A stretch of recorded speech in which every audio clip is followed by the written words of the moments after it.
Chapter 2051.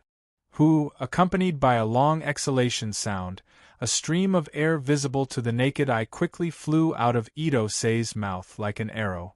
In the blink of an eye, it shot out dozens of feet, and then suddenly exploded, turning into dozens of erratic wind vortexes, blowing in all directions. However, just as a few of the turbulent winds blew in front of him, Sei-Ito, whose eyes were still closed, raised his right hand slowly and gently pointed forward. The entire turbulent wind immediately dissipated and quickly blended into the void. Then Sei-Ito withdrew his hand and slowly opened his eyes. Two strands of ever-changing mist immediately spread out from his eyes. Like a black hole, they swallowed all the light in the surroundings. After a while, they slowly disappeared, revealing a pair of eyes that were as dark as the night sky and as bright as the stars. Just a little bit more, what a pity! Sei-Ito sighed with some regret. Rubik's Cube, how long did it take me to meditate this time? Then, Sei-Ito asked the void loudly. 16 months and 23 days. Almost a year and a half. It's time to go back to the main world and take a look. I don't know what the situation is over there now. Sei-Ito whispered to himself. Send me back. As soon as the words fell, a huge dark vortex immediately emerged from the void above him, releasing a majestic suction force. Sei-Ito, who did not resist at all, turned into a colorful stream of light and disappeared into the center of the vortex like a bubble. Crackle, accompanied by the sound of glass breaking, Sei-Ito's figure reappeared on Earth. The concentration and activity of the spiritual energy have increased a lot. Sei-Ito took a deep breath as if he was reminiscing, then exhaled and said, The same goes for the improvement of the dimension. It seems that in another 1 or 2 years, I can completely get rid of the shackles of the three-dimensional world. Enter the four-dimensional world. Then, his figure flashed and he returned to his apartment in Tokyo, Japan. He flipped his palm and took the remote control on the coffee table as usual. Then, he pressed the red switch button on the TV. Tokyo Mop, then, the familiar sound of an advertisement came from the television screen that gradually lit up. Ito-Sei, who didn't turn off the TV, threw the remote control back to the sofa with a skillful throw. With a flip of his hand, he took out a small black ball and threw it out. The next moment, the surface of the small black ball lit up slightly and shot out fine laser beams, weaving a virtual rectangular screen in midair and displaying an image. In that scene, Yi-Zichin could see that a dark gray planet with a bumpy surface was floating in the dark universe. Hundreds of battleships were hovering on one side of the dark planet like space garbage. They were sparsely spread out, forming something like a square battle. This was the moon and the Archangel fleet guarding around the moon. But Sei-Ito, who saw this image, suddenly frowned, then he ordered in a deep voice, Connect to the defense fleet. Suddenly, the image changed, showing the scene inside the ship's bridge. Sir. A pink-haired woman in a white Earth Army uniform quickly stood up from the captain's seat and saluted. What's the matter? Sei-Ito asked in a deep voice. Sir. A month ago, at about 7 o'clock on the night of May 17th, a large number of Orion Empire battleships appeared near the orbit of Jupiter's moon Ganymede and the orbit of Mars at the same time and engaged in a fierce battle with us. In 3.5 hours, Li Jing used the black hole weapons of the 3 warships, Ares, Asur and Morrigan, as well as the rainbow rail cannon defensive circle left by Sur, and finally annihilated all the enemies. In this battle, we destroyed a total of 312 Archangel battleships and 57 were injured. The warship Ares sank and the warship Asur was moderately damaged, the woman replied in a deep voice with a sorrowful expression. The woman paused for a moment, then said with a stern expression, Due to the heavy losses and the inability to receive further orders from my lord, I acted on my own accord and ordered the remaining troops of Jupiter's defense forces to abandon Jupiter's defense circle and retreat to the moon. Please punish me, my lord. One must know. Ito released a total of about 570 battleships, so the destruction of 312 battleships was equivalent to eliminating two-thirds of them, plus 57 battleships that were seriously damaged and waiting to be repaired. The number of battleships that could fight was even less. If they stubbornly defended two places, it was tantamount to sending them to their deaths. In this regard, Ito naturally understood. He waved his hand and said, "Your decision is correct, why should I punish you? What's more, the battlefield is constantly changing. As the frontline commander, you naturally understand it better than me, who often disappears. So if this situation happens again in the future, you only need to act according to the situation at the time and do what you want. There's no need to report everything." "Thank you, sir, for your forgiveness," the woman said gratefully. "All right, gather the damaged battleships. I'll go and change your equipment later," Ito said. "Yes, sir," the woman replied. Then the scene changed and returned to the cosmos. Even with the black hole weapon, they still managed to fight to this extent. Orion Empire is indeed a difficult opponent. Looks like the next time they come, they won't be able to achieve a similar victory through trickery, Ito sighed softly. This was Ito's evaluation of this battle, a victory through trickery. If it wasn't for the fact that Orion Empire probably didn't expect Earth to be able to form a space fleet in such a short period of time and possess a powerful weapon like the black hole weapon, this battle wouldn't have been so easy to win. Earth might have even lost to them. As a high-dimensional space civilization that had the right to speak in the fourth and fifth dimensions, and as a tyrannical military civilization, Ito didn't believe that Orion Empire didn't have a black hole weapon or something that could counter the black hole weapon. How else could Ares have been destroyed? Of course, he couldn't rule out the possibility that it was a concentrated fire, but the possibility of that was low. However, with this blow, the Orion Empire should also completely regard Earth as a thorn in their side, right? Ito, who waved his hand and put away the small black ball, thought to himself. Then his body flashed and disappeared from the room. The next moment, in the dark cosmos, Ito's figure appeared from the void. "Gil, inform the rest to start changing," Ito said telepathically to the pink-haired woman who reported to him earlier. "Yes, sir." After waiting for about a minute, Ito, who felt that it was about time, opened the Rubik's Cube world and created a huge black hole in the void of the universe. Like a black hole, it covered all the battleship. In an instant, all the battleships were swallowed together. At the same time, all the battleships that returned to the Rubik's Cube world had a female announcement. "Attention all personnel, please leave the ship immediately and gather at the square. Follow the guide to complete the change of battleship. I repeat, attention all personnel, please leave the ship immediately and gather at the square. Follow the guide to complete the change of battleship." About 2 hours later, with Ito's telepathic thought again, as many as 3,000 new Archangel battleships and hundreds of special dimensional spaceships appeared in the lunar orbit. Under the sunlight, they reflected a metallic glow. "Leave 500 battleships and 20 Ares here. The remaining battleships are divided into 2 batches, advancing toward Jupiter and Mars respectively. However, they don't need to enter the orbit of the 2 planets. They only need to patrol the space between the 2 planets and Earth. Gil is still the commander-in-chief, and the others will assist from the side. In addition, I have opened the teleportation authority for the Book of Elves in your hands, allowing you to return to our world during your routine vacation." Ito released his telepathic thought, enveloping the entire fleet. His voice was transmitted into everyone's mind. "Yes." Pink-haired Gil and several other generals responded loudly. "Let's start," Ito said.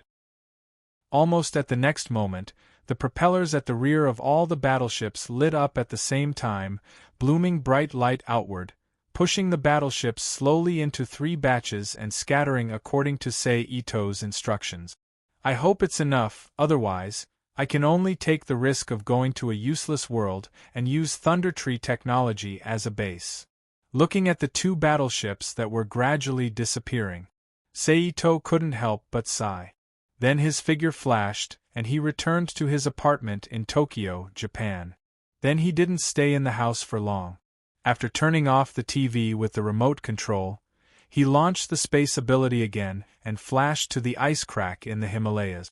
Opening the ambiguous space, he stepped into the dark zero-dimensional channel and walked to the Ackerman Hall. He didn't have time to wander around the Earth now. Who knows how strong the endurance of the Orion Empire after suffering such a great defeat would be. Maybe in the next moment they would come to the three-dimensional universe where the Earth was located with a punitive army, and show their power, or even directly attack the Earth with a planet-destroying weapon. Therefore, Seito was now very eager to upgrade the Earth's dimension. He couldn't wait for the entire Earth to be promoted to a four-dimensional universe in the next second.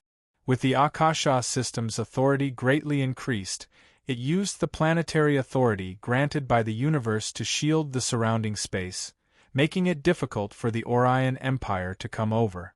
In this slightly anxious mood, Seito stepped out of the zero-dimensional channel and entered the Ackerman Hall. Lord! Seeing Seito appear, the guards guarding the Ackerman Hall immediately knelt on one knee and saluted. Seito waved at them casually, walked straight to the edge of the Akasha system's domain, and disappeared from the eyes of the guards in a flash. 10 minutes later, Seito once again stood under the Akasha system and looked up at the blazing white ball of light in midair. Let me see to what extent you can improve under my world force after completely unsealing, Seito secretly said. Then he gently closed his eyes and connected to the Akashic system with his mind. As usual, he infused the Akashic system with the world force that he had recently earned and the world force that was naturally born when the Rubik's Cube world was operating. In an instant, a colorful light flashed from the surface of the Akashic system. After an unknown amount of time, with a long exhalation, Seito slowly opened his eyes. Suddenly, a powerful aura that slightly distorted the entire Akasha system domain erupted from his body. Finally! I've finally stepped into the golden, immortal realm. Now let's see what Tensho can do to me.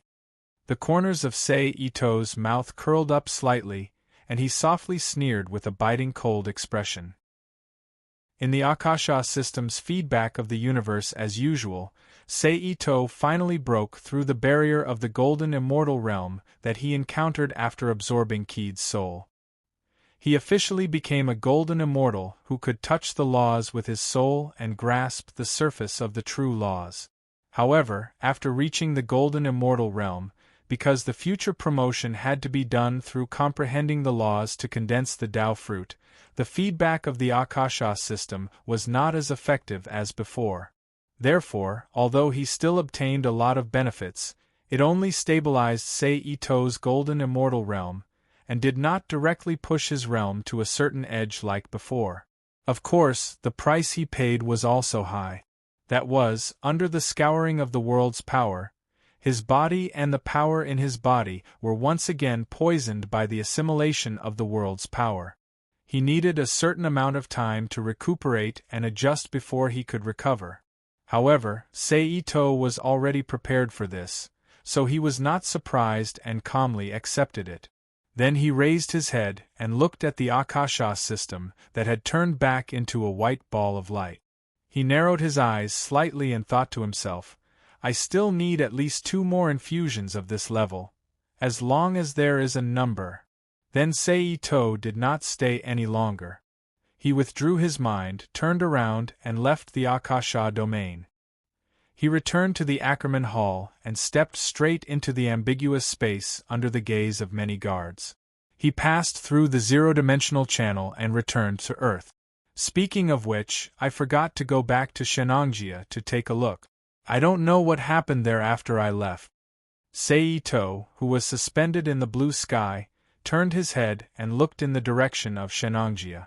Forget it, I'll wait until I recover from my injuries before going there. Otherwise, if a great demon really appears there, going there in my current state is tantamount to suicide. Thinking of this, Sei-Ito withdrew his gaze, and with a thought, he returned to his apartment in Tokyo in a flash. As usual, Sei-Ito habitually took out the small black ball and threw it forward to activate it. He then checked the situation in the universe from the virtual screen displayed by it. The situation was not bad. Although more than a month had passed, the fleet of the Orion Empire did not appear. The guards arranged by Sei-Ito were still intact in the universe, patrolling between Jupiter and Earth, and between Earth and Mars according to his instructions. Chapter 2052. P.S. Thank you to KX Mars for your precious monthly votes. P.S. That's all for today. My back hurts. Although I'll have to make up for it tomorrow, I have no choice. That's all. Crackle, crackle. Amidst the familiar sound of glass shattering, Sei-Ito's figure suddenly appeared at the top of a mountain. What a dense spiritual energy! Sei-Ito exclaimed as he took a deep breath. 2 white gas snakes immediately appeared under his nostrils. No wonder there are so many exaggerated experts in this world. Immediately after, the white mist surrounding Sei-Ito trembled slightly, as if it was being absorbed by something. It quickly disappeared into his body, revealing Sei-Ito in a green robe. Then, Sei-Ito used his innate spiritual sense to sense the direction and stepped down the mountain. Almost at the instant he left the mountain and entered the world, far away in a valley that was filled with spirit energy, the expression of an old man with a protruding head, white beard, and a skinny figure, but eyes that were as bright as the stars, suddenly changed. He waved his arm horizontally, and a yellow tortoiseshell with profound patterns on it flew into his hand from a distance.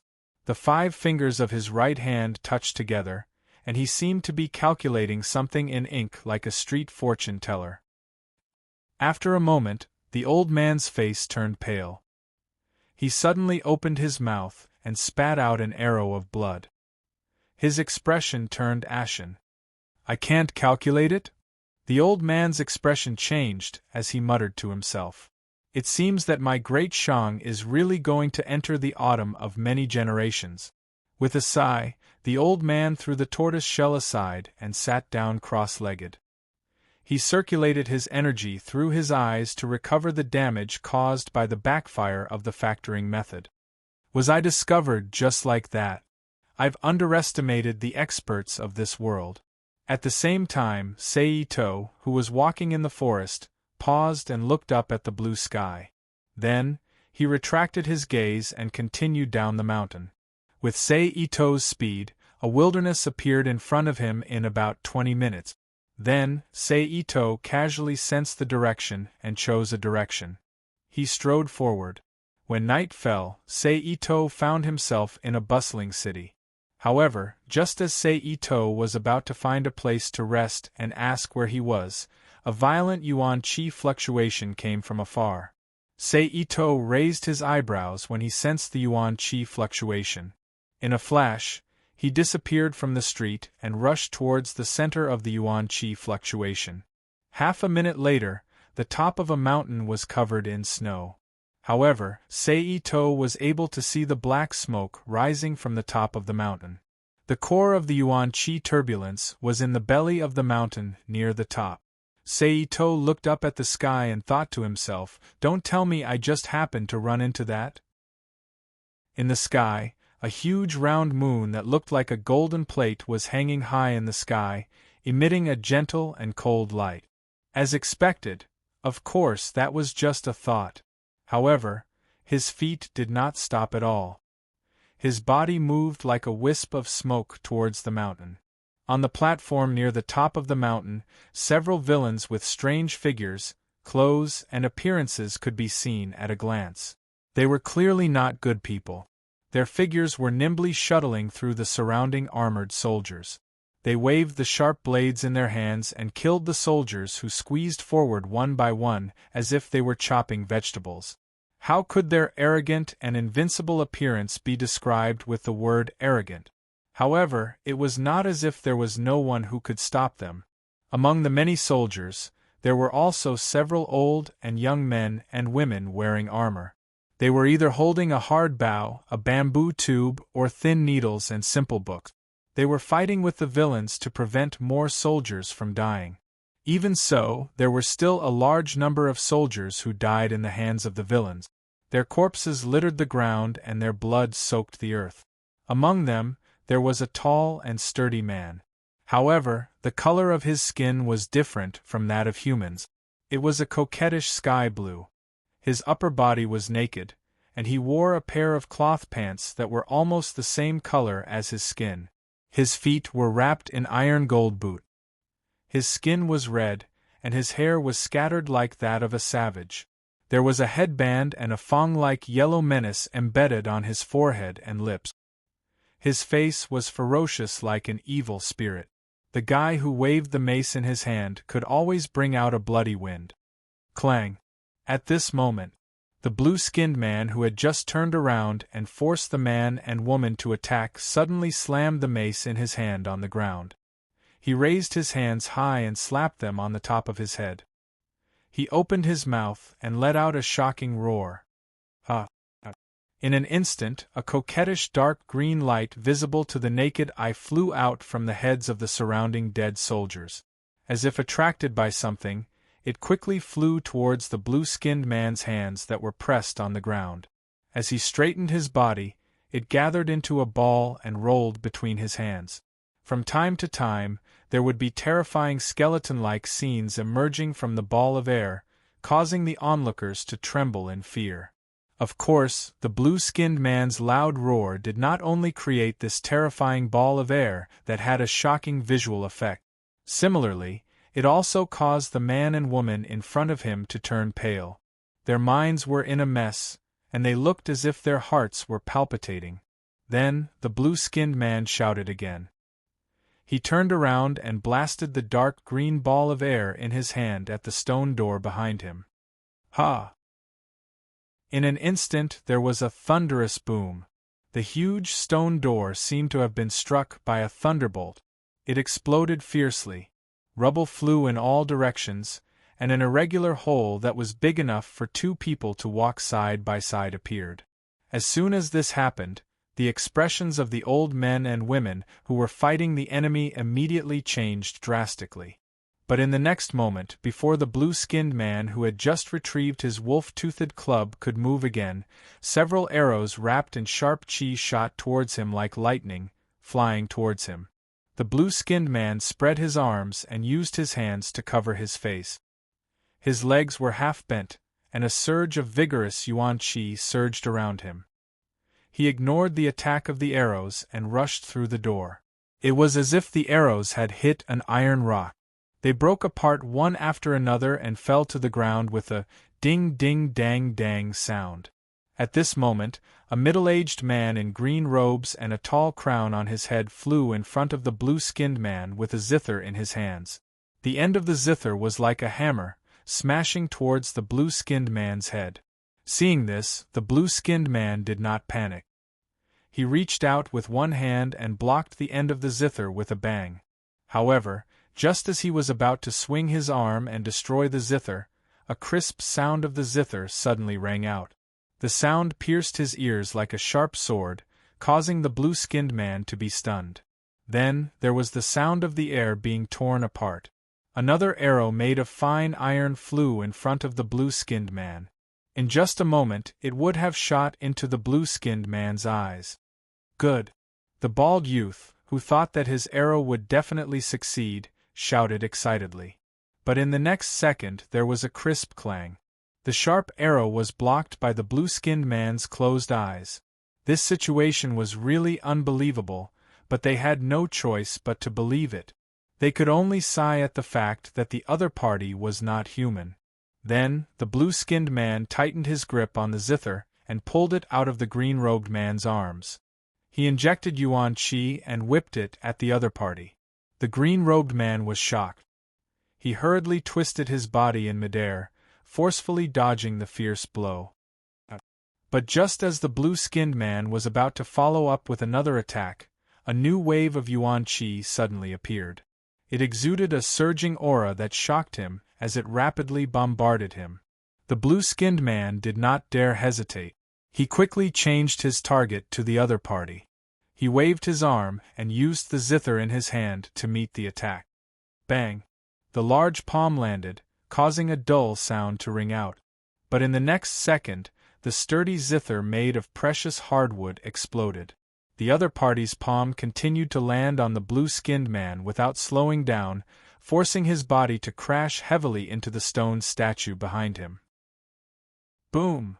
As if it had been hit by a heavy object, the human-sized stone statue immediately collapsed, turning into large pieces that spread out. Without the support of something, the blue-skinned man's body flew back uncontrollably. He only stopped when he was about 10 feet away. Heh! The blue-skinned man, who was feeling stifled, laughed strangely. He waved his hand and stabbed the wolf-toothed club into the ground. He clasped his hands in front of him and thrust his palms like an awl towards the incoming palm. Boom! An explosive force immediately erupted with the two of them at the center. However, the blue-skinned man was standing on the other party's position. So, the other party could also use the force of the fall. As a result, the blue-skinned man was naturally weaker than the blue-skinned man. Immediately, the ground under the blue-skinned man's feet shattered with a boom, causing him to sink halfway into the ground. Using the force of this attack, the other party leapt back into the air. Knowing that the other party would definitely launch a powerful attack, the blue-skinned man did not dare to be careless. He hurriedly pressed his hands to the ground and circulated his inner qi, sucking in large amounts of yin qi. In an instant, a visible jade-green light surged toward the blue-skinned man. At the same time, the strange villains and the old men and women with strange weapons charged into the hall one after another. They surrounded one of the 9 cauldrons in the hall, and began to fiercely attack and defend. Walla, the blue-skinned man, who was holding a ball of jade-green qi high in the air and surrounded by a green demonic cloud of skeletons, leapt out of the hole. He took the initiative to meet the golden-armored middle-aged man who was descending from the sky, his origin qi blazing like fire and connecting heaven and earth.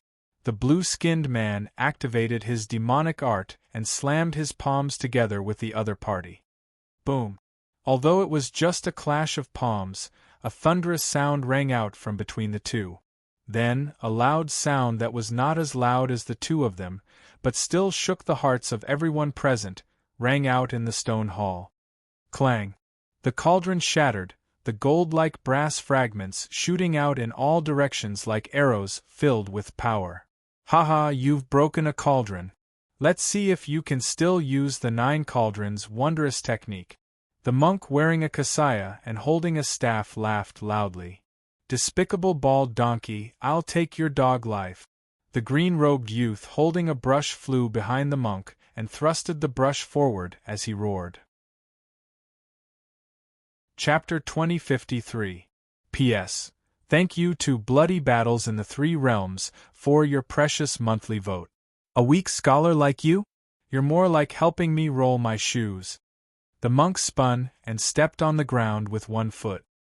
He raised his ring-encircled staff to meet the scholar's iron pen. Ding! But immediately, the monk's expression changed. The solid ground under his feet changed and was filled with yellow sand. The suction force wrapped around his legs and swallowed him into the depths of the sand. But before he could struggle, the young scholar, who had leaped into the air with the help of the previous collision, waved his left hand and the bamboo scroll in his hand smashed down like a hammer. The monk didn't dare to be negligent. He quickly raised his staff to meet the scholar. Clang! Even though he had used the strength of his arm to block the scholar's head-on blow, the monk's body was rapidly sinking into the sand under the scholar's great strength. In the blink of an eye, half of his body had been swallowed up. No matter how strong his martial arts were, he could not break free. Moreover, there were several other men and women around him. They would not let him break free from the sand. It could be said that he was in a situation where death was certain. The monk couldn't help but feel fear in his heart. He shouted, "Brother, save me! Don't be afraid. I'll save you!" At the same time, a loud shout came from not far away. Then a green shadow flashed and rushed to the edge of the sand. But how could the old men and women, who had taken down an enemy with great difficulty, let him save the monk? They immediately jumped up and used all kinds of methods to block the newcomer. "Don't even think about saving him." Relying on his outstanding lightness kung fu, the green shadow dodged to the side and avoided the interception of several people by a hair's breadth. He floated to the top of the monk and grabbed the monk's staff with one hand. Using his arm strength, he pulled the monk, who was almost 200 pounds, out of the sand pit. But at this moment, a vigorous and unstoppable primordial chi like a tidal wave pressed down on the green shadow. The green shadow's expression changed slightly. He turned around in the air and used his internal strength to meet the attack with his palm. Bang! The palm power surged and poured into the green shadow. It also pressed down on the monk who was used to support his body. The sand was originally a quicksand pit that wasn't easy to bear. Moreover, the monk had just escaped and hadn't gained a foothold yet. How could he bear the pressure of the palm power? His feet slipped and his whole body fell into the sand. But what made the monk even more bitterly disappointed and resentful was that the green shadow that came to save him actually stepped on his stomach, completely disregarding his life and death. Using him as a stepping stone, the green shadow used his lightness skill and floated away into the distance. Under the green shadow's step, the monk could no longer be saved. In the blink of an eye, he was swallowed up by the sand, leaving no trace behind. Boom! At the same time, the middle-aged man in golden armor, who was disturbed by the sound of the cauldron breaking, was suddenly distracted by the blue-skinned man's inner chi and shot toward the roof of the palace like a cannonball. Cough! Under the heavy impact, the heroic middle-aged man, who felt his internal organs shift, instinctively coughed. He coughed up a handful of blood from his mouth. Logically speaking, the middle-aged man should not have lost so quickly. However, the fight between masters was always a sliver of opportunity, not to mention that it was an extremely dangerous internal energy competition. Therefore, that sliver of distraction became the key to victory or defeat for the two men. The blue-skinned man didn't show any mercy. He flew toward the bronze cauldron in the center of the round platform surrounded by blue water. Green demon chi rolled in his hand and smashed toward the bronze cauldron. Seeing this, the bald youth's expression changed drastically, and he shot several arrows at the blue-skinned man without regard for anything else. However, it was also because of his eagerness that he did not notice that another person had arrived behind him. While he was distracted, the other party wrapped a long and thin chain around his neck like a fishing rod, choking his throat and making it difficult for him to breathe. The arrow he shot was the same as before. It was blocked by the blue-skinned man's body. Then, the chain flew and a metal head smashed heavily on the back of the bald youth's head. Boom! Cough! The bald youth felt dizzy and coughed up a mouthful of blood. However, at this point, the white-haired old man in a purple robe behind him still didn't stop attacking. He shook the slender iron pole in his hand again and shot a large curved hook at the bald youth. At this time, the bald youth had just recovered from the dizziness. He immediately noticed the blue-skinned man's movement. He ignored the iron hook that had hooked his arm and forcibly broke free from the chain on his body. He threw away his bow and arrow and flew to the blue-skinned man's side. He threw out both his fists and punched the blue-skinned man's body. "Motherf ***, you bastard dare to ruin my good thing!" The blue-skinned man scolded angrily. Immediately, the blue-skinned man, whose palms were about to hit the main cauldron, suddenly changed his movements. He abruptly changed his attack target in midair, and his palms collided with the bald young man's fist. Bow! In an instant there was a soft sound. Intense ripples of primordial chi instantly spread from between the two. The bald youth flew backward at a faster speed, than when he came and slammed into the wall on the side. Bang! A small crack immediately appeared under the bald youth's body. The blue-skinned man, who had knocked the bald youth away, turned around and was about to attack the cauldron again. However, at this time, the middle-aged man's figure flew over with powerful primordial chi. The blue-skinned man had no choice but to change his target and raise his palm to meet it. At this time, he was just about to exhaust his old strength and had yet to gather his new strength.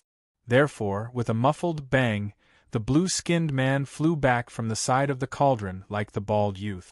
However, just as the middle-aged man repelled the blue-skinned man, 2 more cauldrons were smashed into pieces by the evil man.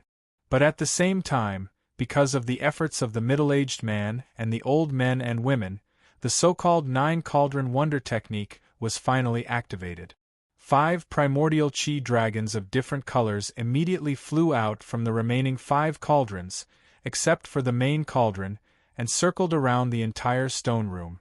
It was very clear that the main reason why these evil men had fought so hard until now was to break the 9-cauldron wonder technique. The blue-skinned man naturally did not want to let it succeed. He immediately rushed forward, gathered his chi, and charged toward the main cauldron in the middle again. The middle-aged man guarding the main cauldron was the exact opposite. He wanted the wonder technique to succeed, so he did not dare to be negligent. He also gathered his chi and faced the blue-skinned man. In an instant, countless fist shadows appeared. Intense primordial chi surged in all directions, and clear collision sounds were transmitted. Bang, bang, bang, bang. Hidden at the side, Seito, who had witnessed the entire battle, clicked his tongue with interest and said, "Tisk, as expected of a world of high martial arts that can be compared to a world of Xianxia. The sound and light effect of this formation when it's activated is really amazing." Then, his gaze turned slightly and landed on the middle-aged man and the blue-skinned man who were fighting fiercely. He thought to himself, the innate universe technique really lives up to its name as an immortal martial art. It's worth collecting. I can use it for Little Feng Yuji, Shanro, Zhaoji Jianran, and the others to cultivate, or I can use it as a reference to comprehend the method to advance. As for that heavenly demon god slaying technique, forget about it. It's something that will bring about endless troubles. Although I don't mind the lives of the residents in the Rubik's Cube world being more colorful, there are some things that are better left untouched. Just as Seito's thoughts were running wild, the 5 primordial chi divine dragons of different colors suddenly collided together, forming a colorful and thick divine dragon. As it roared, it circled above the main cauldron. Seeing this scene, the people on the middle-aged man's side could not help but show joy on their faces. On the other hand, the blue-skinned man who was still fighting fiercely with the middle-aged man had a grave expression. His eyes overflowed with a hint of killing intent. However, just like how it was not easy to be distracted in a competition of inner strength, it was also not easy to be distracted in a fierce battle between 2 experts of similar martial arts. Therefore, at this moment, the middle-aged man's attack suddenly became one, forcing the blue-skinned man to reveal a flaw. Then, he took a step forward and heavily punched the blue-skinned man's face with an iron fist filled with primordial chi. Bang! The blue-skinned man's body quickly flew backward. However, he did not show any signs of anger on his face. Instead, his eyes flashed, and at the same time, he gathered a ball of condensed inner strength in his hand. Then, in the next moment, the blue-skinned man suddenly twisted his body in midair, stretched out his arms, and heavily blasted the condensed inner strength in his palms onto the brass cauldron that was surrounded by draconic chi. Boom! In an instant, the body of the cauldron exploded. Red blood and the fragments of the cauldron splattered in all directions under the impact of the blue-skinned man's palm. Obviously, he had deliberately revealed that flaw just now. His goal was to use the middle-aged man's hand to fly to the side of the main cauldron and complete the attack that broke the formation. His ruthlessness and determination made people's hearts tremble. Motherf asterisk cur, I've finally broken this damn 9 cauldron formation. The blue-skinned man's voice was full of excitement and pride. However, just as the blue-skinned man was feeling proud and excited, the middle-aged man, whose face was full of grief and anger, suddenly flew over. He stretched out his palms and fiercely slapped the blue-skinned man's shoulders, instantly sending the blue-skinned man, who was unable to defend himself, into the clear water beside the platform. Splash! Let me have a taste of what it's like to not even have a corpse left, the middle-aged man said, his voice full of hatred. The pool water looked ordinary, but it was comparable to the corrosive substance of the Corpse King's water. Even the blue-skinned man, whose body was as tough as steel, couldn't help but let out a miserable howl the moment he entered the water. He kicked his feet, trying to jump out of the water. Still want to escape? Wishful thinking. Seeing this, the middle-aged man leaped up again and kicked the blue-skinned man's face forcefully in the air, and said angrily. Then, the middle-aged man flipped over and landed back on the platform. As for the blue-skinned man, he sank deep into the clear water with this kick. However, just in case, the middle-aged man still stayed on the platform, got into a stance, and secretly circulated his xian qi. He stared deeply at the surrounding pool water, hoping that the blue-skinned man would not float up again. Chapter 2054. Father! Seeing the blue-skinned man sinking into the water, a young man in green with purplish lips cried out in sorrow. The culprit has been killed. How can you still be so evil? The middle-aged man with the iron fan opened and closed the iron fan in his hand. When he flipped it, it brought out a cold wind. Boss, my condolences. At the side, the middle-aged man who was holding the iron fan with the cauldron was trembling. Her entire body was wrapped in a layer of black leather armor, revealing only a pair of eyes, bright red lips, and a pair of fair and delicate hands. She consoled the middle-aged man, "As long as you're alive, you'll avenge the marshal in the future. All right, I'll let you slaves go today." The young man in green snapped out of his daze. As he retreated, he said, "Pig boy, it's too late to leave." Pig boy, who was burly and fat, dressed and looked like a butcher, quickly retreated. As he ran out of the hall with the woman in black and the man in green, he thought to himself with lingering fear, "That was close. I wouldn't have been able to hold on any longer." However, the strange thing was that the enemies that had been fighting with them to the death did not chase after them at all. Instead, they turned around and retreated into the hall. However, the middle-aged man with a thick beard who wore a loose robe and a tall crown had tears in his eyes. His expression was filled with grief from the death of a loved one. It was extremely strange. "Damn it, I'll settle this with you sooner or later." At the same time, the man with the tall hat said hatefully. At the same time, after waiting for a while, the blue-skinned man still did not appear. He was certain that the blue-skinned man must have been corroded by the strong acid water and become a dead man. He turned around and stared blankly at the floor that was filled with broken copper cauldron pieces and broken limbs. He was speechless. Sob sob, far. Beside him, a woman in tight clothes suddenly knelt on the ground and cried bitterly with a broken limb in her hands. "Madam, the one who died is not the second young master." At this moment, the man with the iron fan landed beside the woman with his qigong. He asserted. The madam was shocked when she heard that. She hurriedly asked, "What? Then, who is this child?" "The person in the cauldron is actually Yu Zhang's son. He was afraid that the Marquis would not allow the child to be substituted, so he secretly swapped the child," the man with the iron fan said with a gloomy expression. As for the Yu Zhang he spoke of, it was likely the middle-aged man who had tears in his eyes. It was no wonder that his expression was so sorrowful and his voice was so angry. "Second young master is actually placed in the spirit palace below," the man with the iron fan continued. "Ha! It's Lo Jiang, Little Bean." The handsome man at the side suddenly came back to his senses. His eyes were wide open as he exclaimed in shock. This humble subject made a decision without authorization. "Please forgive me, Marquis." The middle-aged man with a sorrowful expression, Lu Jiang, came to the side of the heroic man. He cupped his fists and apologized. The demon commander only destroyed the fake cauldron. The real main cauldron is placed in the spirit hall below. Shoo! I couldn't stop those 3 ferocious men and was almost killed.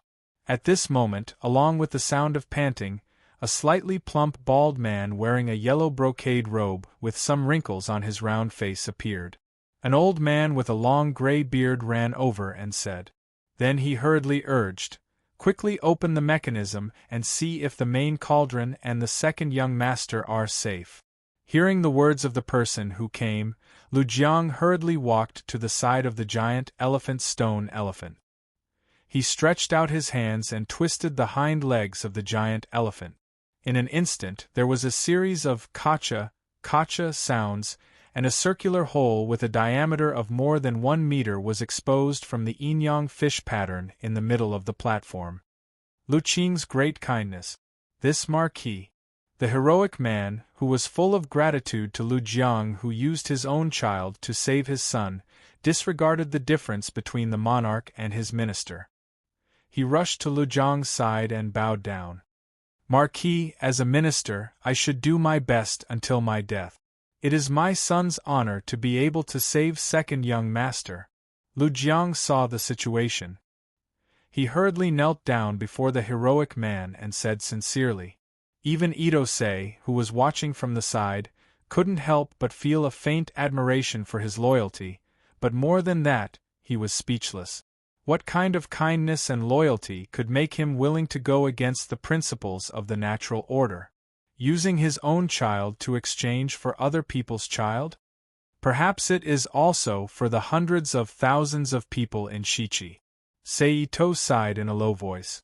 According to the information he collected, the 9 Cauldrons' wonderful method, although it had the ability to change fate, the price of failure was equally serious. That was to destroy the fate of a country and make the people in the country wake up.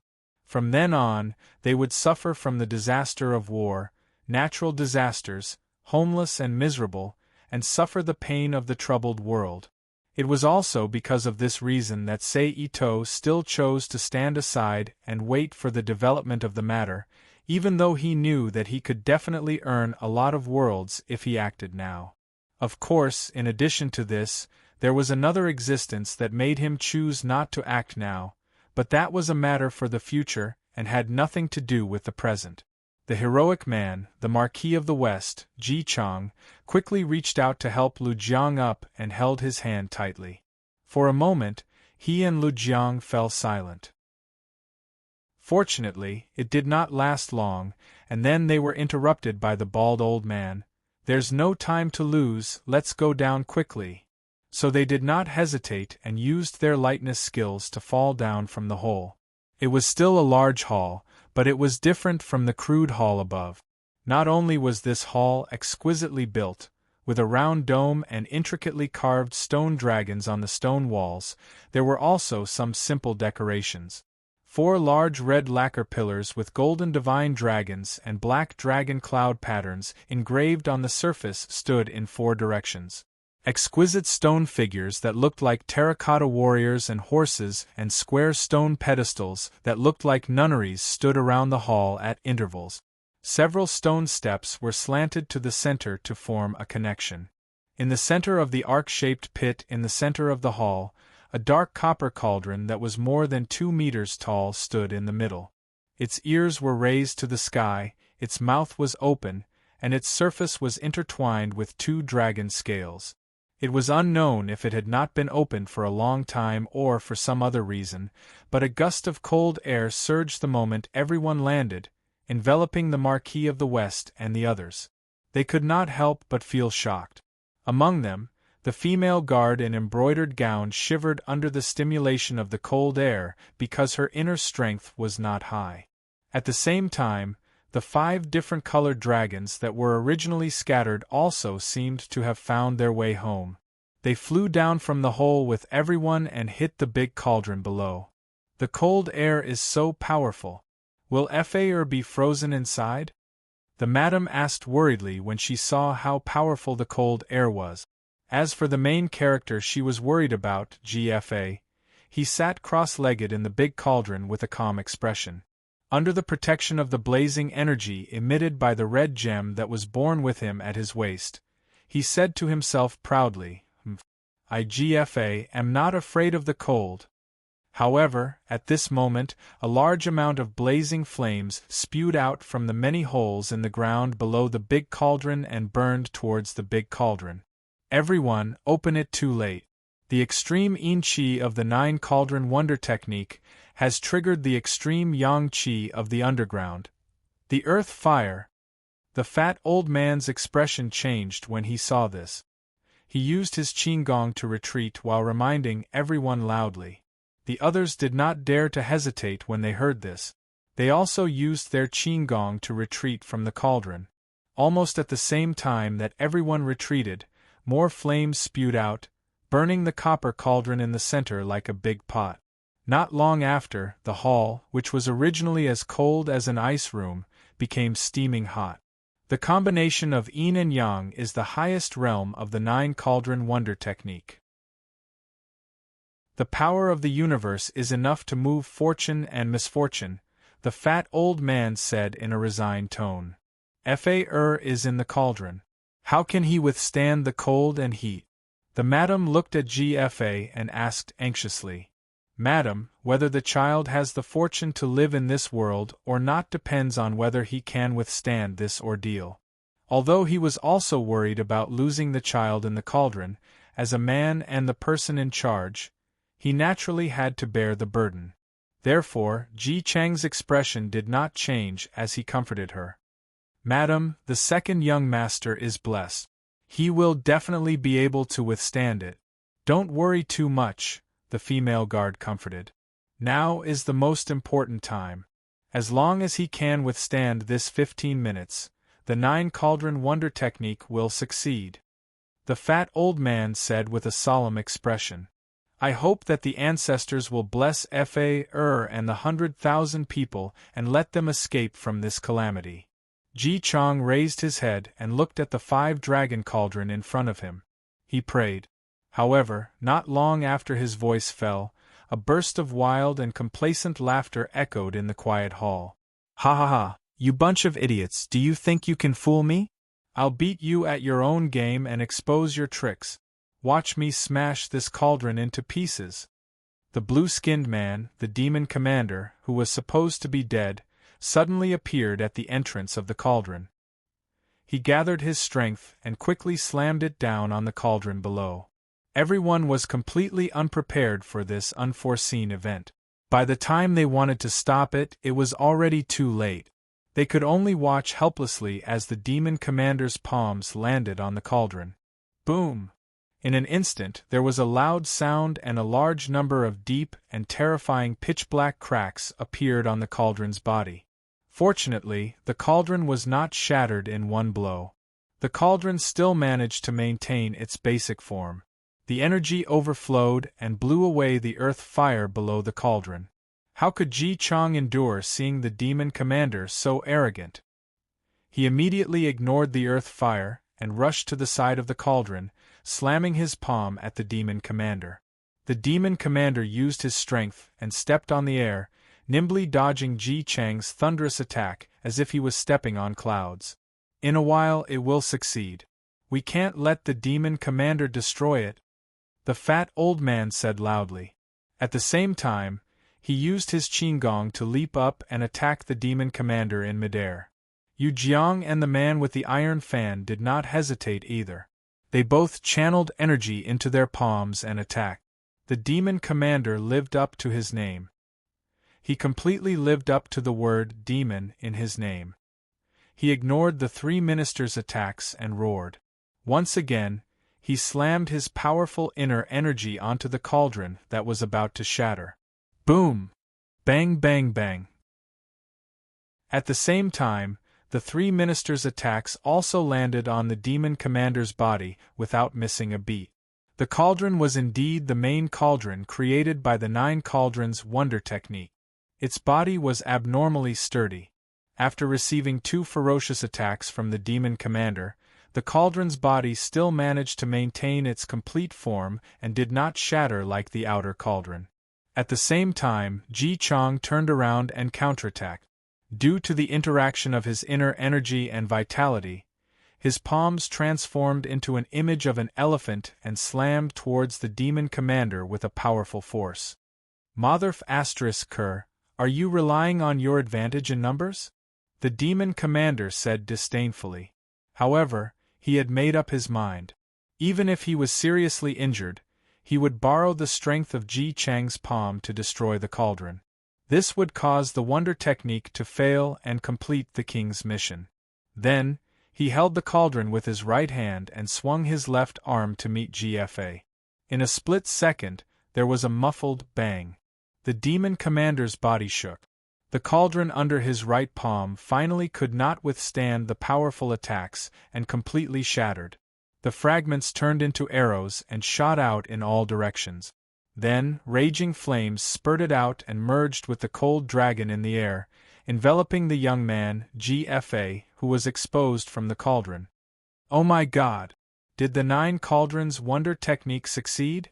Or did it fail? Seeing such a strange scene, the people at the side could not help but exclaim in shock. FAR.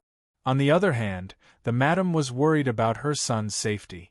She was not confused by the strange scene and rushed towards GFA recklessly. She was caught off guard and was immediately hit on the head by the demon commander who descended from the sky. Bang! The madam who was hit by the palm immediately opened her eyes wide. Blood flowed out from her 7 orifices. Mother! GFA, who was in front of the madam, saw this scene and shouted loudly. Then, he took out the protective short sword that Ji Chang gave him before entering the cauldron and decisively stabbed it into the demon commander's abdomen. Pooh! You hit my mother, I'll fight you to the death, GFA said angrily. He looked like a child, which was completely different from his 12 or 13-year-old body. Oh, stinky little one, you actually know how to ambush me. The demon commander who was unexpectedly stabbed laughed coldly and waved his hand to hit GFA's body again. Although GFA was strong, how could he be stronger than the bronze cauldron? Immediately, under the demon commander's casual attack, his bones broke inch by inch and his organs shifted. Dark blood flowed out from his 7 orifices and his body flew towards the ground at the side like a flying stone. Ji Chang, I'll take your dog life another day. The demon marshal, who was extremely confident in his palm strike and was certain that GFA would not be able to survive, no longer tried to show off. He immediately used his demon technique and spun in midair. As he spoke, he quickly shot towards the hole above him. Not long after, he disappeared from the main hall. I'll keep you here for a while, Sei Ito, who saw the demon commander off, said in his heart. Then, he waited for Ji Chang. As expected, not long after, Ji Chang and his group flew out from the underground palace with a sorrowful expression. Then, Ji Chang instructed Lu Jiang, the fat old man, the middle-aged man who was holding a fan, and the female guard to take care of the matters here. After that, he cleaned up his companions' bodies. He carried GFA and walked out of the underground palace. He used his qing gong to rush down the mountain, took a strong horse and quickly galloped away. Seeing that Ji Chang was leaving, Sei Ito did not stay in the underground palace any longer. He used his movement technique and followed behind Ji Chang silently like smoke. Chapter 2055. The horse galloped at top speed. After nearly 2 hours, the horse, which was so tired that it was breathing out white steam from its nose, stopped in front of a valley. The valley was very spacious and was shaped like a U-shape. It was separated from the middle by a stream formed by a 100-meter-long waterfall that flowed down from the top of the valley. The flat ground on both sides was covered with green trees and grass, presenting a beautiful natural scenery.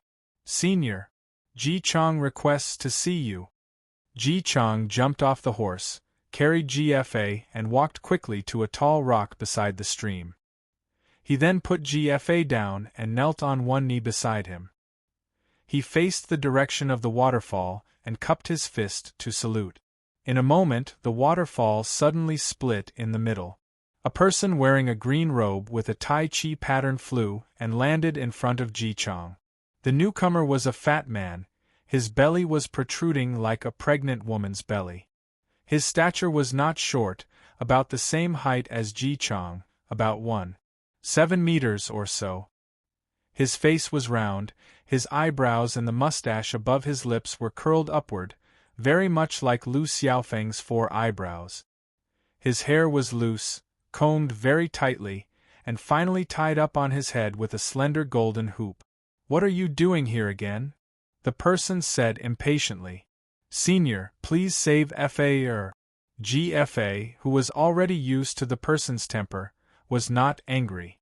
He quickly bowed and asked. The person frowned and looked down at the unconscious GFA. "Strange, I haven't seen him for only a few days, and this Xiao Yu looks like he's 11 or 12 years old," the person said in amazement. Then he continued, "His skin color has returned to normal.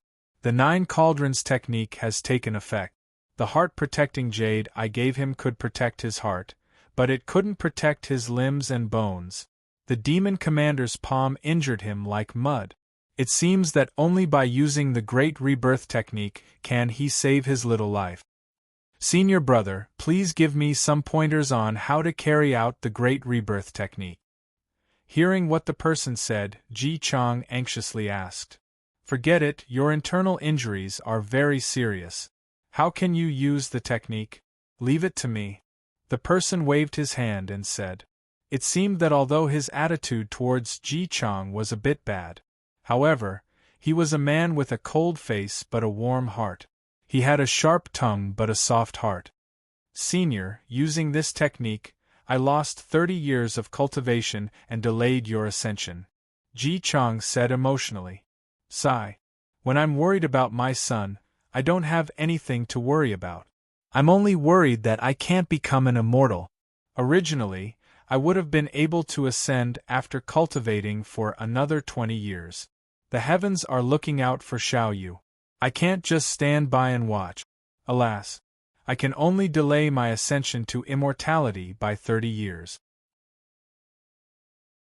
The person who came was Iyuzi. He stroked his mustache with his fingers and sighed.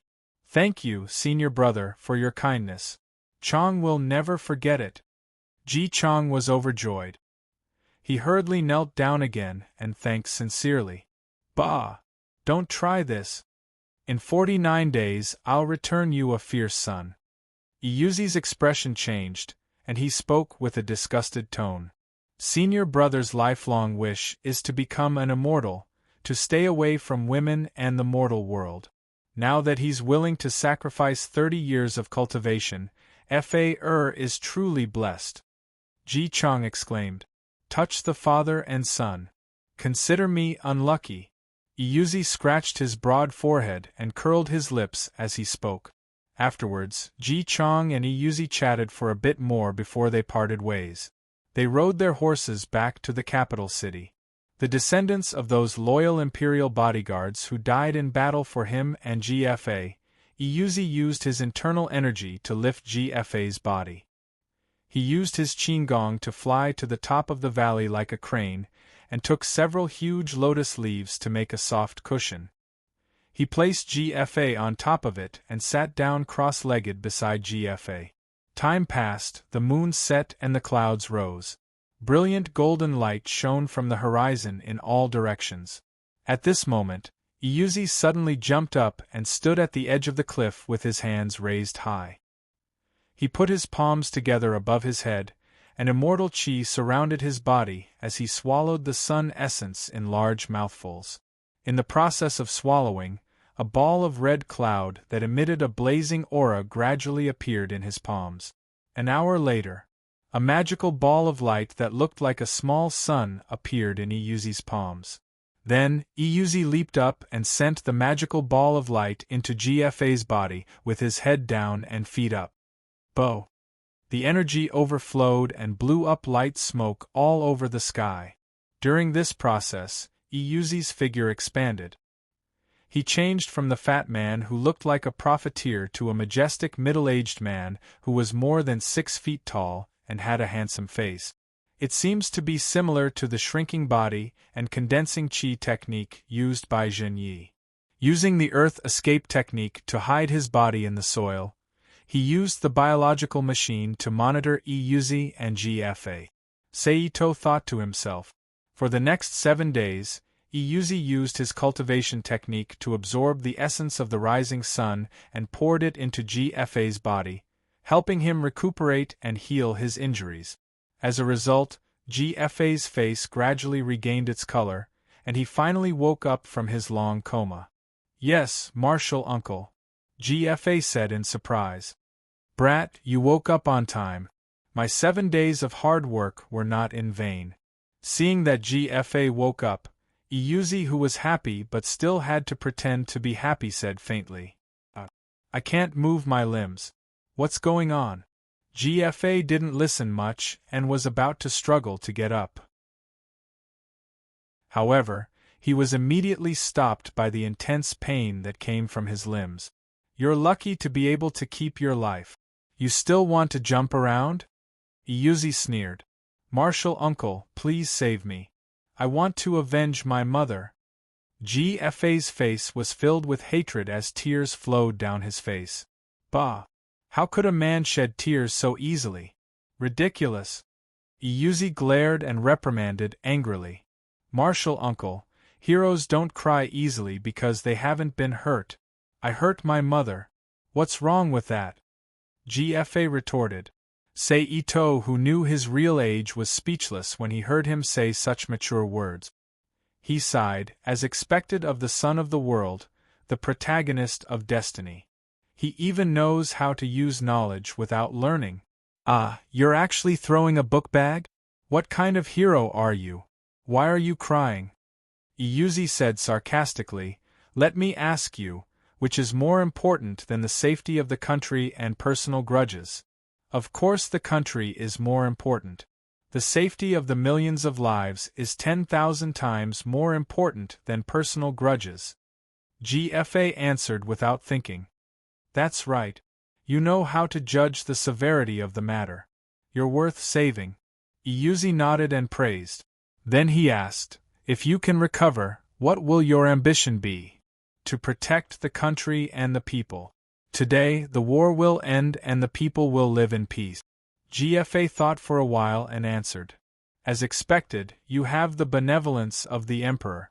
You're qualified to be the Emperor," Iyuzi said. It turned out that although the 9 cauldrons' strange hair had broken 4 cauldrons because of the demon commander's group and did not use up all the power of creation, the remaining power still changed GFA's fate to be extremely honorable and obtained the position of the Emperor. Regarding this point, Iyuzi, who had cultivated for many years and was proficient in the way of changes, naturally saw it clearly.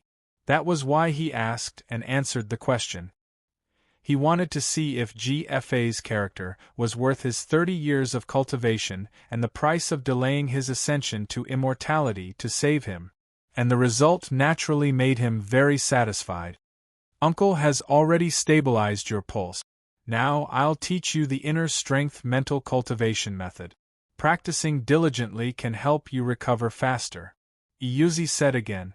Then, he carefully explained the first level of the innate Shinkuan technique of their Guang City celestial sect to GFA.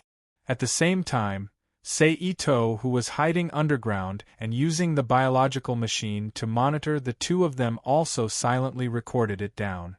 And this was the second reason why he did not save GFA.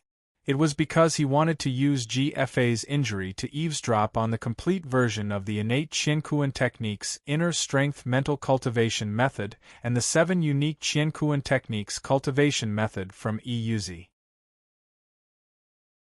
Because in the present world, Other than Iyuzi, who was the head of the Guang City Celestial Sect, even Ji Chang, who was a member of the Guang City Celestial Sect, did not obtain the complete version of the innate Qiankuan technique's cultivation method. GFA was indeed the son of the world, the protagonist of fate. Almost at the moment when Iyuzi finished speaking, GFA understood the essence and began to circulate his qi. From tomorrow morning onwards, we will perform the Great Rebirth technique. We will cut your flesh and scrape your bones. I guarantee that you will be in so much pain that you wish you were dead.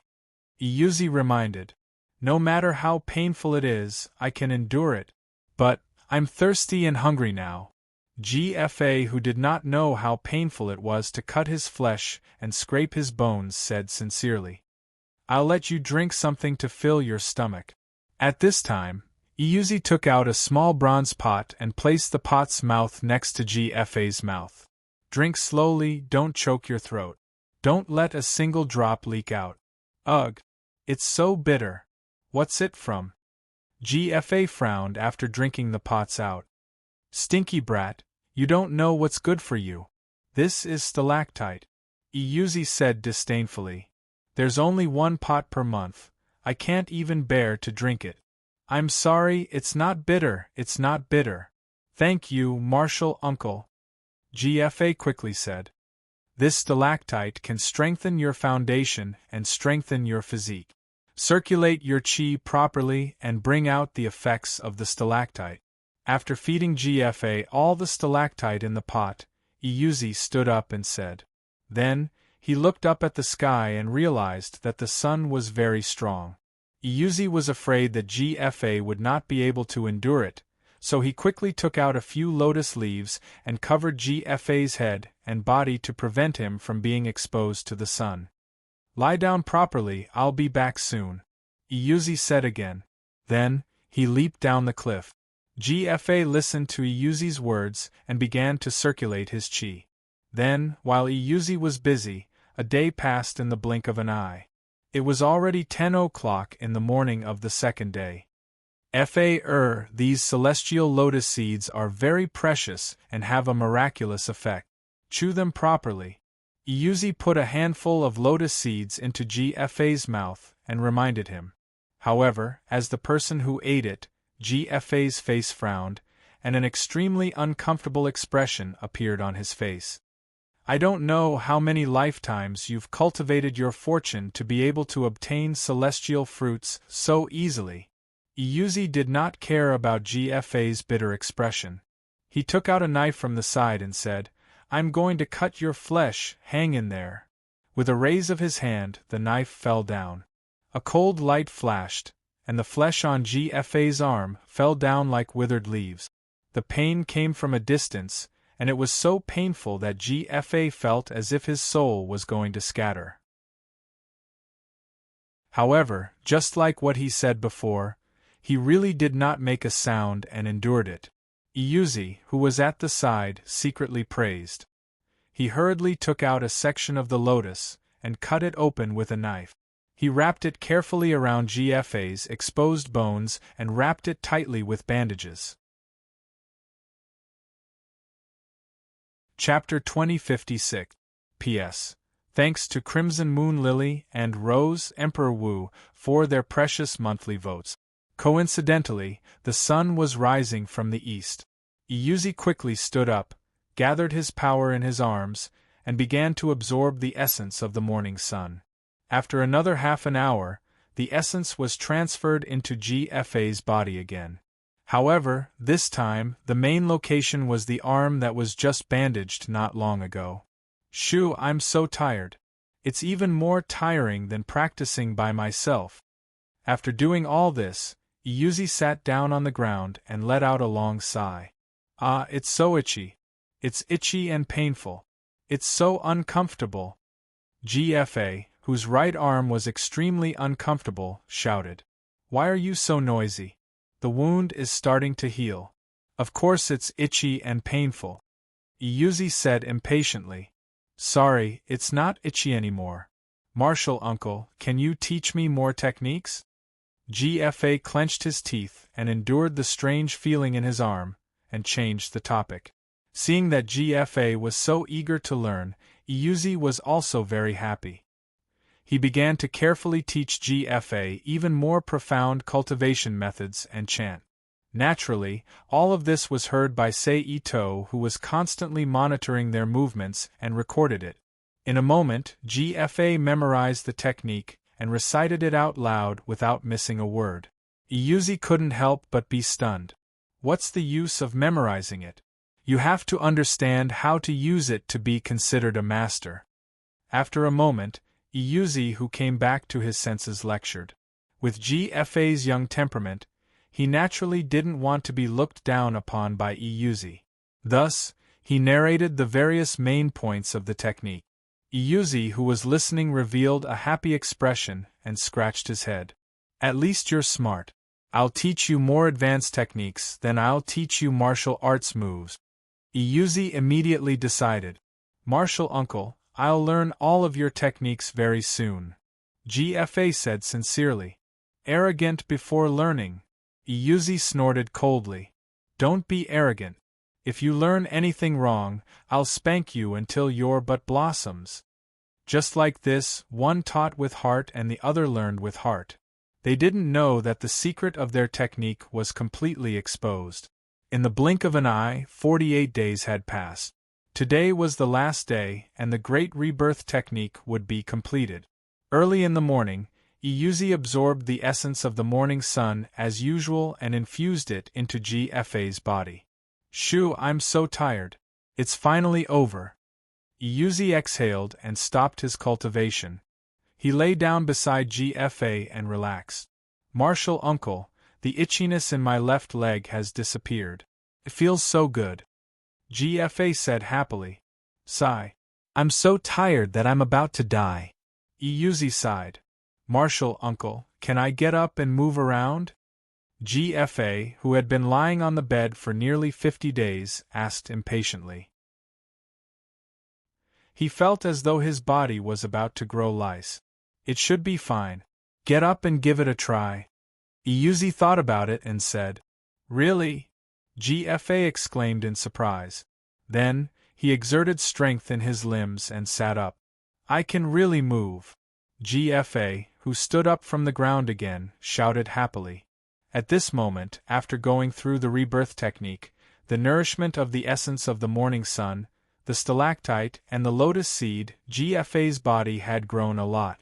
He looked like a 15 or 16-year-old boy. Looking at his masterpiece, Iyuzi was also a little overjoyed. In the past few months, I've taught you all the inner force cultivation methods of the Guangqing immortal sect. Iyuzi stood up from the ground and said, I've also shown you all the martial arts moves that I've learned. Thank you, martial uncle. I've already memorized the inner force cultivation methods and martial arts move. I should be familiar with the breathing and circulating of the energy. GFA sincerely thanked him. Then, the energy in his body circulated. He shook his arm and said confidently, I'm now focused and angry. I'm full of energy. The flow of my true qi is smooth and incomparably fast. Great. This is a real success. Iyuzi said happily. Boy, listen up. The heavens have bestowed you with the lotus seed and lotus root of the 1,000-year-old lotus, helping you to be reborn. You're no longer an ordinary person. You should sincerely thank the heavens and pray for the people in the future. Treat the people well. Iyuzi lectured with a solemn expression. Regarding this, GFA naturally did not refuse. He kowtowed to the heavens and earth together with Iyuzi until he kowtowed 108 times. Martial uncle, do you want to test my martial arts? After kowtowing, GFA stood up and looked at Iyuzi, who also stood up beside him. Good. Now, let's test your absolute light body cultivation method and body movement. Iyuzi nodded in agreement. GFA hurriedly concentrated on circulating his qi and circulated his inner force several times. Then, he stepped on the ground and shot into the sky like an arrow. He spread his arms and flew in the sky like a big crane. Ha ha, so fun! Although his body was matured, GFA, who was still a child, said happily, "Fa, be careful. Your cultivation method is not proficient yet." Iyuzi hurriedly reminded him. After Iyuzi's reminder, GFA finally noticed that he had unknowingly flown out of the cliff. Immediately, he was shocked and let out a sigh of relief, causing the qi in his body to become chaotic. Even the qing gong technique was completely forgotten. His hands fluttered as he fell into the shallow pool below. Boom! The water splashed and turned into fine water droplets that scattered around. Seeing this, Iyuzi was afraid that GFA would hurt him again. He quickly jumped and flew down to the shallow pool below. However, even when the sky was completely bright, Iyuzi still could not find GFA. "Oh no, I can't find FA. How am I going to explain to Ji Chang?" Sigh. Iyuzi sighed. But almost at the same time, the voice of Ji Chang, who he did not want to see the most and did not dare to see, suddenly came from afar. "Senior brother, Ji Chang requests to see you." Sigh, he really came when I said he would. Iyuzi hurriedly flashed and hid behind a big tree. He said helplessly, "But an ugly woman will eventually have to see her parents-in-law." "Forget it." After making up his mind, Iyuzi no longer dodged and appeared in front of Ji Chang. "I'm here," Iyuzi said.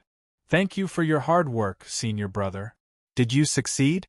Seeing that it was Iyuzi, Ji Chang hurriedly cupped his fist and bowed. After politely greeting his senior brother, he asked, "Shedding one's body is a success. Fa has become as strong as an ox, but..." Iyuzi, who had always been strong, braced himself and told him about GFA's disappearance in a rare weak tone. "Senior brother has done your best. If Fa doesn't have the fortune, it's God's will." Ji Chang's face darkened as he comforted him generously. Then, he raised his head and looked at the top of the waterfall with a puzzled expression. He wondered again, however, why is there smoke coming from the source of the waterfall? Cough, there's only me and Fa here. Where is the smoke coming from? I'll go take a look, Iyuzi said as he used his qinggong. With a few steps, he came to the source of the waterfall at the top of the cliff. He saw GFA who was fishing there. Following closely behind Iyuzi, Ji Chang's figure also floated down. "Fa, father!" As soon as GFA and Ji Chang saw each other, they could no longer suppress the longing in their hearts. They hugged each other in front of Iyuzi and poured out their hearts to each other.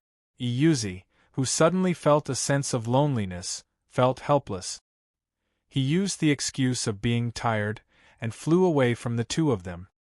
He returned to his cave residence to adjust his breath and recover the power he had consumed during this period of time. It was not until the moon was high in the sky that he reunited with GFA. What followed was another 10 or so days of dedicated teaching. "What?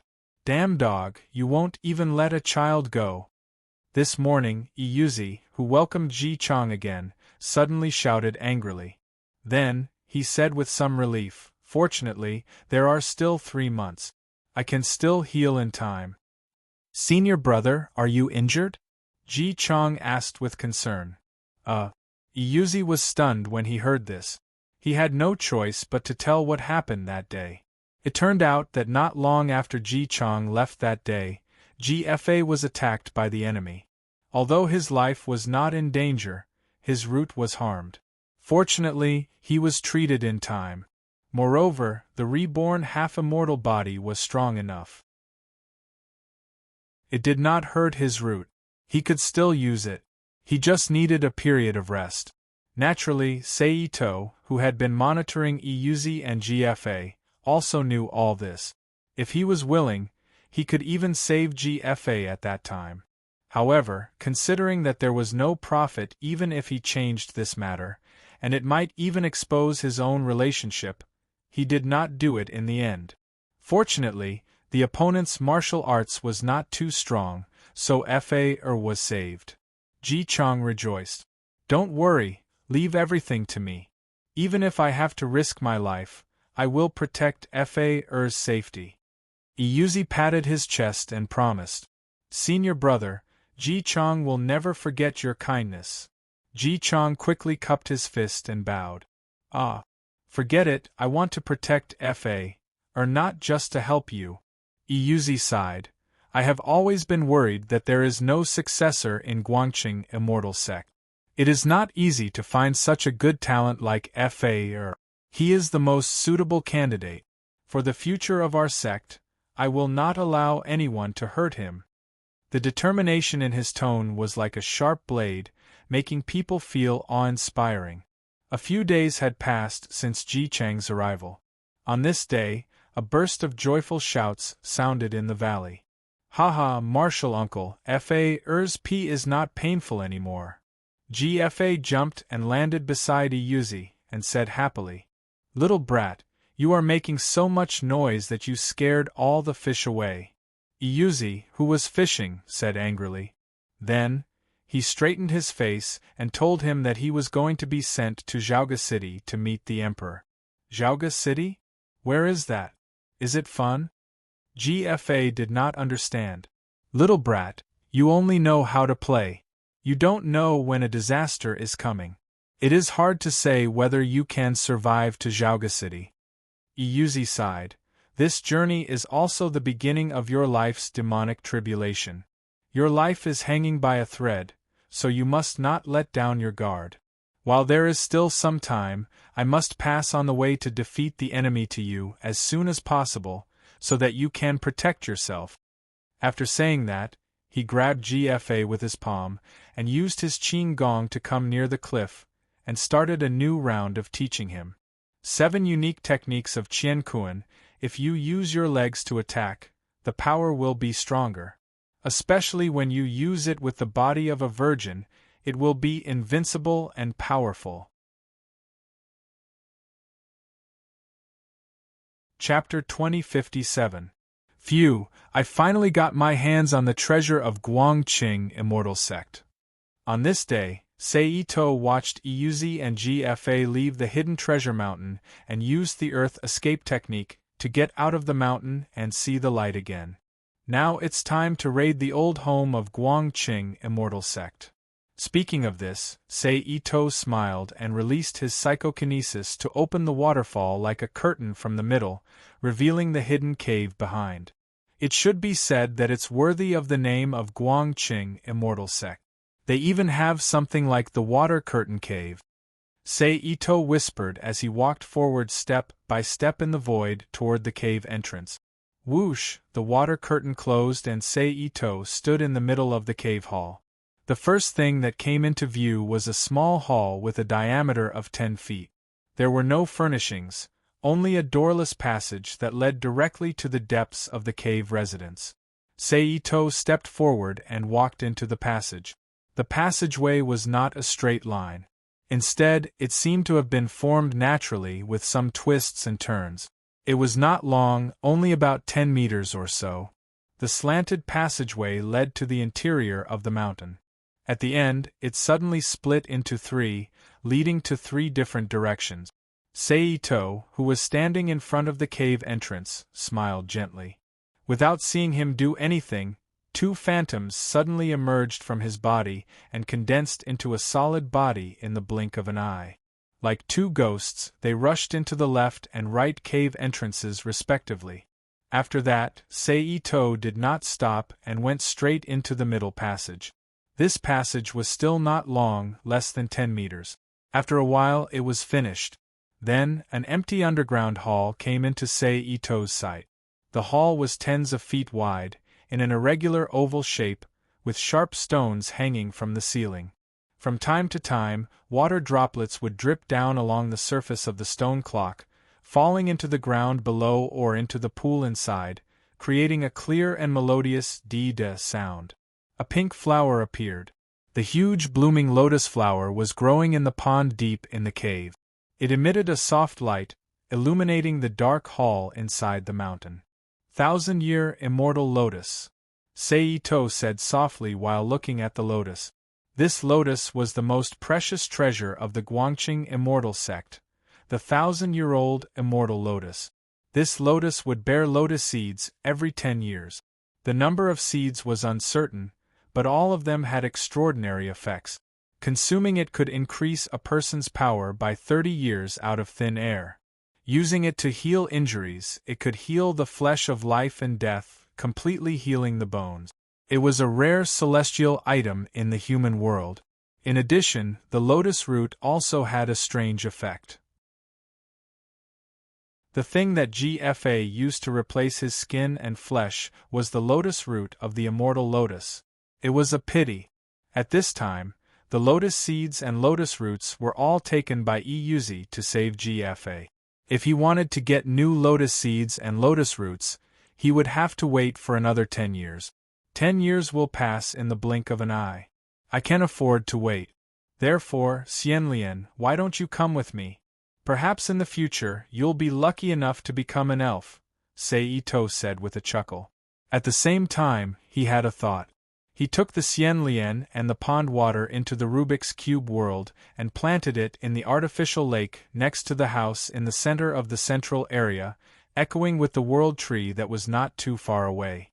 The moment he took the Xianlian, the other two black shadows also finished exploring the things behind the passage. They turned into wisps of smoke one after another and merged with Seito in a mysterious way. So it's Iyuzi's residence and the place where the stalactite milk was produced. Seito, who knew the situation behind the other two passages through the memory transmitted by his doppelganger, suddenly understood. Then he curled his lips and said, "So poor." In the sect leader's cave residence of a 1,000-year-old sect, there was only a 1,000-year-old Xianlian and a stalactite that could be considered an earth treasure. Other than that, there was not a single thing, such as the secret books of other sects and the secret books of inheritance in the sect. Seito, who was used to plundering in other worlds, was speechless. Is there another treasure hiding place? Then Seito thought and guessed. Then he released his spiritual power and carefully explored the hidden treasure mountain. The result was still the same, there was nothing. Forget it. With the innate Qianquan method and the 1,000-year-old Xianlian, this time's wait and harvest is worth it. That's it. After that, Seito did not stay in the cave residence. He left the water curtain cave according to the original path and chased after GFA and Iyuzi with the spirit I-Chi observation technique. When there were still 2 months to go to Zhaoga to meet King Zhou, Ji Chang chose an auspicious day based on divination and ordered the 3 generals who survived the Battle of the 9 Cauldrons to lead 100 elite soldiers to leave the city and rush to Zhaoga. On this day, the convoy came to the Tuzhang Gorge. The so-called Tuzhang Gorge was a place between 2 cliffs, with a width of only 2 zhang. Its nature was the same as the one-line sky, which was a good place to set up traps and kill.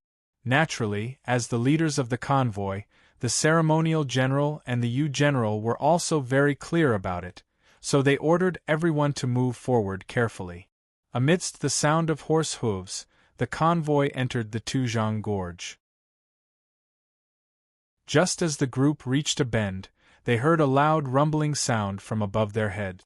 Then, a huge rock that was 2 meters wide and 3 meters thick fell from the top of the cliff with a loud rumble. Everyone in the group was shocked and dumbstruck. Their minds were in a daze, and they couldn't react for a while. Huge rocks rolled and collided back and forth on the 2 mountain walls like marbles, blasting out countless pieces of rock that shot down like a shower, causing the men and horses below to cry out in pain. They lost their sense of propriety and squeezed into a ball. Then, the huge rock that weighed 1,000 pounds fell to the ground and crushed dozens of people there into meat paste. Blood seeped out from under the rock and soaked the surrounding ground. However, even more broken stones were shot towards the ceremonial general, the general and the rest of the people who were guarding the carriage. The ceremonial general and the general quickly leaped from the back of the horse and opened their iron fan to deflect the broken stones away, saving the lives of the soldiers behind them. They jumped in front of the carriage to defend against the broken stones and hit GFA, who was inside the carriage. After a while, There were no more broken stones flying in the gorge. However, before the general and the ceremonial general could relax, along with a burst of laughter, a young man who was surrounded by lightning and a strong man who was wearing iron armor flew down from the sky and landed on the huge rock that fell to the ground. "Who are you?" the ceremonial general shouted. At the same time, a tall and skinny man dressed like an Indian of the modern era, a bald little monk with a demonic eye on his forehead, and many black-clothed men holding sharp weapons quietly appeared at the back of the convoy. They blocked the convoy's path of retreat with several thick trees. However, compared to the huge rock in front, the tree wall at the back was much easier to break. The ceremonial general quickly shouted, and led the people to rush to the back. However, at this moment, the Indian man suddenly turned around and opened his mouth to spit out a fire snake like an arrow that shot towards the huge tree that was blocking the way. It was as if the tree was sprinkled with kerosene. As soon as the fire snake and the tree came into contact, it immediately ignited into a raging fire and spread in the gorge. At the same time, the men in black and the short monk rushed forward and took the initiative to meet the ceremonial general and the convoy. A fierce battle then unfolded in the gorge. "How do you feel?" At this time, at the top of the gorge, Ito gently held a pair of plump round breasts with his hands and asked Sifu, who was nestled in his arms, softly. "The martial arts in this world is really as what husband said. It's very novel." Sifu, who was looking at the battle in the gorge, said with a charming voice. Then, she stretched out her hand and created a dark energy ball in her palm. She continued, "Also, the energy in this world is actually so rich. If I had this convenience back then, I'm confident that I could cultivate the 18th level of the Sky Demon Great Technique by myself within a few years. If you had cultivated it, how could we still have a chance to be together?" Ito said with a smile. "That might not be the case. Didn't senior sister Feishuan also cultivate the highest level of her sex sword manual, Sword Heart Illumination? In the end, wasn't she still forcefully taken away by my husband through coercion?" Wanwan snorted. Hearing this, Ito chuckled and didn't say anything. He watched the fierce battle below with interest. At this time, Ceremonial General turned over and sat cross-legged on the ground. The newly made 7-stringed zither in his hand was placed horizontally on his legs.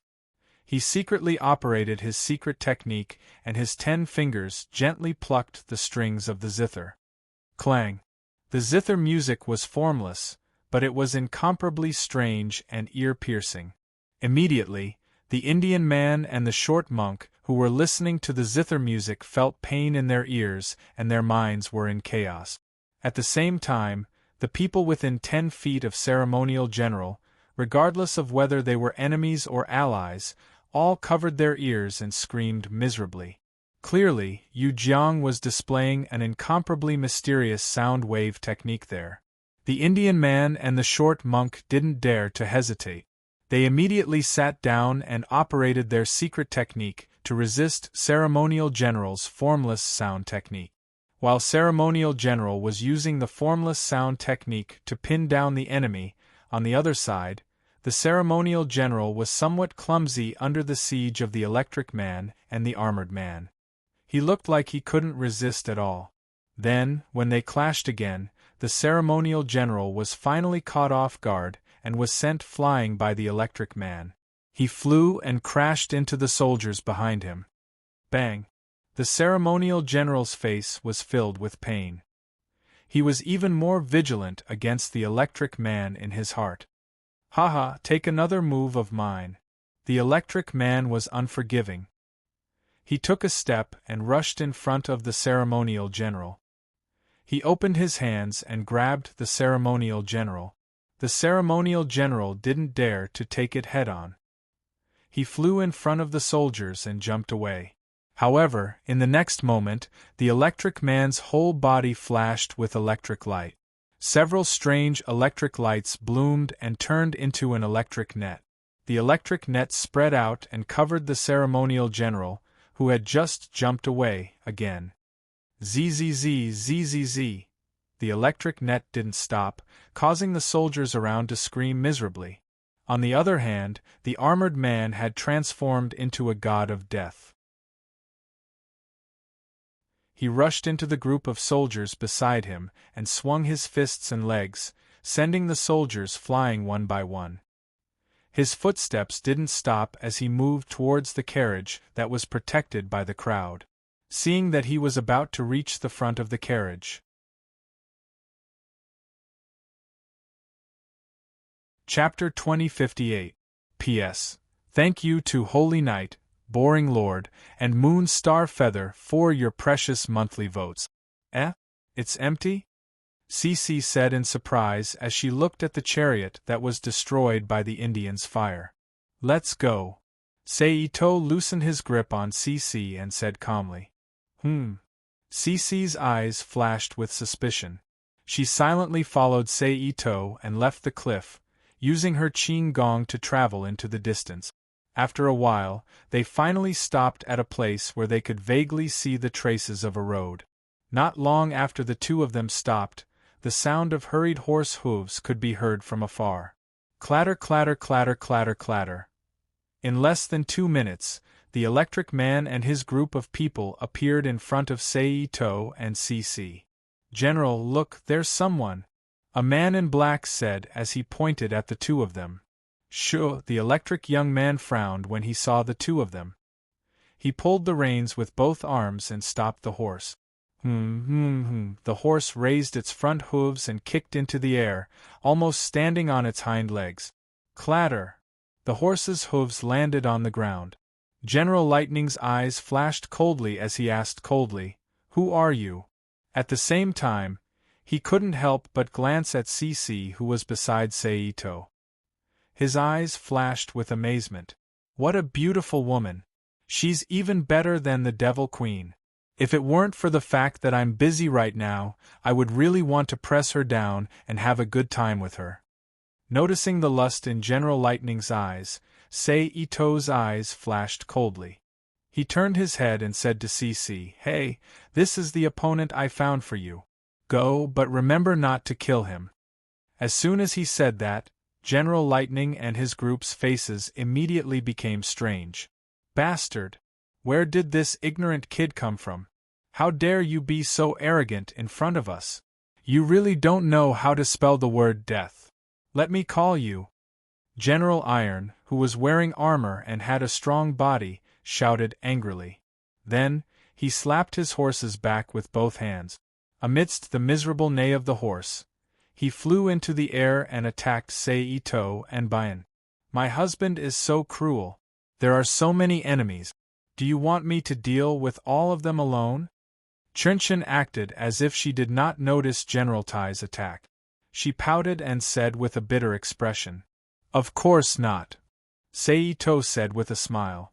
With a tap of his foot, he gently flew back like a wisp of smoke amidst the incoming fist wind.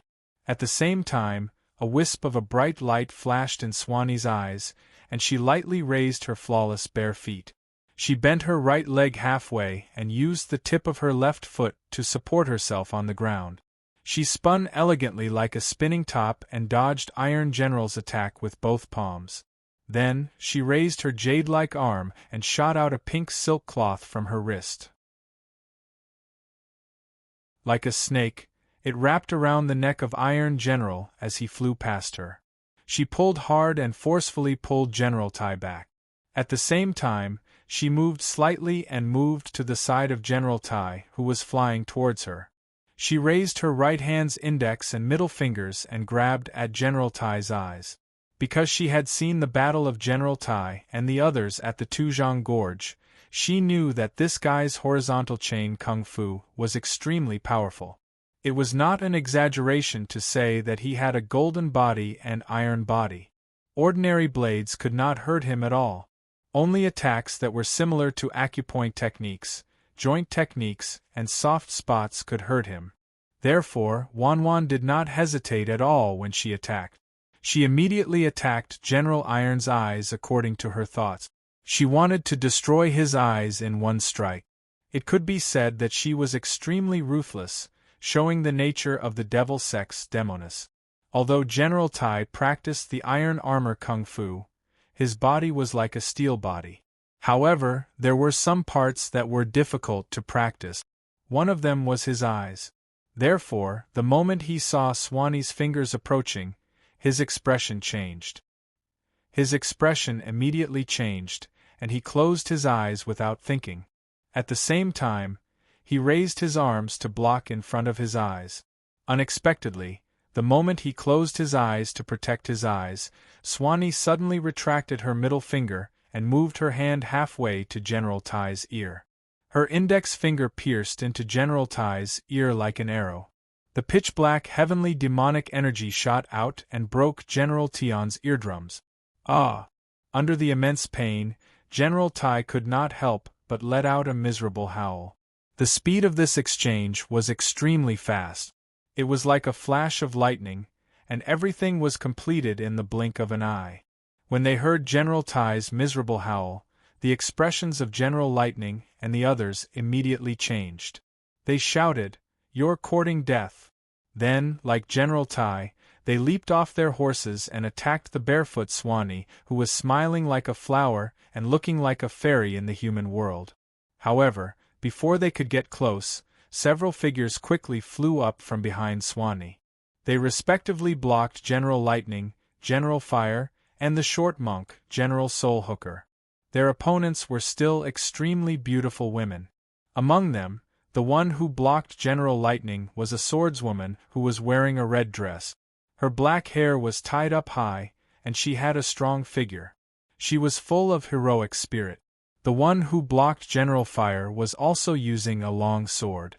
However, the style of the sword was different from the red-clothed woman's. It was much thinner and longer.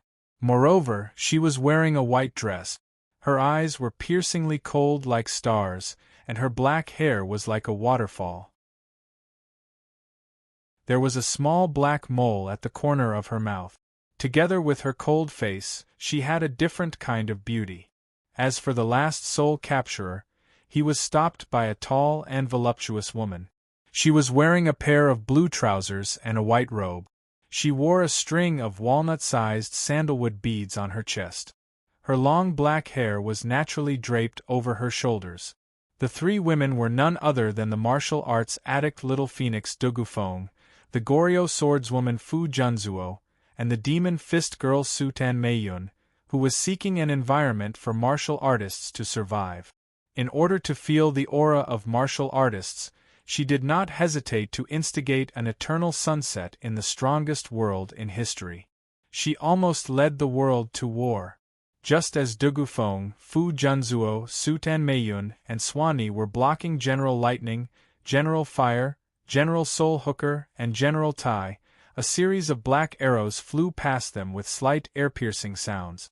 They accurately hit the throats of the black-clothed men who were still sitting upright on their horses, taking away their lives amidst the disbelief of the black-clothed men. Not far behind Swanee and the others, Toki Megumi was also wearing blue trousers and a white Taoist robe. However, she had an additional black leather breastplate on her body. She wore arm guards on both her hands and held an exaggerated large bow that was almost as tall as a person. She stood beside Seito and pulled the large bow in her hands into a full circle. She shot out arrows that were condensed naturally from the radiance of the bow towards the enemies. It was very obvious that the bow in Toki Megumi's hands was not an ordinary bow. It was a special large bow with a unique effect. Under Toki Megumi's precise archery skills, it was almost instantaneous. The black-clothed men led by General Lightning and the others were all killed on the spot. "Who exactly are you people? Why are you blocking us?" General Lightning, who was starting to feel fear towards Seito and the others, opened his hands and released several yellow lightning bolts at Dugufeng. After forcing Dugufeng to retreat slightly, he questioned loudly. However, the answer he got was Dugufeng's even faster sword light. The sword light shot out, and under the surging of the primordial chi, it transformed into numerous indistinguishable green sword shadows, attacking the vital parts of General Lightning's body. General Lightning, who felt the hair all over his body standing up, didn't dare to hesitate. He used his index and middle fingers to form sword fingers. Under the vigorous electric stimulation, the sword fingers turned into a sky full of finger shadows. He used his fingers to shoot out yellow lightning bolts that were like lasers. He destroyed the sword shadows in front of him while looking for an opportunity to counterattack. Finally, after a few moves, there was a crisp dang sound. General Lightning's thunderbolt finger and Dugufeng's sword blade clashed together. In an instant, the two of them frowned at the same time and were shocked by each other's strength. However, at the next moment, the lightning in General Lightning's hand suddenly exploded and turned into countless tiny lightning bolts. They flowed along the sword and into Dugufeng's body. In an instant, Dugufeng felt her arm go numb. She almost threw away the longsword in her hand. General Lightning didn't let her off after gaining the upper hand. He used his other hand's sword finger to point forward. He shot out a bolt of lightning at Dugufeng's face. Dugufeng's pupils contracted. She quickly tilted her head and dodged General Lightning's lightning finger by a hair's breadth. However, the blazing lightning couldn't help but burn off part of her elegant figure, causing her glossy black hair to spread out. Seeing that her beautiful hair was damaged, Dugufeng's eyes flashed with anger. She turned her body sideways and used her leg as a sword. It turned into a sky full of leg lights and attacked General Lightning once again. On the other side, Bayan, who had pierced General Iron's eardrum with her needle finger, released the black gas around her body. It created a spherical pitch-black space within a radius of 3 meters. She used the spatial distortion force created by her to forcefully pull General Iron, who was sent flying back. She then let go of the ribbon on her left hand and used it as a sword finger. Amidst the illusionary finger shadows, she quickly tapped on General Iron's vital acupoints. Strands of strange heavenly demonic chi that had a devouring effect were injected into General Iron's body. Ah! As expected, General Iron, whose true chi was almost scattered, let out a painful scream. At this moment, Bayan withdrew her heavenly demonic force field. She turned around and grabbed General Iron's armor by the collar. She then swung her arm and threw General Iron to the ground in front of Sei Ito. Bang! Bayan then lightly tapped her feet. She floated in front of Sei Ito as if she was flying. She then turned around and shrunk into Sei Ito's embrace. Sigh, this is great. Little Sister Feng has snatched Bayan's opponent. The others have also been stopped by Lady Fu and Master Tiantan. Hubby, remember to compensate me in the future. Bayan spoke with a charming voice. Don't worry. There isn't much in this world, but there are plenty of people who know martial arts. There are places for you to vent your frustrations. Sei Ito wrapped his arms around Bayan's slender and soft waist. He lowered his head and smiled at Bayan. That's good.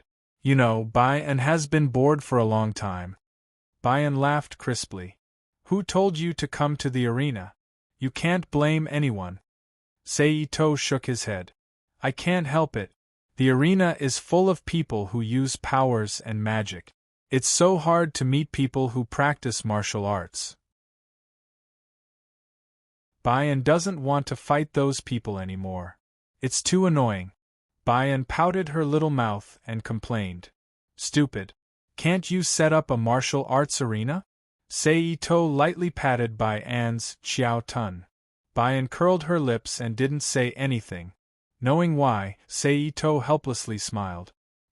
He raised his head and continued to watch the battle in front of him. The fire general's stomach bulged, and a hot fire snake shot towards Fu Junzuo. As if she had already expected the fire general's actions, Fu Junzuo's body flashed, and dodged the fire snake. She appeared beside the fire general in midair, and thrust the slender e-sword forward, stabbing towards the fire general. The fire general's body twisted like a boneless snake, and dodged the sword by a hair's breadth. Fu Junzuo's eyes flashed, and she used the Nine Mysteries Art's wonderful Qinggong to dodge the fire general's body again. Almost at the same time she dodged, a fire snake once again flew towards the place where Fu Junzuo was just hovering. Then, Fu Junzuo, who appeared beside the fire general, stabbed the sword in her hand again, bringing out cold stars, stabbing towards the fire general's vital points. The fire general curled his body into a ball in midair, and used the supreme Indian jujitsu to hide his vital point. He stirred up his chi, strengthened his skin, and took Fu Junzuo's attack head-on. In a split second there were a few muffled sounds, and a little bit of blood splashed out from the fire general's body. Then, the fire general suddenly bounced his body, stretched out in midair, and kicked at Fu Junzuo with both feet. Although the E-sword technique was to predict the enemy's movements, the key was that the swordsman could see the opponent's movements, guess the opponent's next attack, and then interrupt the opponent one step ahead of the opponent, so it had a strong requirement for vision, experience, and knowledge. Although after entering the Rubik's Cube world, Sei Ito had taught him the principles of the flowing water circle, and he had also comprehended a part of it, but in the end, he still hadn't completely mastered it. Even the third level of reading the opponent's thoughts and movements, Fu Junzuo still couldn't understand it, so when he encountered this Indian martial art that was completely different from the martial arts of the Central Plains, the E-sword technique inevitably couldn't be used. But fortunately, the opponent's tricks were just that. Other than the flames that needed to be carefully guarded against, it wasn't impossible to guard against it after familiarizing himself with it. Therefore, with his superb swordsmanship, he was able to fight evenly. Fu Junzuo waved the sword in his hand, and with a look of both sides being injured, he chopped at the fire general's feet. But the fire general, who didn't want to cripple himself, quickly retracted his legs midway, condensed his waist, and spun like a top in midair. Then, he suddenly swallowed Dugufeng and Meiyun, who were fighting with the Lightning General and the Soul General. He spat out a thick fire snake, helping the Lightning General and the Soul General out of their predicament, and using the recoil force of the fire to fly far away. From the looks of it, it looked like he was going to escape. "Hurry up and leave," the fire general shouted after spitting out a mouthful of strange fire. The Lightning General and the Soul General, who were worried about how to escape from the enemy's interception, were startled. They didn't dare to hesitate and used their movement techniques to chase after the fire general. Swish! Swish! But at this moment, accompanied by a light sound of breaking through the air, several arrows were shot at the three of them. It was the arrows shot out by Meili Tuki. Hearing the sound of breaking through the air, the Lightning General, the Fire General, and the Soul General were shocked. They all turned around and used their lightning fist, soft hand, and strange hook sickle to receive the arrows.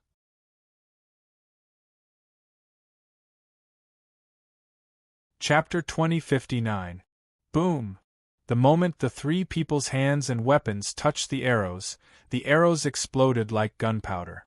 The powerful Yuan Qi shockwave sent the Fire General, Lightning General, and Soul Hooking General flying. Fan Tan Meiyun, Dugufeng, and Fu Junzuo, who were prepared for this, did not hesitate. They used their movement techniques and flying scythe kicks to chase after them. Wah! Under the surge of energy, the three of them felt pain in their internal organs and their bodies. They could not help but spit out a mouthful of blood. Evidently, the three of them had suffered some internal injuries of varying degrees from the Yuan Qi explosion at such a close distance.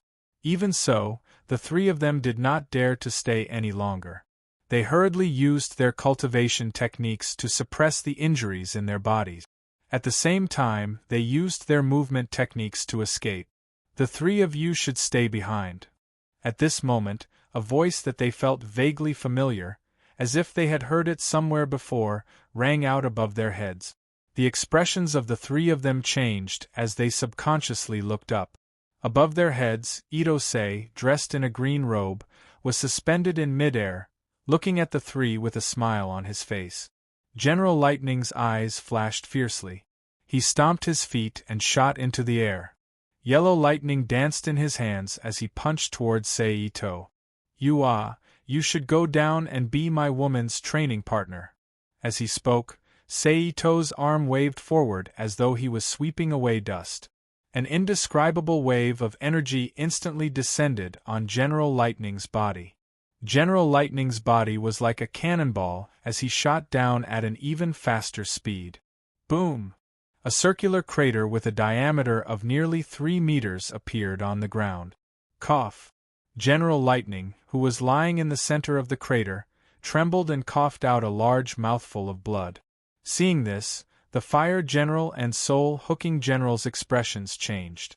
They could not help but reveal a shocked expression. Then, they looked at each other and rushed out in different directions.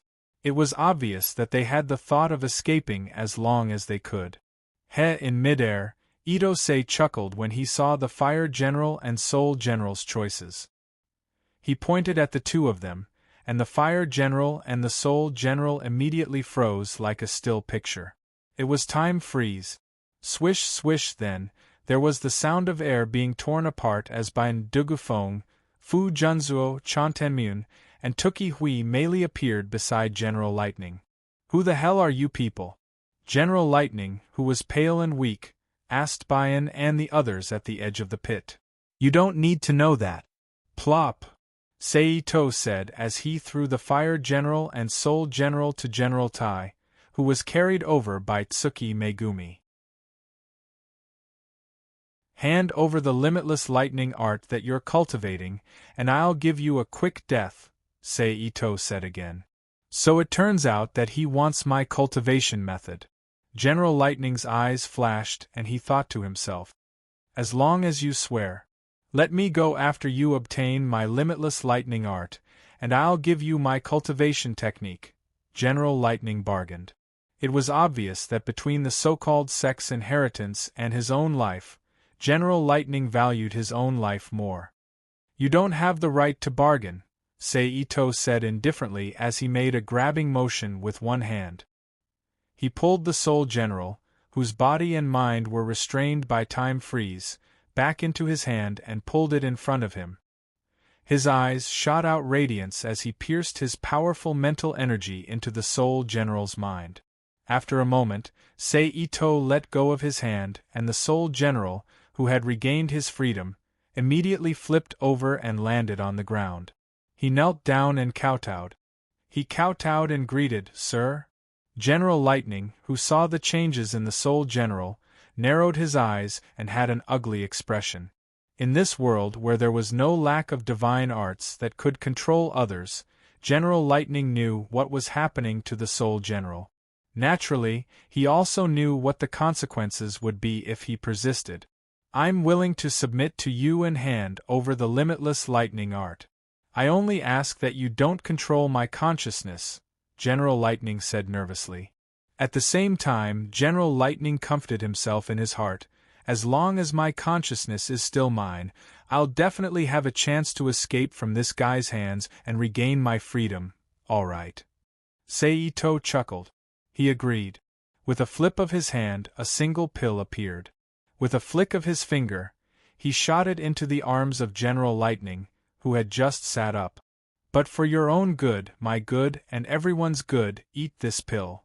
Looking at the brown pill in his hand, General Lightning knew that it wasn't poison, but something similar to the goo poison that the demon race used to control people. His face kept changing between green and red.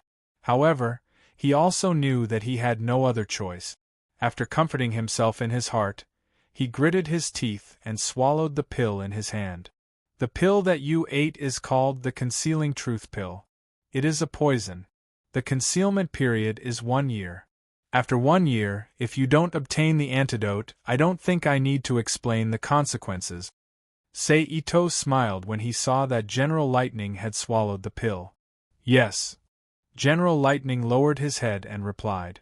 All right, tell me about the limitless lightning art. Saito nodded and said indifferently. Yes. General Lightning replied and explained the fundamental cultivation art that he cultivated, the limitless lightning art. The limitless lightning art's incantation wasn't long. It was less than 1,000 words, and it didn't take long for him to finish explaining it. At the same time, Seito, who had finished recording the limitless lightning art, nodded. He turned to Fu Junzuo, Bian, and Dugu Feng and said, "I'll leave the 4 of them to you guys." Dugu Feng's eyes lit up as she looked at General Lightning and the others. It was obvious that as a martial arts fanatic, she couldn't wait to spar with General Lightning and the others again. Seeing this, Seito shook his head helplessly. He used his mind to send Dugu Feng, Fu Junzuo, General Lightning, General Fire, General Iron, and General Soul hooking into the Rubik's Cube world. "Husband, that concealing truth pill was fake, right?" Bian, who was at the side, suddenly asked when General Lightning and the others disappeared. "What do you mean?" Seito looked at Bian with interest and raised his brows as he asked in return. "Husband, didn't you ask when you already knew?" Bian charmingly rolled her eyes at Seito and said, although the concealing truth pill's name wasn't recorded in the medicine book, it doesn't mean that it isn't real." Seito gave a hint. The so-called medicine book was used to record the various elixirs, poisons, and other random drugs that Lu Miaozi had researched. However, it later became the register of all the drugs in the Rubik's Cube world. It was split into 2 volumes. The main volume recorded all the drugs that could be used in the Rubik's Cube world, while the other volume recorded all the drugs that couldn't be used in the Rubik's Cube world. In the Rubik's Cube world system, there naturally wasn't anyone who would take the risk to privately refine or research forbidden drugs. Therefore, it was reasonable for Bian to think that the drugs that weren't in the medicine book didn't exist. Could it be a new product that someone came up with? Bian asked in astonishment. Seito smiled and didn't answer. Instead, he called out to Fan Tan Mei Yun and Tu Chi Hui Mei and said, "Let's go and meet the other group of people." After saying that, he took a step and disappeared from Bian's side in an instant. He appeared more than 100 meters away and then flashed into the distance. "Humph!" Bian snorted when she saw this and quickly used the heavenly demon dance to catch up. Fan Tan Mei Yun and Tu Chi Hui Mei didn't hesitate and rushed forward one after another. After more than a quarter of an hour, Seito's group of 4 appeared on the side of a rolling river and stood on a high cliff near the river. Boom! At this moment, a violent roar came from the distance. Ito-sei and the other 3 followed the sound and looked into the distance. They saw that in the middle of the river, a young man was fighting with a majestic man wearing armor, and the previous thunderous sound was produced by the strange martial skill used by the man. "This guy's martial arts are very compatible with the gigolo from before." Bian smiled tenderly. Then, she was stunned and turned to Seito and said, "Husband, the other group of people you mentioned just now can't be them, right?" "Yes, it's them." Seito smiled and said, "Let's go and be heroes." After that, Ito-sei took a step forward. He didn't control himself and let himself fall into the river below. However, when his feet were an inch away from the river, he suddenly stopped and stepped lightly on the water surface, causing a clear ripple. Then Ito-sei stepped on the ripples as if he was stepping on a flat point and moved closer to the battlefield. Bian smiled tenderly and also flew to the river surface. Her white feet touched the water surface and her body was like a fairy descending from the 9th heaven. With a graceful posture, she chased after Seito. Then, Fan Tan Mei Yun's figure flashed and also disappeared from the cliff. On the contrary, Hui Mei Tu Chi didn't move and still stayed in the same place. She raised her bow and pulled the bowstring into a full moon with her other hand. The bow and string flashed slightly and condensed a solid arrow. With a wung sound, she released the arrow. The arrow seemed to have passed through space and suddenly shot toward General Lei, who had just jumped out of the water and landed on the boat. At the same time, General Lei only felt a chill all over his body. No longer caring about the injury on his arm, he suddenly turned around and dodged the arrow with his martial arts instincts. However, although he dodged, the demon soldiers behind him didn't have time to react and were immediately pierced by the arrow. Pooh! Then, in the next moment, with a boom, the head of the demon soldier who was pierced by the arrow exploded and turned into a bloody foam that sputtered in all directions. "Who is it?" General Lei, who was full of anger, looked at the enemy and shouted angrily. "Even if I tell you, you won't recognize me." Accompanied by a chuckle, a pleasant voice reverberated across the entire river, attracting the attention of both sides who were in the midst of battle.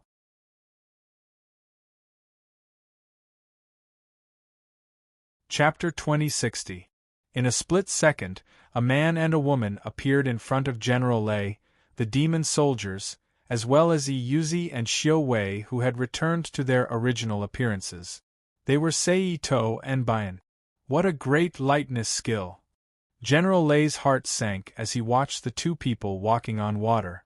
In this world full of vitality, although walking on water was an exaggeration, it was not impossible. For example, Yuzi, who was floating in the water at this time, could do it. As for General Lei, although he was still a little short, he could do it after cultivating for 3 to 5 years. Therefore, he was not surprised. However, the information revealed from this point made General Lei's face turn gloomy. In the next moment, General Lei's expression changed again as he abruptly turned his head to look at the deck behind him. All the demon soldiers on the side also turned their heads to look at that direction. They didn't know when, but a woman in strange clothes who looked like a nun appeared on the deck of the big ship. This woman was none other than Niantan Meiyun. Compared to Bai and who was good at lightness skill, Niantan Meiyun, who came from the world of the strongest disciple in history, was not good at lightness skill. Additionally, the chi in her body couldn't support her to walk on water like Sei-To and Bian unless she ran. However, that would create too much momentum and didn't conform to the concept of Niantan flowing strength that she had created. Therefore, she had to use the footwork from the advanced world, flying sickle kicks, to move and appear on the big ship of the demon army like a ghost. "Who are you?" General Lei clenched his right fist, which emitted faint sounds of thunder as he coldly stared at Niantan Meiyun and shouted. At the same time, the demon soldiers on the side drew out their weapons and surrounded Niantan Meiyun. "Master Niantan, you can't fight with Bai and for the opponent this time." However, when Niantan Meiyun was about to deal with the demon soldiers, Baian's pleasant voice sounded again. Then, the ribbons fluttered in the air as Lao Ai landed on the cabin of the ship like a celestial fairy. She looked at General Lei and the demon soldiers below with a smile. "Okay." Niantan Meiyun glanced at Baian and agreed indifferently. "Bastard." When General Lei saw the two women being so arrogant, he could no longer suppress the anger in his heart and scolded loudly. With a stomp of his foot, he sent a lightning fist rumbling towards Tanaka Meiyun. Boom! A thunderous sound rang out, and Tanabe Meiyun's figure immediately shattered in front of General Lei. Illusion! General Lei abruptly turned around and quickly scanned his surroundings. "Your opponent is..." Ouch! Just then, a voice rang out. Accompanied by Anne's irresistibly beautiful voice, two whip-like ribbons lashed out at General Lei. General Lei waved his right arm forward and shot out several gray balls with thunderous sounds towards the ribbon. Almost instantly the two collided fiercely. Boom boom! A thunderous boom reverberated throughout the ship, causing the air to explode. It formed a shockwave visible to the naked eye and sent the surrounding demon soldiers, who were caught off guard, flying. It was also at this moment that several figures of Tanaka Meiyun appeared behind the demon soldiers, who were sent flying. They either grabbed, slapped, pushed, or grabbed the demon soldiers to death, then skillfully threw them into the river outside the ship. Ah! Plop, plop, in just a moment, the entire deck was cleared, leaving only Tanaka Meiyun and General Lei, who had turned back into a single person, and Baian, who was still standing on top of the cabin with a smile on their faces. "You too, it seems that you need help." At the same time, on the river near the ship, Seito stood on the water beside Iyuzi and Xiao, who had turned back into their true forms, and said with a smile. Xiao expression tightened. She flipped her fingers hidden under the water and tightly grasped several thin needles. She looked at Seito with a guarded expression. Who are you? Iyuzi asked in a stiff tone.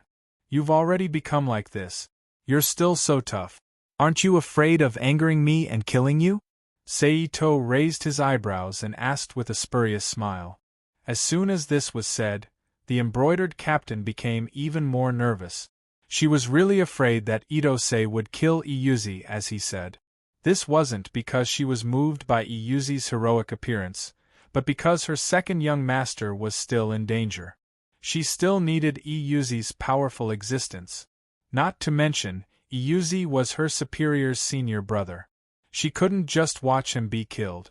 However, Xiao also understood that even if she was in perfect condition, she wouldn't be able to take down this unfathomable young master.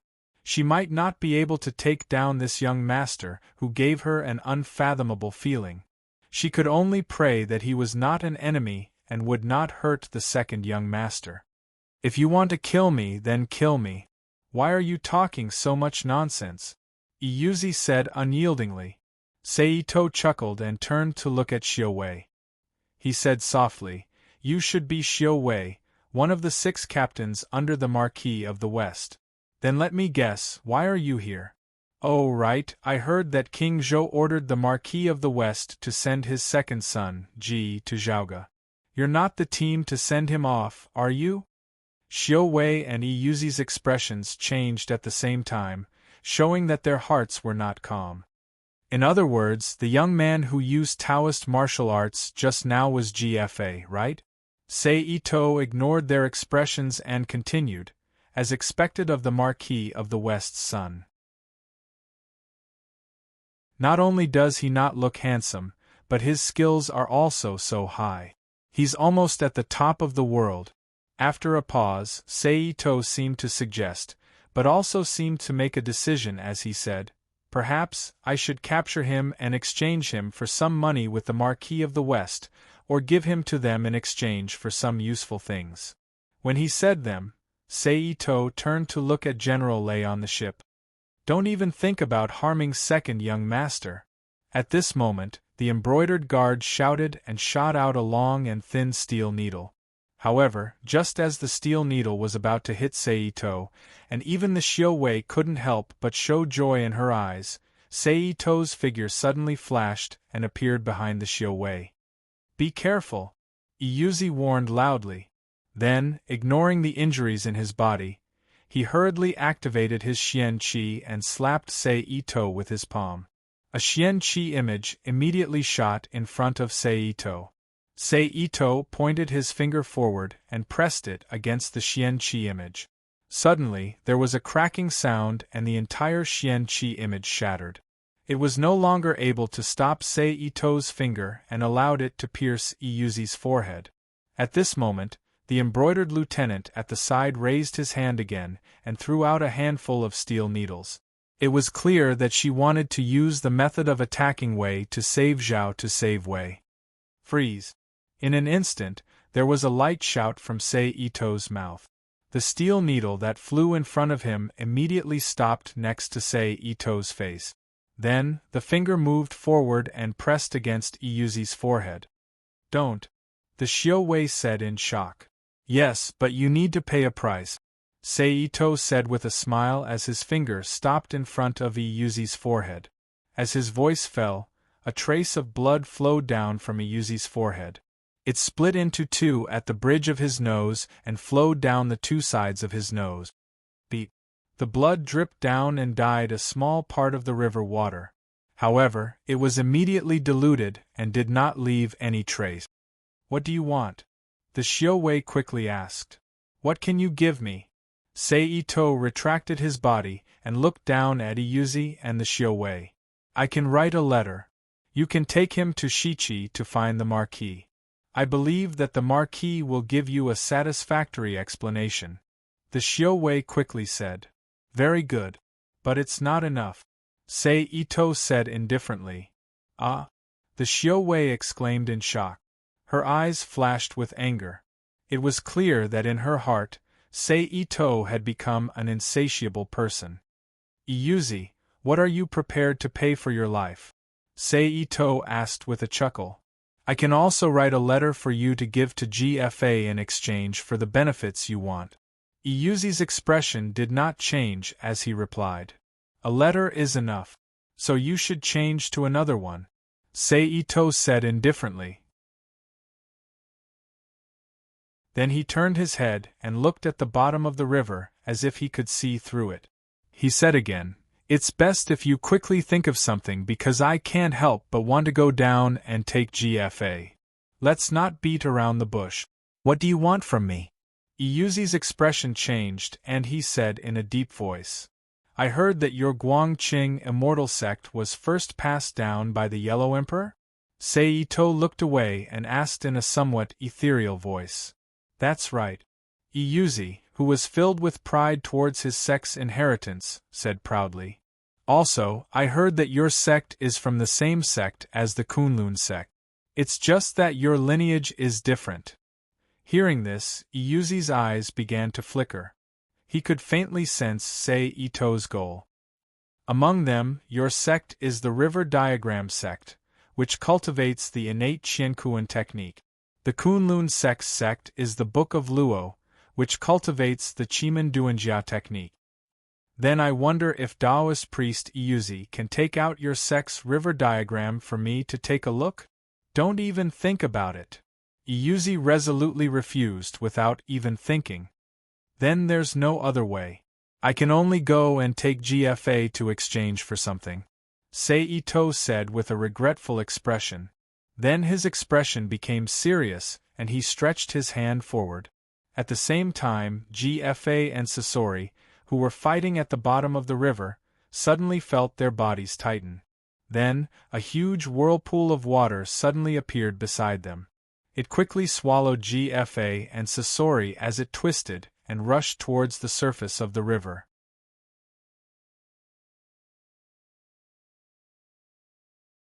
Chapter 2061. P.S. Thank you to Wangit for your precious monthly votes. Thank you to Buki for your tip. P.S. Qidian's period is starting again. Lanxiang splash, water splashed everywhere, and GFA and Scorpion General, who was wearing a green bodysuit, were sent flying into the air. Then, Sei Ito waved his hands, and an invisible force enveloped GFA and Scorpion General, sending them in front of Sei Ito. Although Scorpion General didn't know who Sei Ito was, he instinctively felt that they weren't on the same side. He quickly turned around and thrust the spear in his hand towards Sei Ito's face. What a cruel woman! Sei Ito chuckled. Sei Ito didn't speak fast, and his words were very clear. However, no matter how fast Scorpion General's spear was, it still couldn't hit Sei Ito before he finished speaking. This made the embroidered lieutenant and GFA, who was confused, feel very strange. Immediately afterward, Ito Sei, who was aiming at Scorpion General, retracted his palm as if he was flicking away flying debris. He casually flicked the tip of Scorpion General's spear. Suddenly, there was a soft ding sound, and Scorpion General's body immediately flipped and flew out in midair. Pa!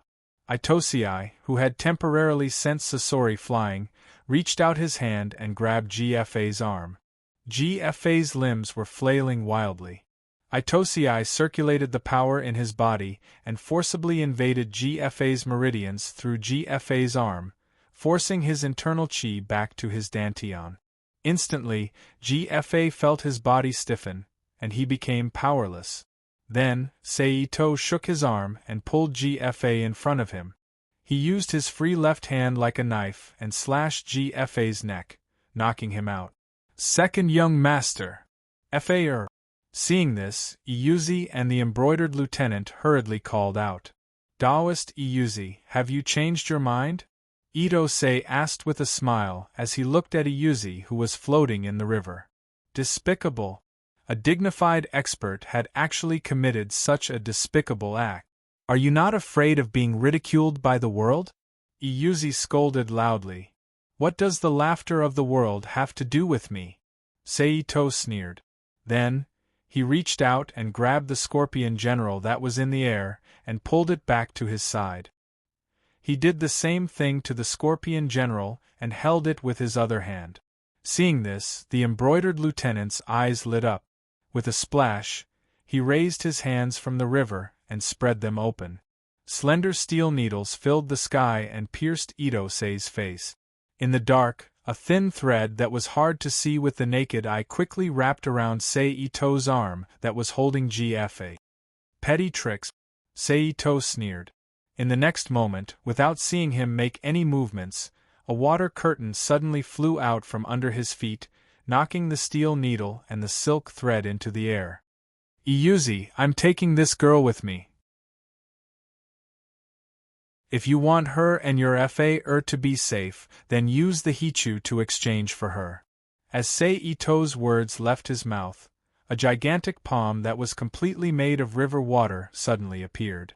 It grabbed the embroidered lieutenant who was in the river water and pulled him to Saito's side as if it had a mind of its own. Then, Saito, who was walking on the river water, approached the big ship in the river. Damn it! In the river water, Iyuzi looked at GFA who was in his hand. Iyuzi, who had never felt so powerless before, shouted with resentment in her heart as she saw Ito-sei's figure, who had taken the embroidered captain away with his strange martial arts and gradually walked away on the water. Cough. However, due to his agitation, his injuries were affected. He coughed out a large mouthful of blood, causing his face to turn even paler. Shushu's clothes fluttered and gently landed on the carapace of the big ship like a fairy. Brave warrior, please don't disappoint me. Bayan smiled with her delicate eyebrows. As soon as Shushu's smile appeared, General Lei immediately felt that the beauty in front of him had become even more beautiful. She was like a real fairy. Her entire body emitted a strange radiance, causing him to be unable to suppress the emotions in his heart. He wanted to approach the beauty in front of him and possess her. It was the secret technique of the great heavenly demon technique, heavenly demon charm. However, this situation did not last long. In a flash, General Lei's face froze. He opened his mouth and exhaled. His voice was like a thunderclap as he shouted, "Which Shio wants to use the charm technique to bewitch me?" As soon as he finished speaking, General Lei no longer hesitated. He rushed in front of Shushu and used his undamaged right fist to punch Shushu's body. Shushu tiptoed and dodged like a fluttering cotton. At the same time, she extended her right palm and slapped towards General Lei's side ribs with a dense grayish-black demonic energy. General Lei, who had missed his attack, quickly stopped his momentum. He waved his arm horizontally and swept towards Shushu's head with a thunderous sound. Shushu retracted her hand and leaned back. With her right foot as the axis, she spun in a circle and clapped her hands continuously. Palms, fists, and finger shadows filled the sky, attacking all the vital points on General Lei's upper body. Because he only had one intact arm, General Lei, who could not exert his full strength, roared helplessly and quickly retreated. However, Shushu, who was like a maggot attached to a bone, immediately caught up with him. However, with this opportunity to retreat, General Lei had already recovered from the previous stagnation. He hurriedly operated the secret technique in his body. In an instant, he blasted out a dozen gray balloons with a thunderous sound, welcoming Shushu. Boom, boom, boom, boom. In an instant, a thunderous sound reverberated throughout the deck. "Oh, warrior is really cruel. You actually used such powerful lightning to hit this servant." Shushu, who had retreated, shook her arms and shot out the heavenly demon's silk belt. Her voice and expression were full of hidden bitterness. Humph! General Lei snorted coldly and remained unmoved. He grabbed a heavenly demon's silk belt with one hand and pulled hard. He felt a strong force coming from it, and Shushu's figure immediately flew toward General Lei along with the ribbon. Then, General Lei let go of the ribbon and clenched his right hand into a fist. He gathered the remaining power in his body into his fist, forming a thunderous air mass the size of a human head. He waved his fist and blasted it toward Shu Shu, who was flying toward him. Ha! Unexpectedly, Tao Wu chuckled, and a grayish-black spherical space suddenly appeared around her.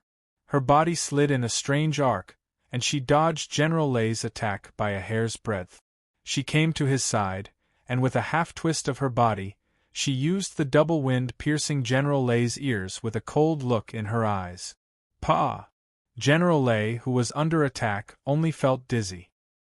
He could no longer maintain the strength in his hand, and immediately exploded with a loud boom. Then, Shu Shu, who had completely turned her body around with the help of the heavenly demon force field, kicked out her foot and kicked General Lei in the back. He was sent flying with a fierce glare.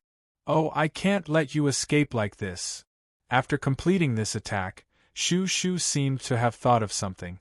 She quickly waved her right arm and shot out the heavenly demon's silk belt in her hand. Like a snake, it wrapped around General Lei's left ankle, who was flying toward the edge of the ship and was about to fall into the river.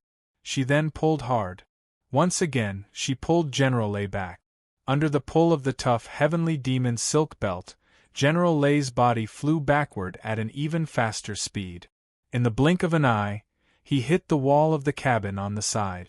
Pa! Walala! However, just as Shu Shu was pulling General Lei out of the shattered cabin, a strange fragrance suddenly appeared in her nose. Oh no, it's poisonous smoke! Shu Shu's expression changed, and she said loudly. And almost at the moment when her words fell, Qiantan Meiyun, who had been standing at the side, suddenly flashed and disappeared from the deck. She then reappeared a few seconds later. However, at this time, a girl wearing a flowery top and yellow cloth pants with her hair draped over her shoulders appeared. She looked to be only 14 or 15 years old. Her entire body was dripping wet, and the figure of a petite girl also appeared on the deck. It was General Du, who had come with General Lei and General Scorpion to capture GFA. Plop! Qiantan Meiyun casually threw General Du onto the deck. Little girl, was it you who released the poisonous smoke? Shu Shu looked at General Du with a smile and asked softly. Humph. General Du snorted coldly and did not answer.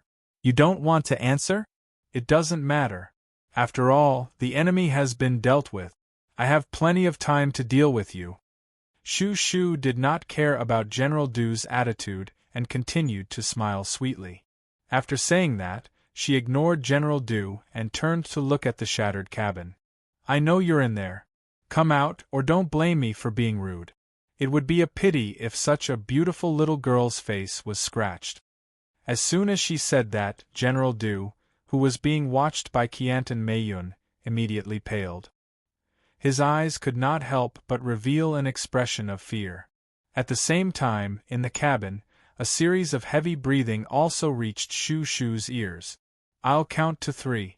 If you don't come out by then, I'll do it. I'll make my move then. Bai smiled tenderly. Then he counted the numbers as he was told. 1, 2, boom. Just as the 2 words left his mouth, there was an explosion. The cabin that was already severely damaged suddenly exploded. Then, General Lei, who had gathered a ball of powerful energy in his right fist, shot out from the flying debris. He arrived in front of Shu Shu like a ghost and threw a punch at her. Under the attack, Tao Wu's expression did not change. The heavenly demonic energy field around him rose at his will. With the help of the heavenly demonic energy field's twisting and devouring force and the heavenly demonic dance's body movements, he narrowly brushed past General Lei's fist and dodged. Then, he gracefully entered General Lei's arms. He gently raised his right hand and gently placed it on General Lei's chest as if he was caressing it. What? In an instant, General Lei felt pain in his chest and involuntarily vomited a large amount of blood. Brother! Seeing General Lei vomit blood, General Du anxiously called out. So your brother and sister. After finishing the attack, Shu Shu twisted her body from General Lei's embrace, and said in realization, "Bang." With his heart and lungs injured and the injuries he suffered from the battle with GFA, General Lei, who could no longer hold on, knelt heavily on the ground. Cough cough. General Lei kept coughing out blood from his mouth. Swan and I, Mei Yun, knock them out. Right at this moment, a gentle male voice sounded by everyone's ears. Then, the surrounding light changed, and Sei Ito appeared on the deck. Whoosh plop! The water palm dispersed, and the embroidered lieutenant in the palm was thrown onto the deck. Eh? Are these the girls that my husband has just captured? Tianqi looked at the unconscious Scorpion General and the embroidered lieutenant who was kneeling on the deck and gasping for breath. With you guys around, do you think I still need to kidnap women? Seito glanced at Bayan and laughed. Who knows? Maybe my husband wants to have a change of taste. Chenshin giggled. Seito snorted. It seems that I need to re-establish my position as a husband tonight. How dare you tease your husband? That being said, he didn't stop moving. With a thought, he sent General Lei and General Du, who had been knocked out by Miumo and Bayan, as well as General Scorpion, into the Rubik's Cube world. This is King Wenwang of Zhou? Chenshin walked to Sei Ito and asked curiously as she looked at the young man in his hand. Yes. Sei Ito nodded to confirm. The embroidered lieutenant next to him, however, did not understand when the second young master of her family had gained the title of King Wenwang of Zhou. I didn't expect King Wenwang of Zhou to look like this. He doesn't look like the portrait at all, Chenshin said. It's normal. After all, in normal history there was no paper, ink, or anything like that in this era. The things that were recorded were either animal hides, silk cloth, bones, or bronze. No one had the time to draw their portrait. So, most of the portraits that were passed down in the future were images of their predecessors, not their real appearances. Seito smiled. Didn't you see the appearance of the 3 sovereigns and 5 emperors in the ancient times? Other than a few, they all looked the same. That's true. Chenshin thought about it and felt that it made sense. However, while they spoke casually, the embroidered lieutenant's heart was in turmoil. Could it be that they aren't from this era? Then, wouldn't the second young master, who they call King Wenwang of Zhou, be? Thinking of this, the embroidered lieutenant could not help but look at the unconscious GFA who was still being carried by Seito. Seito, who noticed the embroidered lieutenant's expression, smiled and did not say anything. Chenshin, seal her acupoints and bring her along. Let's leave this place, Seito ordered. Lao Ai nodded and walked to Xiao Wei's side. With Xiao Wei's cooperation, Lao Ai easily sealed several vital acupoints on her body, making her unable to move her internal qi and body. Then, he reached out and grabbed Xiao Wei, and left the ship with Ito Sei and Qiantan Meiyun. They walked on the waves back to the high cliff where they first came from, and reunited with Suki Emily, who was staying here. What are we going to do next? Chenshin asked. We're going to catch a few more people and earn some money, Seito said with a smile. Then, he took a step forward and moved forward like a ghost. Chenshin, Qiantan Meiyun, and Toki Meili did not hesitate and used their Qinggong and Qinggong to chase after him. Soon, they completely disappeared from the vicinity. Then, somewhere half a mile downstream of Nujiang, Seito and the others appeared. The moment they appeared, a loud shout echoed in Seito and the others' ears. Who's there?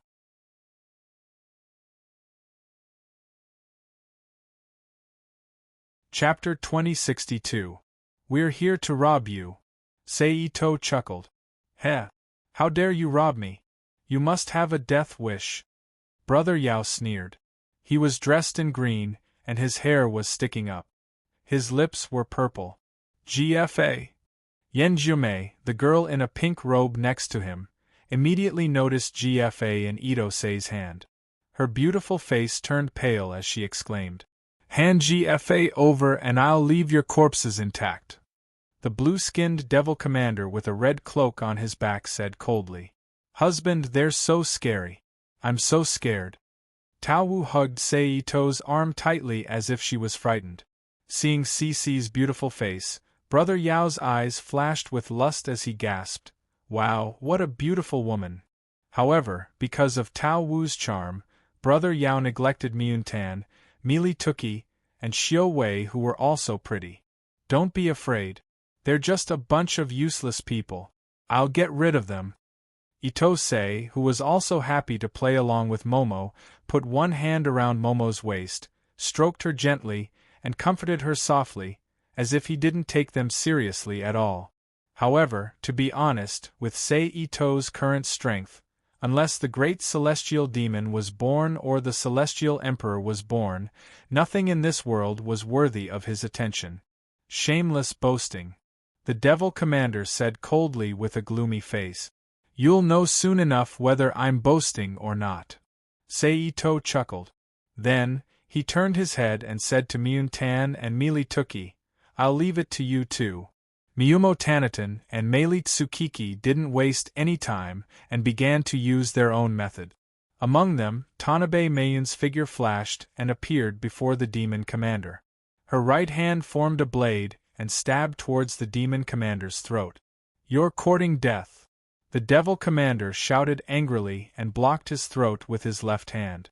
At the same time, he clenched his right fist and punched towards Meiyun's face. However, with a whoosh, Meiyun's figure disappeared like an illusion in front of the shifter marshal. In the next second, Miuntan reappeared behind the devil commander and grabbed at the devil commander. She grabbed the devil commander's cape. Sensing that the enemy was behind him, he didn't hesitate. He turned around and kicked at Miyun. However, just like before, Miuntan's body disappeared again like an illusion. Lowly servant who hides her head and shows her tail. The demon commander scolded coldly. Then, he condensed his demonic chi and instantly punched out hundreds of fist shadows with dense demonic chi in the air around him. His goal was simple. He wanted to force Miuntan to come out and fight him head-on. As expected, Miuntan reappeared. However, before the devil commander could rejoice, several energy palms formed from a mixture of chi and essence shot out from the ground. They grabbed the devil commander's legs and threw him to the ground.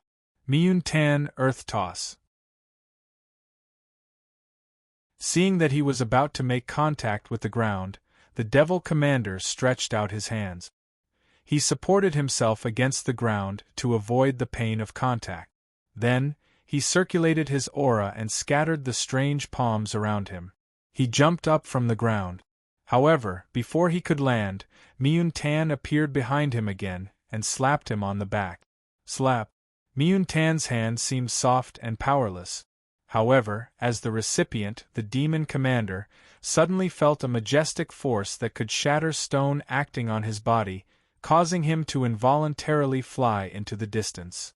On the other side, just as Tanabe Meiyun took the initiative to attack the young demon commander, Hui Meili also drew her bow and condensed an arrow of chi, shooting it towards the green-clothed demon commander without any hesitation.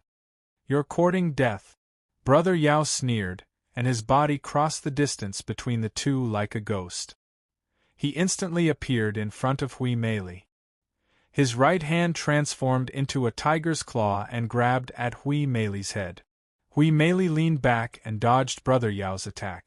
At the same time, he extended his right hand. The arrow that appeared between his fingers transformed into a sharp blade and stabbed at Brother Yao's throat. Brother Yao's expression changed when he felt the cold air coming at him. He caught the arrow with the new metal claw on his left hand. Clang! However, in the next moment, Brother Yao felt pain in his abdomen. He couldn't help but fly backward. When Brother Yao used the mechanical claw to grab the arrow, Hui Meili took the opportunity to use the end of her longbow as a spear and stabbed Brother Yao's abdomen. Hui Meili, who had sent Brother Yao flying, stood up again. She quickly knocked an arrow on her bow and shot it at Brother Yao. Clang! However, just as the arrow was about to hit Brother Devil, a huge figure suddenly appeared beside Brother Devil. The figure held a strange-looking saber with a double-edged blade and blocked the arrow that was coming at him. "Boss, are you okay?"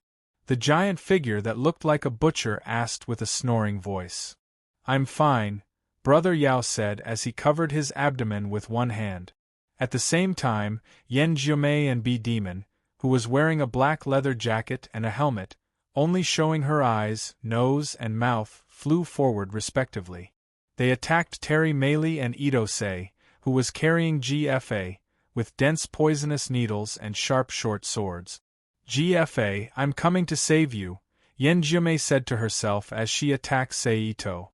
"You're overestimating yourself," Sivan, who was in Sei Ito's arms, said with a cold smile as he looked at the sharp blade coming at him. Then, he flipped his hand and a ball-sized black ball appeared in his palm. He raised his hand and blocked the sharp blade in Yen Jiumei's hand. Puff! The moment the two made contact, Yen Jiumei felt that the sharp blade in her hand was out of her control. Then, it was pulled to the side by an unknown force and stabbed into the air. Then, Yen Jiumei's pupil shrank. She waved her hand and collided with Sivan's palm. Poof! Humph! Suddenly, Yen Jiumei felt pain in her meridians. Her face turned pale as she flew back at high speed. At the same time, with a thought, Itosei cast an invisible defensive barrier around himself, Momo, and Captain Embroidered, who was restrained on the side. Almost at the same time as he set up the barrier, a dense cluster of fine needles flew over with tinkling sounds. Immediately afterward, Kitasaki Emi, who was swinging her big bow in a circle, pulled back her bow, pulled the string, and held a real arrow. She pointed the front end of the arrow at B-Demon, and shot it without hesitation. Whoosh! The sharp arrow pierced through the air, and in the blink of an eye, it flew in front of Feng Mei, who was in the air, and had nowhere to dodge. However, to everyone's surprise, the B-Demon didn't choose to dodge. Instead, she retracted her body slightly and used her arms to block the arrow. She used her body to block the arrow. In an instant, there was a muffled bang. Both the arrow and Feng Mei were pushed back uncontrollably. However, there was no damage on Feng Mei's body. Obviously, the leather armor on her body was not only used for camouflage, it also had an unexpected strong defensive effect. Seeing that her arrow did not hurt Feng Mei, Meili's eyes flashed. She pulled the bow again and shot an arrow at Feng Mei, who was about to fall back to the ground. This arrow was even faster than the previous one. It appeared in front of B-Mei in an instant and accurately hit her body as her expression changed slightly. Boom! A violent explosion of Yuan Qi was heard. "Feng Mei!" Pigboy yelled. Huff! The mist of vitality dispersed, and the B-Mei fell to the ground, spitting out blood. It rolled a few more times before coming to a stop. Cough, cough! At this time, a green shadow flashed. Brother Yao took advantage of the time when Meili had just used her bow and was not ready to shoot another arrow. He attacked with his right hand and a ferocious claw appeared in the sky. He aimed at Meili's vitals. Hui Meili tapped her foot and leaped back a short distance. The bowstring in her hand was drawn into a full moon, and a few shiny arrows were condensed on the bow. She did not aim and shot them directly at Brother Yao in front of her. Brother Yao knew that Meili's bow was powerful, so he did not dare to take the arrows head-on. He quickly used his qinggong to dodge the arrows and rushed to Meili's side. But another arrow appeared in front of him. It was emitting a chilling aura that made his skin tighten. Brother Yao's expression changed. He used his qinggong again to move around. However, no matter how he moved, the arrow on the bow always locked onto his body like a shadow. He believed that as soon as he stopped, he would immediately be shot by the arrow. "Pig boy!" Brother Devil yelled, feeling extremely annoyed. "I'm here, boss!" Pigboy yelled. He took heavy steps and rushed to Meili. He swung the strange sword in his hand and slashed at Meili's body. At the same time, Brother Yao jumped and hid behind Pigboy. Megumi Tosaki tilted her bow and used the handle of the bow to receive the pig boy's strange blade. She shook her arms slightly and used the deflecting technique to divert part of the force to her feet. Then, she loosened her fingers and shot the arrow through the gap between the pig boy and the bow, aiming straight for the pig boy's head. The arrow was too close. It was so close that Pig Boy did not even have time to react. The moment the bow was pulled, the arrow went through Pig Boy's jaw and into his head. It then came out from the top of his head. Coincidentally, it collided with Brother Yao, who was jumping from behind Pig Boy and was about to attack Melee from above. In the face of this sudden attack, although Brother Yao was shocked, he did not panic. He quickly twisted his body in mid-air and blocked the tip of the arrow with his claws made of fine iron. Relying on his past experience and reaction, he forced the arrow to go past him.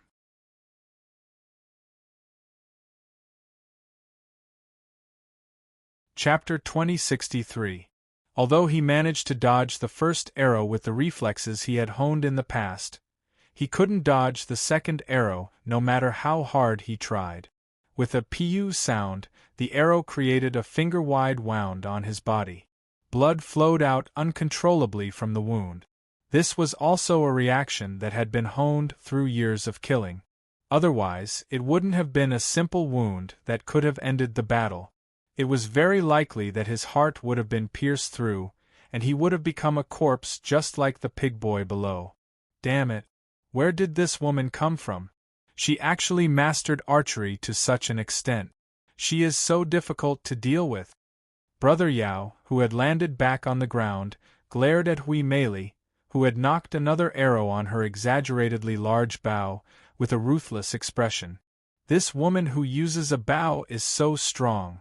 The embroidered lieutenant sighed in his heart, similar to Brother Yao's. Pig Boy. Yanjiume first looked at the body of Pig Boy on the ground with a trace of sadness on her face. Then she turned to look at GFA, who was in Ito Sei's hand with a flash of worry in her eyes. GFA, at the same time B-Demon, who had finally suppressed her injuries, got up from the ground. Together with Yen Jiumei and Brother Yao, they surrounded Suki Meili, Ito Sei, and Bai Qing, as well as the embroidered captain behind them. Then, the three of them suddenly moved and attacked Sei Ito and the others at the same time. B-Charm was the first to attack. She used her Qing Gong and appeared behind Sei Ito, Momo and the embroidered captain like a cloud of black smoke. She opened her hands and shot out a rain of fine needles at Sei Ito and the others. It looked like she was trying to pin them down. Then came Yen Jiumei and Brother Yao. Their Qing Gong was not any weaker than B-Mei's. Instead, it was slightly better. They attacked Kimi from both sides at the same time. Hui Meili's expression did not change despite being in the middle of a pincer attack. She calmly fired an arrow at Brother Yao, forcing him to dodge and delay his attack to break the pincer attack between him and Yen Jiumei. Then, she turned her right hand. He took out a shiny steel arrow from the quiver on his back and threw it at Yen Jiumei's sword. In an instant, there was a crisp clang as the arrow in Hui Meili's hand was cut in half by Yen Jiumei's sword. The arrow continued to fly towards Hui Meili without slowing down. Hui Meili didn't expect Yen Jiumei's weapon to be so sharp. Her pupils shrank and she nimbly dodged. She stretched out the longbow in her hand and wrapped it around the neck of Yen Jiumei, who had just brushed past her. She twisted the bow and strangled Yen Jiumei's throat. Ugh! Yen Jiumei instantly felt that it was difficult to breathe. She groaned in pain. Let go of Jiumei. But at this moment, Brother Yao, who had been blocked by Hui Meili's arrow, finally came to the side of the two. The mechanical claw on his left arm was spinning. It turned into a circle and swept towards Hui Meili's hand that was holding the bow. Hui Meili, who knew that she would lose her arm if she tried to block it, didn't hesitate. She immediately let go of her hand and used Yen Jiumei's body as a support to move in front of her. As the daughter of the devil marshal, Yen Jiumei, who had followed her father and brother everywhere and done many evil things, was not a good person. Therefore, when she saw Hui Meili in front of her, she didn't hesitate at all. She waved her arm and slashed towards Hui Mei's body. Although Hui Mei had lost her bow, it didn't mean that she didn't have any means to fight. She raised her arm and blocked Yan Jumei's sword. Then, she held an arrow in her left hand and stabbed it towards Yan Jumei's forehead like a dagger. Yan Jumei quickly tilted her head and dodged the attack by a hair's breadth.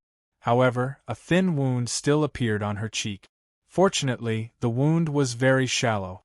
The healing medicine in this world was also very effective. She didn't have to worry about it leaving a scar and disfiguring her face. Hui Mei, who saw that her attack had missed, twisted her wrist and stabbed the arrow towards Yan Jumei's temple again. But this time, Yan Jumei had nowhere to hide.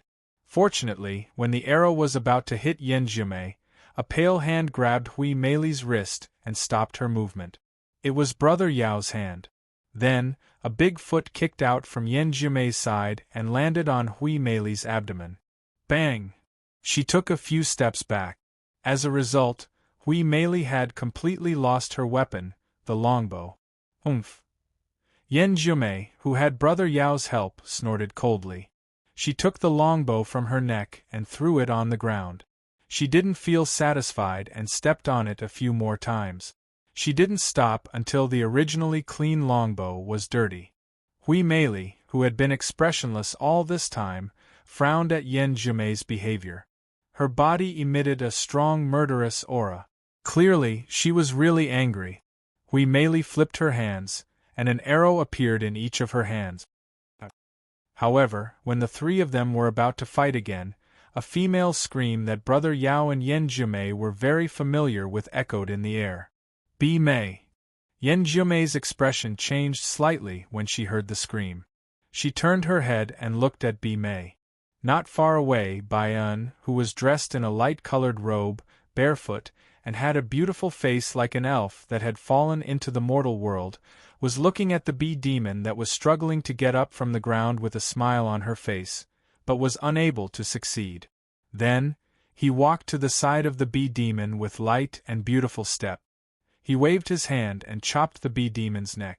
In an instant, a muffled groan was heard. The bee charm finally stopped struggling and fell heavily to the ground. It was unknown whether it was dead or alive. Jiumei! Brother Yao shouted. Oh? Yan Jumei quickly came back to her senses and refocused on Hui Mei. Do it! As soon as he finished speaking, Brother Yao immediately turned into a black shadow and rushed in front of Hui Mei. His flesh claws and mechanical claws attacked continuously, turning into a huge curtain formed by claws and trying to grab Hui Mei's body. Hui Mei's eyes shrunk. The arrows in her hands were also thrusting, dispelling Brother Yao's claw attacks. However, when the two of them were in a stalemate, Yan Jumei appeared next to Hui Mei. She thrust her sword forward and aimed at Hui Mei's back. Hui Mei, who sensed the danger behind her, didn't change her expression. She slid her feet and turned sideways. While dodging the sword, she extended one of her arms and threw the arrow in her hand. The arrow turned into a black shadow and arrived in front of Yan Jumei in an instant. Yan Jumei was startled. She quickly fell flat on her back and dodged the arrow by a hair's breadth. However, a huge, bone-deep wound still appeared on Yan Jumei's forehead. Blood gushed out and dyed Yan Jumei's face red. Jiumei! Taking advantage of Yan Jumei's attack, Brother Yao tore off a piece of flesh from Hui Mei's arm and shoulder with his claws. He was shocked when he saw this and hurriedly yelled. As the son of Devil Commander, Brother Yao knew how important his sister was in his father's heart. She was the apple of his eye. He wouldn't allow anyone to hurt her. If she died in the enemy's hands, even if he killed the enemy in the end, he wouldn't be able to gain anything from his father. Thinking of this, Devil Commander didn't dare to hesitate. He quickly clenched his claws and attacked Hui Mei's vital point. Immediately, a large number of claw shadows landed on Hui Mei's body, tearing off pieces of flesh and blood from her body. It did not take long for Hui Mei to be covered in blood. Sigh, Hui Mei's close combat skills are still a bit weak. Seeing this, Seito couldn't help but sigh. Then, he raised his hand and pointed forward. Brother Yao, who was attacking Hui Meili, immediately stopped. He maintained his attacking posture like a statue and stopped in front of Hui Meili, who was covered in blood. Then, Seito shook his finger again and stopped Yen Jimei, who was using a piece of cloth to cover the wound on her forehead. Then, he turned to Hui Meili and said, "Are you okay?" "I'm fine." Hui Meili, who backed away from Brother Yao, shook her head. Then, she walked to the side and bent down to pick up the big bough on the ground. "Come here, I'll send you back first," Seito said again. Hui Meili didn't say anything. She silently walked to Seito's side with the big bough. After checking Hui Meili's injuries, Ito-sei turned his wrist and gathered an emerald-green ball of light in his palm, which exuded a strong aura of life, and threw it into Hui Meili's body. The moment the ball of light entered Hui Meili's body, all the wounds on Hui Meili's body stopped bleeding and began to heal at a speed visible to the naked eye. Then, Seito sent Hui Meili, the unconscious Beimei, Brother Yao, and Yen Jimei, who had been frozen by time's stop, into the Rubik's Cube world. The embroidered lieutenant's pupils constricted when he saw this strange scene again. He could not help but ponder in his heart, guessing where those people who had disappeared had gone. "Husband, do you think Master Chantan will win, or do you think that monster-looking guy will win?" Tao Wu, who was leaning on Seito, asked curiously when she heard the sounds of explosions coming from not far away. "It's hard to say. It depends on whether the Devil Commander's senses are sharp enough. If it's sharp enough, he might be able to see through Mei Yun's attacks and win. If it's not sharp enough, he might lose to Mei Yun." Seito thought for a moment before replying, "But I think it'll be a draw." Tao Wu let out a low moan with a surprised expression. "Let's see." Seito shook his head and didn't explain. He looked at the two people fighting not far away.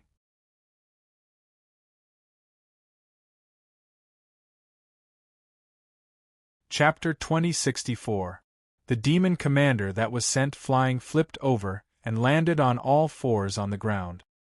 His 10 fingers were like hooks as he clawed at the ground. Only when 10 deep cracks appeared on the ground did he finally come to a stop.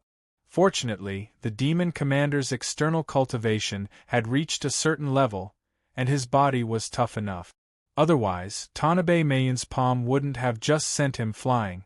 Instead, it would have shattered his backbones. "Damned bitch!" the demon commander cursed. Demonic chi surged around his body as he used the heavenly demon god slaying art's absorption technique. In an instant, a large amount of green chi emerged from the ground and surged toward the demon commander like lightning. At the same time, Meiyun frowned as a sense of panic suddenly emerged from the bottom of her heart. It shattered her mirror state of mind, causing her to unconsciously stop in her tracks. However, at that moment, the demon commander, who had absorbed enough chi, stomped his foot and brought his hands together like a spear, thrusting them toward Meiyun like lightning. The second technique of the heavenly demon god slaying art, Diao Hun Pe, Tanabe Meiyun moved, leaving behind an illusion on the spot. She circled around and appeared beside the demon commander. Her right hand was half bent, and her 5 fingers formed a blade as she abruptly stabbed toward the demon commander's throat. The demon commander's expression did not change. He lowered his head and tried to use his chin and collarbone to clamp down on Tanabe Meiyun's hand. However, he only felt empty air. Then, Tanabe Meiyun's other hand suddenly appeared at his neck and chopped down like a knife. The demon commander's pupils contracted as he sensed the abnormality behind his neck. He hurriedly turned around and met the attack with the Diao Hunpo. Slap! Meiyun's brows furrowed as she saw the Yuan Qi clash visible to the naked eye. His body left behind 2 illusions as he retreated. It was clear that Meiyun had suffered quite a bit from the demon commander's extremely condensed crafty soul break. "Slut! Where do you think you're going?" The demon commander was unforgiving. With a loud roar, He immediately used his movement technique and chased after Fan Tan Mei Yun. His hands turned into two large hammers and smashed towards Fan Tan Mei Yun. Mei Yun raised her palms in response. He used a small angle to block the Goblin Commander's two fists, and then leaned back, instantly dispersing the strength of the Goblin Commander's fists. Then, he held the Goblin Commander's fists with both hands, twisted his body, and threw the Goblin Commander fiercely to the ground. Bam! The fine gravel shot out in all directions like marbles. However, the Demon Commander was very unyielding and didn't even let out a groan. She raised her leg and kicked Tanabe Miyun's chest. At this moment, Tanabe Miyun's arms were still weak from the invasion of the heavenly Yao Qi into her meridians. She did not dare to take it head-on. She quickly retreated a distance away. At the same time, she circulated her qi to expel the heavenly Yao Qi from the heavenly Yao Qi. In the world of the strongest disciples in history, aside from practicing a certain skill to the extreme and increasing its power, the so-called experts were the same as ancient martial arts. They needed to develop their meridians, but because of the cultivation system, there wasn't a clear and systematic method.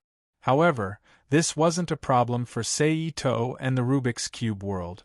Therefore, as the number one expert recruited by Seito, Mei Yun naturally obtained this knowledge and used her wisdom to develop a method suitable for her meridians. Therefore, although the Heavenly Demon Commander's aura was strange and difficult to deal with, it wasn't impossible for Mei Yun to expel it. Sure enough, in the next moment, accompanied by a muffled pu, two streams of dark green yin-chi shot out from Tanabe Meiyun's hands. At the same time, Devil Commander-in-Chief took advantage of the time when Miyumo retreated and stood up again. He raised his head and stared coldly at Miyumo. Damn, this bitch is so fast. She's so good at confusing me too. If I can't break this, I won't be able to take her down.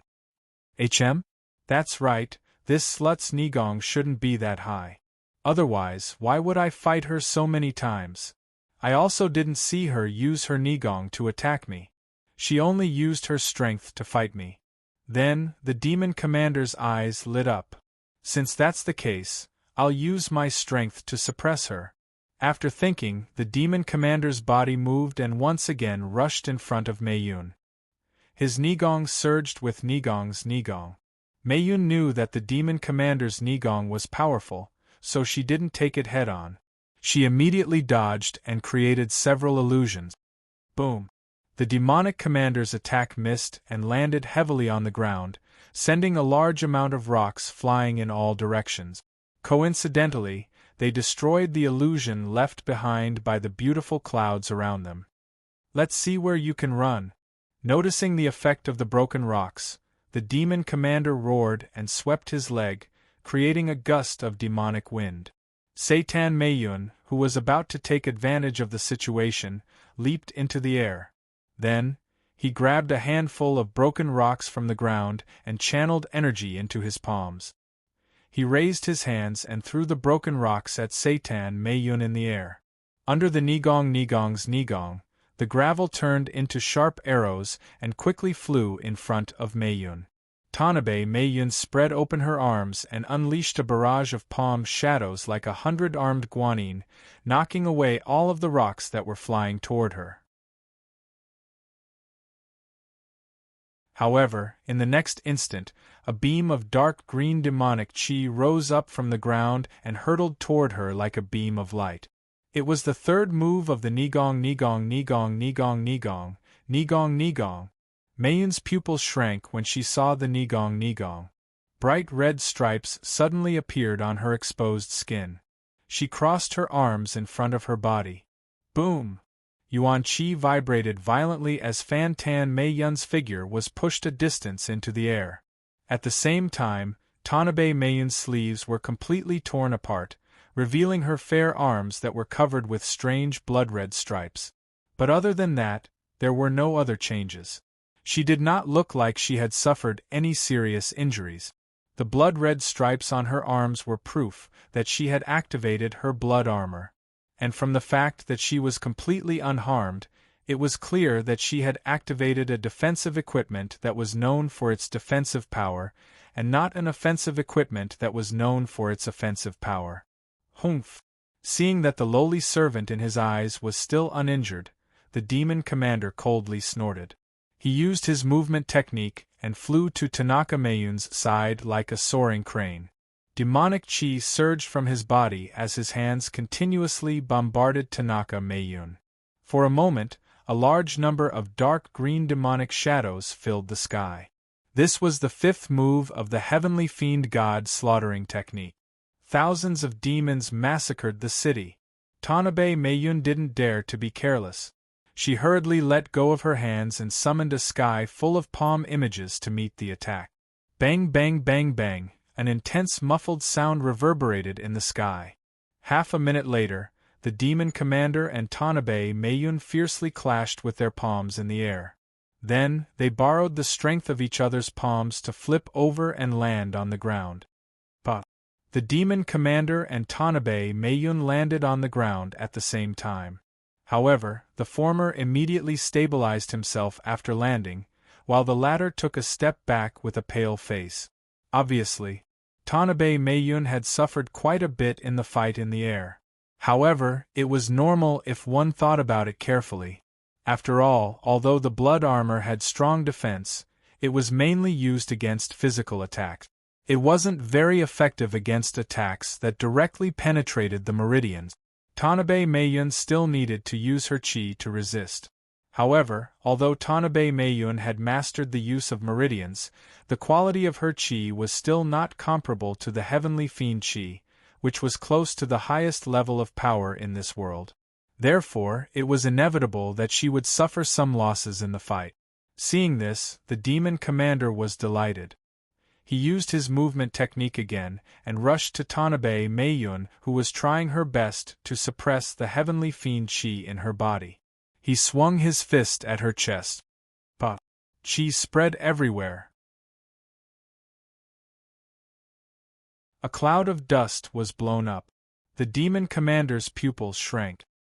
He immediately swung his left fist at the young man who suddenly appeared in front of Tanabe Mayun and blocked the attack for her. Back off! In an instant there was a low roar. An indescribable force was used on the demon commander's body, causing his body to fly back like a cannonball. Then, the man ignored the demon commander who was sent flying and turned to look at Tanabe Mayun. He raised his hand and patted her shoulder. In an instant there were a few muffled sounds. Several green heavenly fiend chi flew out of Tanabe Mayun's body like arrows, shooting to the surroundings and leaving a few holes of different sizes on the ground. "Are you okay?" The man, who was Seito, asked softly. "Phew. I'm fine." Tanabe Mayun let out a long breath and said softly. Then, she looked at Seito in front of her and asked, "How many experts like him are there in this world?" "I don't know the exact number, but I'm sure there are a lot," Seito replied. Tanabe Mayun was silent. No one knew what she was thinking. "Our next itinerary is to meet these experts and gain benefits from them. So, you will definitely have a lot of sparring partners in the future." Seito retracted his hand and turned to look at the demon commander again with a smile. "Where are my son and ninth sister?" The demon commander broke free from the wall. His face was gloomy, and his body was overflowing with murderous intent. "I have already sealed them," Seito said softly. "Hand over my son and ninth sister," the demon commander shouted. "That depends on whether you have the ability," Seito sneered. "You're courting death," the demon commander roared. Dark green demon chi flames rose from his body and gathered between his palms. In the blink of an eye, it formed a ghastly ball with the souls and skeletons of the dead inside. Then, the ball came crashing down at Seito along with the demon commander. On the other hand, Seito didn't seem to have done anything, but the heaven-earth yuan chi around him quickly gathered in front of him and Tanabe Mayun, forming a complete diagram of the Yin-Yang 8 gown that blocked in front of him and Tanabe Mayun. Innate Qiankuan technique? The moment the 8 trigrams appeared, Xiao Wei immediately exclaimed in shock. What? Seeing this pattern, the demon commander's expression immediately changed. Immediately after, he gathered his strength and fiercely smashed the demon ball in his hand towards the 8 trigrams. Boom! A thunderous explosion instantly reverberated in the field. Then, Yuan Qi surged in all directions, turning into a visible shockwave that spread rapidly in all directions, blowing away all the gravel and dust in its path. How is this possible? The demon commander exclaimed in disbelief as he stared at the undamaged 8 gowns painting. It seems like you won't be able to save your son and daughter from me. So scram. As soon as the words fell, the 8 trigrams in front of Itose exploded, turning into a powerful beam of primordial qi, fiercely bombarding the body of the demon commander, pushing him out with great force. Meiyun, do you want to go back into seclusion or continue traveling with me in the outside world? Seito turned to Tanabe Meiyun and asked. Send me back first. Tanabe Meiyun pondered for a moment before making up her mind. Okay. Seito nodded in agreement. But this guy is still useful for the time being, so I can't capture him immediately. But soon I will capture a few guys who aren't weaker than him. So if you need them, you can practice on the guys I captured earlier. Got it. Tanabe Meiyun replied. Seito didn't waste any more time and sent Tanabe Meiyun back to the Rubik's Cube world. After sending Tanabe Meiyun back, Seito turned to Bayan and said, Bayan, bring the 2 of them. Let's go. Got it, husband. Bayan replied with a smile. Then, he stretched out his hands and lifted Xiao Wei, whose acupoints were sealed, and GFA, who was still unconscious, as if he was lifting 2 small objects. Then, he used his qin gong and floated to the side of Itose. Where do you think you're going? Return my son and 9th sister to me. At this moment, the devil commander roared angrily and rushed to Seito again with the devil cloud rolling around his body. He swung his fist at his head. If you want to get your son and daughter back, then think of a way to become stronger, devil commander.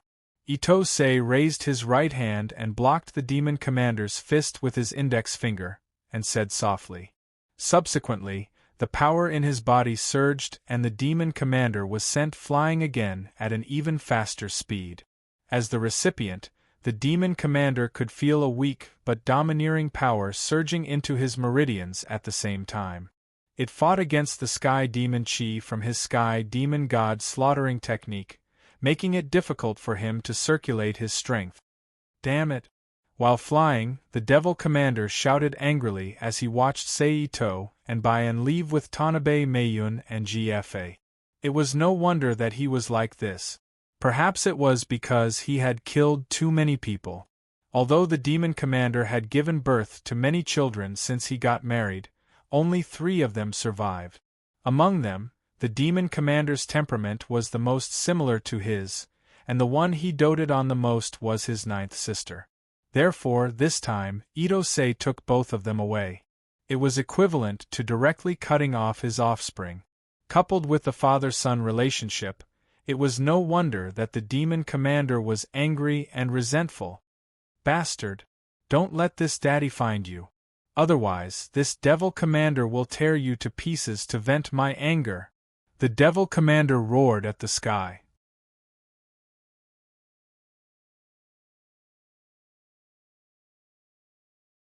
Chapter 2065.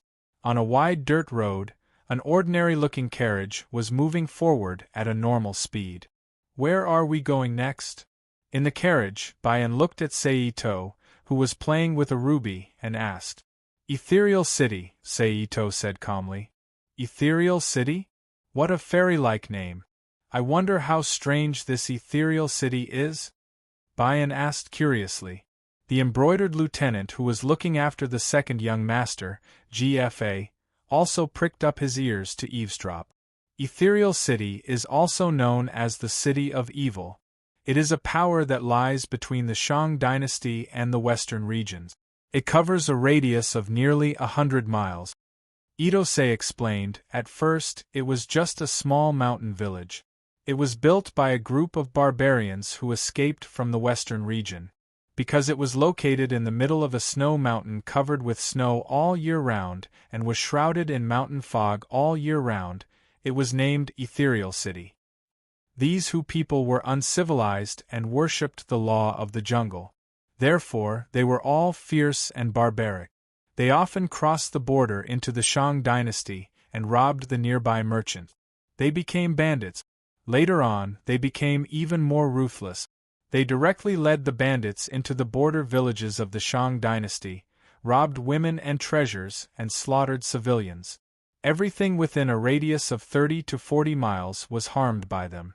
Although the imperial court had sent out troops many times to suppress them, but because the terrain around Piamiao City was closed off, there were many places like the One-Line Sky and the Tuzhang Gorge that were easy to defend but hard to attack. Therefore, relying on the geographical advantage, the army mostly rebelled without success. Therefore, the Hu people ran rampant, raping, pillaging, and committing all kinds of evil until about 30 years ago. What? Bayan asked curiously when he saw that Sei Ito had stopped talking. Until 30 years ago, a martial arts master suddenly appeared out of nowhere. His martial arts were extremely high. He broke into the ethereal city alone and fought with more than 1,000 barbarians. After a day and a night, he killed nearly 1,000 barbarians. Everywhere in the city, corpses were piled up like mountains and blood flowed like rivers. The scene was like hell. Itose smiled. He continued. After this battle, the experts might have shaken the entire Misty City. The remaining Hu people and the abducted civilians all unanimously supported him as the new city lord. Now, the Misty City has officially changed masters. The city lord has just been appointed, and the Hu and people in the city are scrambling to curry favor and flatter him. Gold, silver, and treasures swarmed in as tributes. Seeing this, the city lord issued an order that as long as everyone presents their treasures, all illegal activities can be done as they please without any restrictions. I didn't see it. This city lord has the demeanor of a member of our devil sect. Tao Wu lightly clapped her hands and said with a smile. As soon as the order was issued, not only were the remaining people in the Misty City excited, even the bandits and criminals in the Shang dynasty were attracted to join the Misty City. As a result, the Misty City's plundering range expanded once again, to a radius of 100 miles. Sei Ito ignored her. The sermon continued. And the city lord, who had obtained a large amount of gold, silver, treasures, and resources, started a large-scale construction, expanding the stronghold, and building the entire Misty City into an impregnable fortress. He also gradually built an army, and his might shook the border. The city lord has great power and countless treasures. However, a tall tree attracts the wind, and naturally, it attracted many covetous people. Experts came to challenge him, but they were all seriously injured by the city lord in less than 10 moves. However, they were not killed. Instead, the city lord hung them and a group of disobedient people on the city wall, allowing the scorching sun to scorch them and the cold wind to blow them until they were on the verge of death. They would also attract vultures to peck at them until they breathed their last. Then, the city lord would lower the city wall and let the surrounding wild dogs eat wantonly. TSK. It seems that I was wrong. This city lord is more like a member of the devil sect than us. Tao Wu said with disgust. Other than being fond of gold, silver, and women, the city lord of Misty City is even better at torturing people. Just like the scorching sun torture from before, according to his mood, he will use other cruel tortures to deal with the offenders.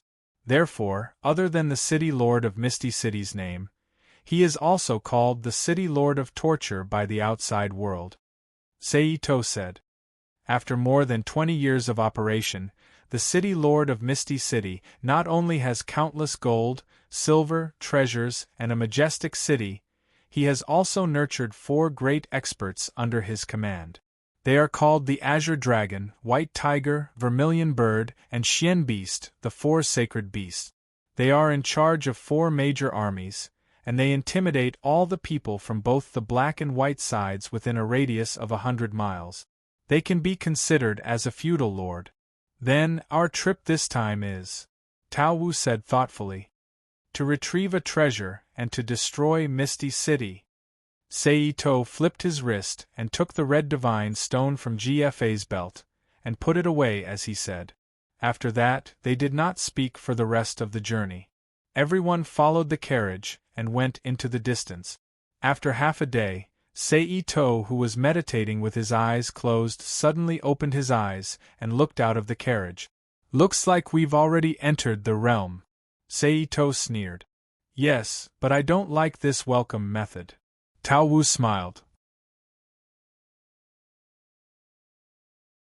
Almost at the instant Tao Wu's words left her mouth, more than 10 men of different heights, fat and skinny, but all of them had a fierce look on their faces. Their eyes were filled with murderous intent, and they held sharp weapons in their hands. They rushed out from both sides and blocked the front of the carriage. Hum hum hum. The horse neighed and stopped moving with its head tilted back and forth. Get out of the carriage. One of the short and fat men with big ears stepped forward and shouted. However, the only response he got was the carriage door that was still tightly shut. Motherf *Ker playing dead? Brothers, attack. Kill them. The short and fat man shouted angrily. Then, the bandits roared and rushed towards the carriage. You're courting death. In the next moment, along with an extremely cold and emotionless voice that sounded like the voice of a ninth heaven god, several lightning bolts appeared around the carriage and shot towards the bandits like arrows.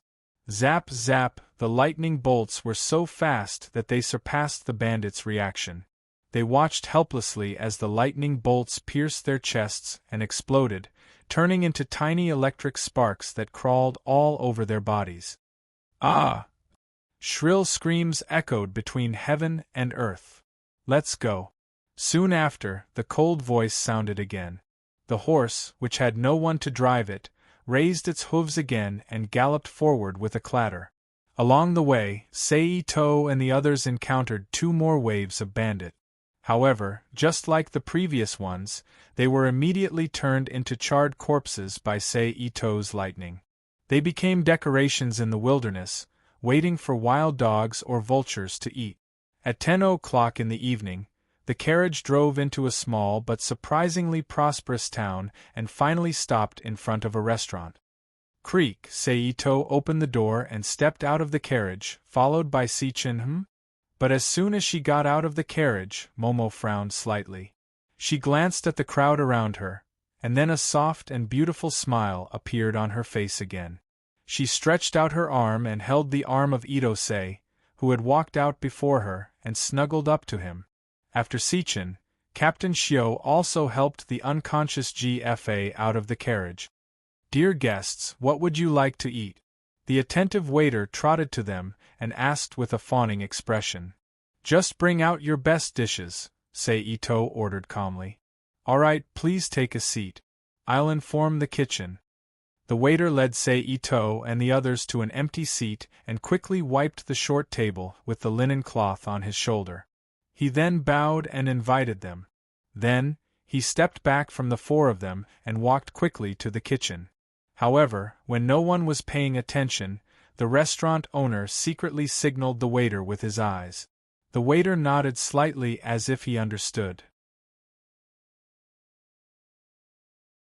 Then, he quickly entered the door leading to the kitchen and was blocked by the curtain that fell down. Husband, these guys around us are looking at us strangely, Sichin, who was leaning on Seito, whispered. There are no good people in Misty City. Although this is a bit absolute, it's not far from the truth.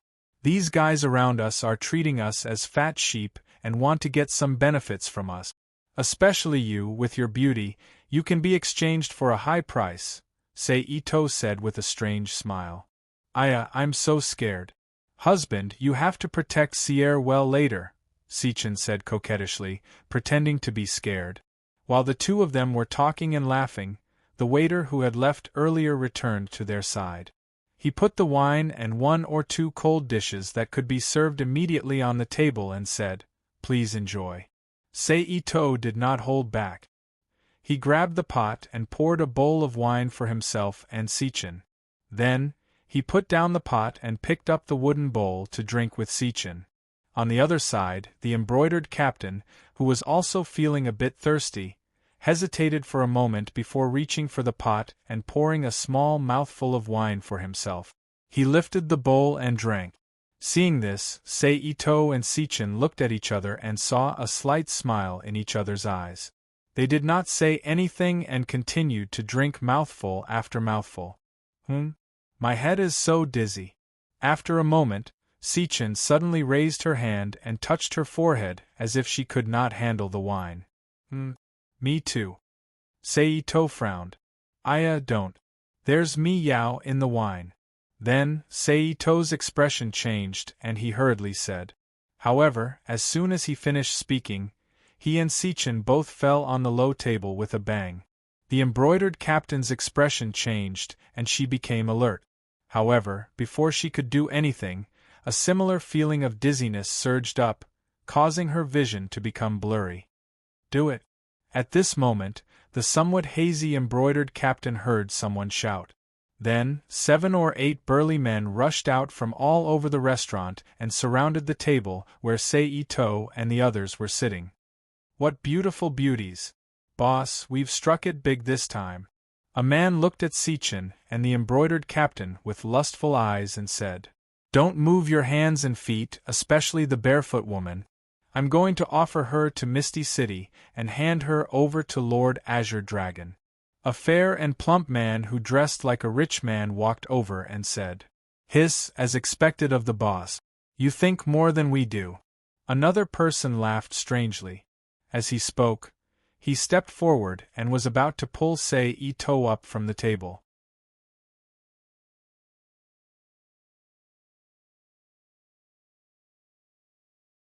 Chapter 2066. P.S.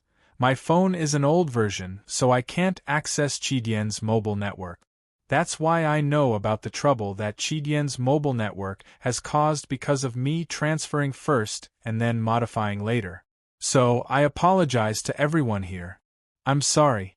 From tomorrow onwards, I'll write in advance and try my best to finish writing before 12 o'clock so that this kind of situation won't happen again. Pa! Accompanied by a sudden soft sound, the body of the man who was about to step forward immediately flew back like a cannonball. It wasn't until he hit the wall of the restaurant with a bang that he barely stopped. Old 5. Who is it?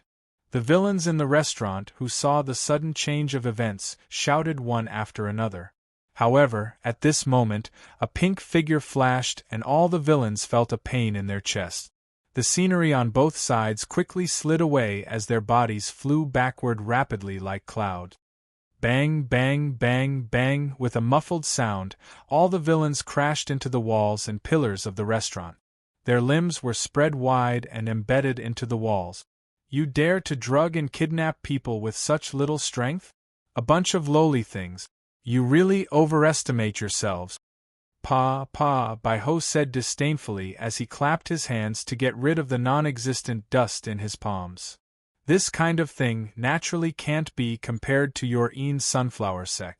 However, it can't be said that it has no effect at all. Look, she fell for it. Seito gestured with his eyes to Xiao Wei, who was lying unconscious on the table, and said with a smile. However, since that's the case, there's no need to stay in this town. We'll enter Ethereal City tonight. Seito stood up from the couch and waved his hand to put Xiao Wei and GFA into the Rubik's Cube world. Alright. It just so happens that I also want to see what kind of person this Ethereal City Lord is. Baiho said with a smile. After saying that, he waved his arm and used his supreme inner strength to move the several chopsticks on the table. They were used as hidden weapons and shot like arrows toward the villains who were embedded into the walls of the restaurant. PFFF, PFFF, PFFF, PFFF. In an instant, the villains felt pain in their throats. The brown wooden chopsticks pierced into their throats and went straight through their cervical vertebrae before nailing into the wall behind them. It went straight in several inches. Seito did not mind Bai-An's actions. He took her out of the restaurant and used his qigong to move like a ghost toward the huge mountain city not far from the town. With their outstanding qigong, it did not take long for them to arrive in front of the huge misty city. The first thing that entered their eyes was the huge city wall that was nearly 10 feet tall. The cave was 15 feet tall and 8 feet wide. The top of the cave was an arched door built in the middle of the city wall. The door was wide open, welcoming the men and women who wanted to enter the city. On the left side of the city wall, there was a flight of stone steps that led upwards. Under the thick layer of snow on the mountain wall, it led straight to the unknown. On the right was a tall building in the style of the western regions. It had a pointed roof and a round body. It was built in a picturesque disorder. Above it, there were rectangular holes similar to windows and square columns that should be chimneys. It was not difficult to guess that it should be a house for people to live in. Let's go to the snow protector at the top first. Itose looked around. He decided. Bai-An naturally did not object to Seito's decision. She then stretched her body and followed Seito out of Misty City. They came to a snow-covered road not far away. Stepping on the white snow and braving the cold wind, they ran toward the building at the top of the mountain. 10 minutes later, a huge castle in the style of the western regions appeared in front of them. Boom! However, at this moment, a loud explosion came from the back of the castle. Let's go and take a look, Seito said and moved toward the back of the castle. Bai-An did not hesitate and followed closely. In a moment, the two bypassed the castle from the side and came to the place where the sound came from. It was an open flat ground covered in snow. 3 sides were suspended in the air. Only the direction leading to the castle was connected to the mountain, forming a unique area that was almost impossible to hide. A tall and majestic man stood in the wind and snow. He was more than 6 feet tall and only wore a pair of blue cloth pants. His burly upper body was naked, revealing his bulging muscles and thick chest hair. His gray hair was scattered casually. He looked a little sloppy. Red light bloomed all over his body like blood. With the movements of his arms, the red light gathered into balls and clouds from time to time and bombarded in all directions. Boom, boom, obviously the thunderous sound was made by this old man. What a strong cultivation! What a profound inner strength! Bai-An's pupils shrank as she looked at the old man who was practicing and whispered, "He is the city lord of Misty City, Dan Chong," Seito said lightly. "Hiss, he is indeed an expert." Bai-An gasped. "Wait for me here for a while. I will go to his castle and take the treasure," Seito whispered. Bai-An nodded slightly and agreed. Then, Seito, who received the answer, did not hesitate and used his ability to escape into the void. He quickly sneaked to the side of the castle. Then, he changed to Earthmeld and went through the wall to invade the castle called the Snow Castle. I remember that it was in a study in the original work, Seito thought. Then, he spread out his divine sense and began to explore the entire castle. Almost instantly, a strange aura energy and an image appeared in his mind through his perception. There! Seito, who found the place, moved like a formless ghost and quickly passed through several walls in front of him. Finally, he stopped in a room.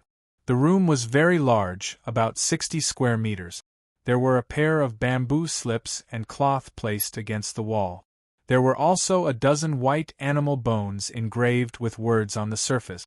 In the middle of the room was a large stone platform with a diameter of more than 1 meter.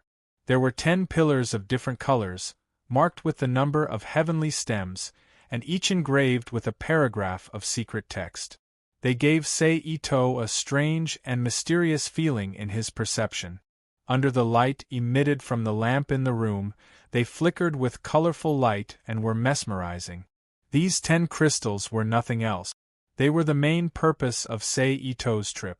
It was the divine martial art created by this world's Nuwa, the Book of the Chaos. Ito took a deep breath. He gathered his spirit and then stepped in front of the stone platform. He reached out and grabbed the sky crystals on the stone platform. "Let me see your ability, Nuwa." As soon as he finished speaking, Ito's palm grabbed one of the slender sky crystals. In an instant, Ito felt his primordial spirit move. A mysterious force took a trace of his mind and projected it into the sky crystal in his hand. In a blur, he appeared in a sea of clouds drifting with colorful clouds.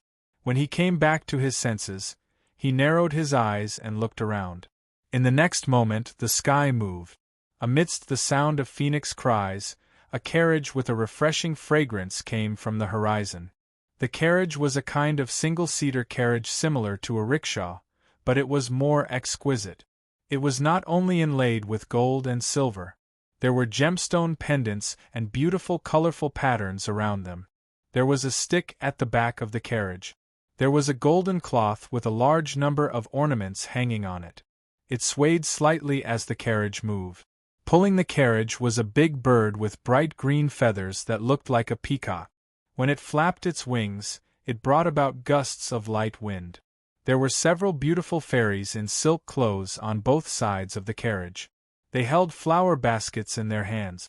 As the carriage moved, they would reach into the baskets from time to time and grab handfuls of colorful petals and scatter them into the sky. On the throne of the carriage, there was a woman wearing a noble robe with her hair tied up high. Her hair was covered in golden phoenix hair ornament. Her face was graceful and luxurious.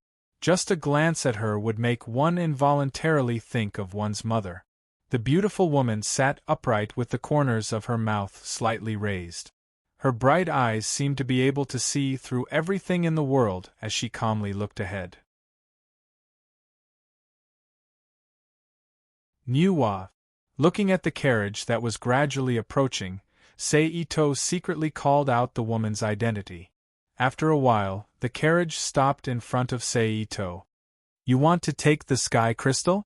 Nuwa looked down at Ito, who was standing in front of the carriage. Her tone was gentle but full of majesty. "Yes," Ito affirmed. "Aren't you afraid that this god will erase your soul?" Nuwa said faintly. "This is only a strand of my will. Although it'll make me uncomfortable for a while, it won't hurt my foundation. Instead, it'll arouse my enmity afterwards. I don't think your ladyship would be so unwise." Ito smiled. "That's not necessarily true. You're an extraterrestrial demon. Since this god has discovered you, this god will naturally exterminate you to prevent you from bringing disaster to the world." As soon as she finished speaking, the entire world of Cloud Realm suddenly turned violent. The originally colorful clouds were replaced by dark clouds. Thick bolts of lightning and wild gales began to wreak havoc in the world, making it seem like the end of the world had arrived. Ito remained unmoved by the scene before him. With a faint smile, his body began to emit an immeasurable amount of pure light that transformed into large, pure white lotuses that floated around him and suppressed the surrounding space. No matter how the lightning and wild gales surged, they couldn't destroy the lotuses. She stepped within 100 meters of Ito. Nuwa couldn't help but widen her eyes at the changes and let out a soft cry of surprise. "I didn't expect that this extraterrestrial demon would obtain immortal arts and have a chance of attaining the Tao." "How strange," Nuwa said. Ito ignored Nuwa's words. He raised his right hand and used his internal energy to open a small wound on his skin, forcing out a trace of blood-colored aura from his fingertip. Nuwa's expression grew even more astonished at the sight of the aura. "Popularity?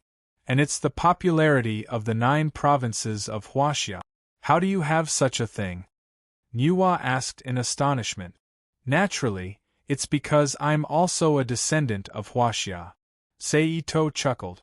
Without waiting for Nuwa to speak, he continued, with your ladyship Nuwa's abilities, you should know about the sky beyond heaven, right? Are you trying to say that you're from the sky beyond heaven? Nuwa frowned. But as far as this god knows, the sky beyond heaven is a void of the universe. There's no life in it at all. How could it possibly give birth to an extraterrestrial demon like you who possesses the popularity of the 9 provinces of Huaxia? Then does your ladyship know about the sky beyond heaven? Seito asked in return. I don't know about that. Nuwa shook her head. The sky beyond heaven is another world outside the void of the universe. Like this world, it has resplendent literature and mysterious intelligent life forms. I come from one of the sky beyond heaven worlds, Seito explained.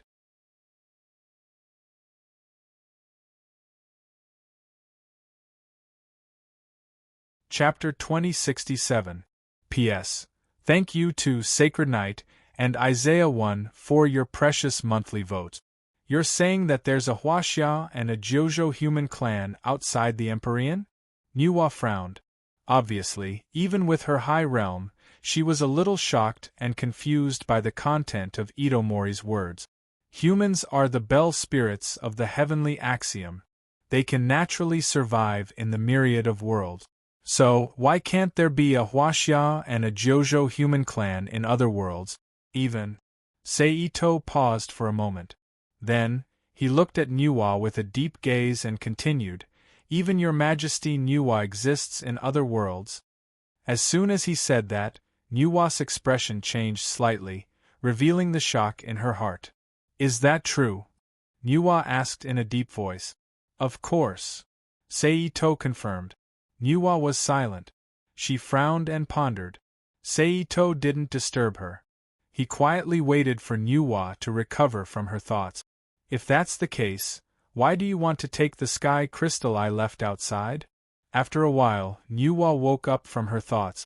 She looked at Seito and asked in a deep voice, Your Highness, although there are also you, Huaxia, and the human race of the 9 regions in other worlds, the development of civilization is not the same, and the orthodoxies left behind are also not the same. For example, of the 2 goddess Nuwa that I still know, one of them left behind the celestial crystal sword that was created using her own life essence for 1,000,000 years, while the other one became a supreme saint and was indestructible. Compared to you and the goddess Nuwa, who created the celestial crystal sword, she is many times stronger. So, the Book of the Chaos that your majesty left behind is still unique in the myriad of worlds. Naturally, I want to take it for myself. I want to comprehend the mysteries within it.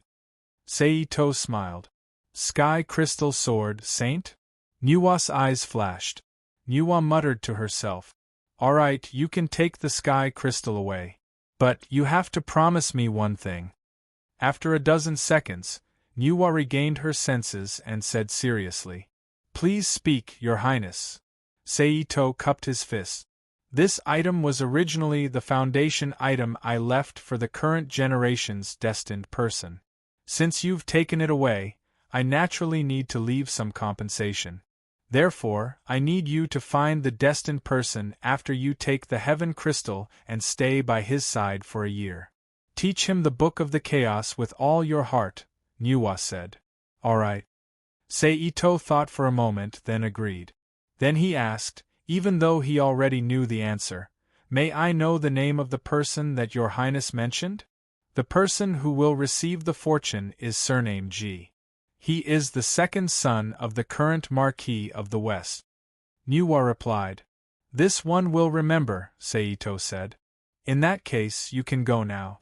I hope you won't use the Book of the Chaos to bring disaster to the world. Nuwa sighed softly. He did not wait for Seito to speak. The carriage turned on its own as if it was preparing to leave. Your Highness, please wait a moment. At this moment, Seito's voice rang out again. The carriage stopped turning, and Nuwa turned her head to look at Sei Ito again. Sei Ito's eyes flickered, and he asked with a smile, "I wonder if your Highness is willing to travel with me to see the different sceneries of the various worlds? You know the Book of the Chaos. You should know my current state. Why do you ask when you already know the answer?" Nuwa was silent for a moment. Then, she looked at Sei Ito with a deep gaze and sighed softly. The so-called Book of the Chaos was created after Nuwa mended the heavens. When she felt that she didn't have much time left, she created a technique based on what she had comprehended in her life. It was her sacrifice. Therefore, after she succeeded, she dispersed into the purest vital energy and dispersed into the heavens. She was compatible with all living things and nurtured all living things in the 9 continents. Therefore, even though Nuwa looked like a living being, she was actually borrowing the power of the heavenly crystal. She was relying on the power of the heavenly crystal and her aura to temporarily break away from the void and take a temporary form. As long as Sei Ito's consciousness left the heavenly crystal, Nuwa would return to the world and become a world spirit like Mother Earth Gaia. She would invisibly pay attention to the changes in the world. "Your Highness, you only need to tell me if you want to or not." Sei Ito did not explain. Instead, he asked again. "If this was in the past, when I still had a physical body, I might have followed you to take a look at the myriad worlds you spoke of. But now, sigh." Nuwa gently shook her head and sighed. "In other words, Your Highness, you still want to see the world outside of this world with me?" Sei Ito asked with a smile. "So what if I do?" Nuwa asked in astonishment. She could faintly hear the meaning in Sei Ito's expression and tone. "As long as Your Highness is willing to help me, I have a way to make Your Highness travel the various worlds with me," Sei Ito said with certainty. "This is your true goal?" Nuwa's eyes flashed as she said faintly. "No, this idea suddenly came to me after I saw Your Highness. If Your Highness didn't appear, my main goal would still be the heavenly crystal." Sei Ito shook his head slightly and replied, "This god is curious." The carriage turned, and Nuwa looked at Sei Ito again. "Your Highness's current state can be said to be one with the heavens and the earth. You are the mother of all creation and the spirit of the heavenly Tao in this world. Although you are not as good as Your Highness Nuwa, who has already become a saint, as long as this world is not destroyed, Your Highness will have the capital to be indestructible. Thus, if I want Your Highness to regain your freedom, I have to start with this world." Sei Ito exuded a strong sense of confidence as he spoke. At the same time, Nuwa's face also revealed a look of interest. "My method is for Your Highness to help me refine and absorb this entire world and refine it into a heavenly abode world that can travel with me. In this way, Your Highness can regain your freedom and travel the various worlds with me." Sei Ito smiled. "You really are an extraterrestrial demon. You actually want to refine this world into a heavenly abode. What do you think of the people of this world? This god really should destroy your divine soul again." However, Nuwa's expression immediately darkened when she heard that. Her eyes were filled with anger as she abruptly stood up from the carriage. She pointed at Sei Ito and shouted. Following Nuwa's anger, Cloud Realm World, which had just calmed down, once again became like the end of the world.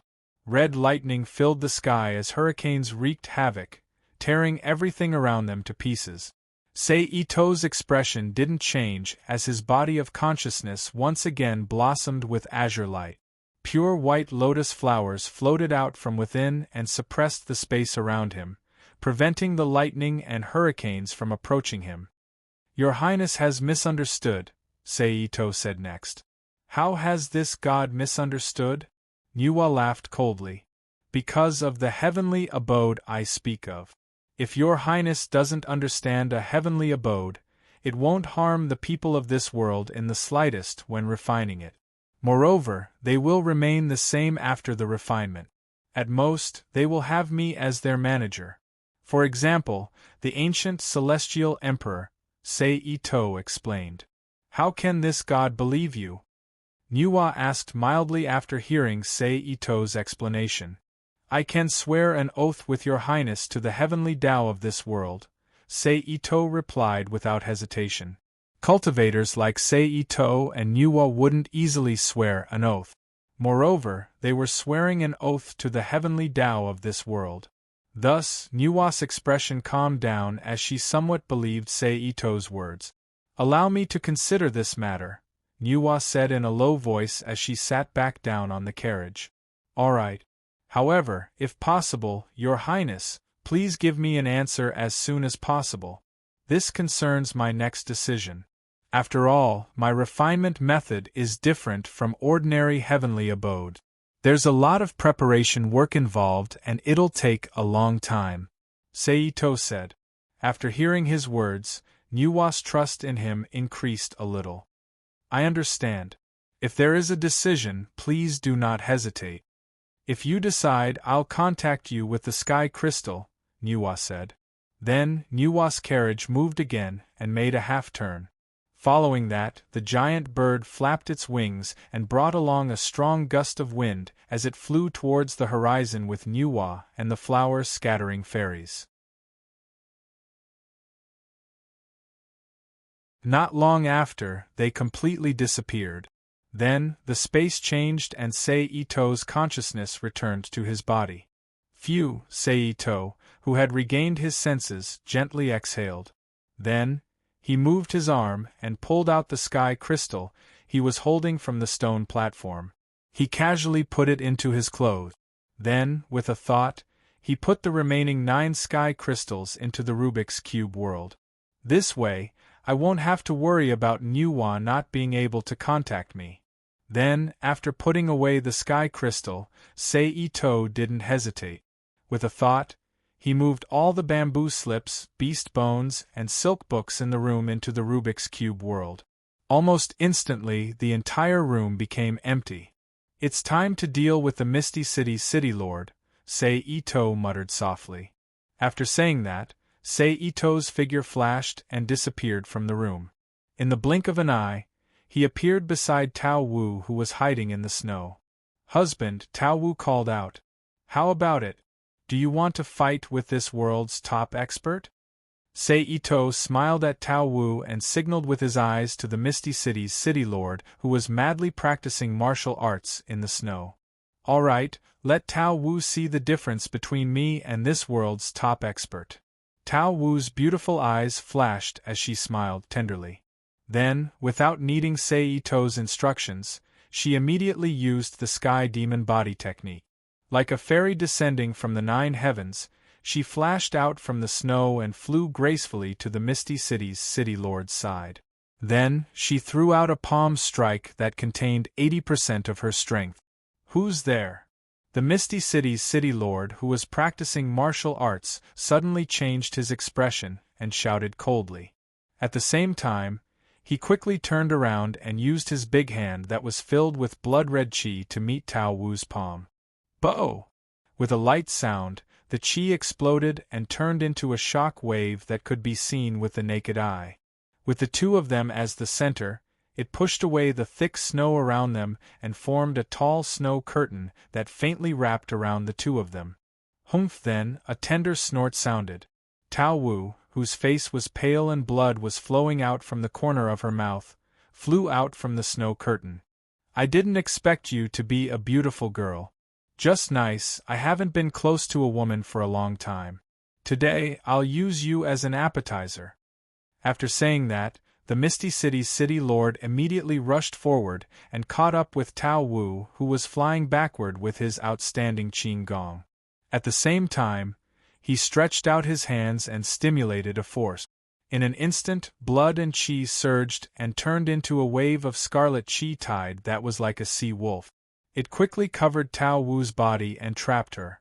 This was one of the chi force application moves in the Book of the Chaos, Cocoon Trapping Force. Tao Wu's expression changed. She couldn't care less about the strange chi in her body that had not been completely suppressed. A grayish-black light flashed around her body and supported the sky demon force field.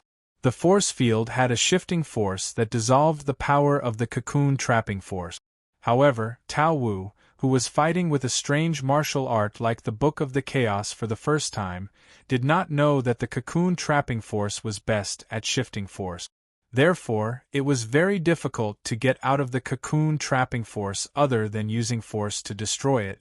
Therefore, no matter how she used the sky demon force field to dissolve the cocoon trapping force, she would eventually be pushed away by the cocoon trapping force.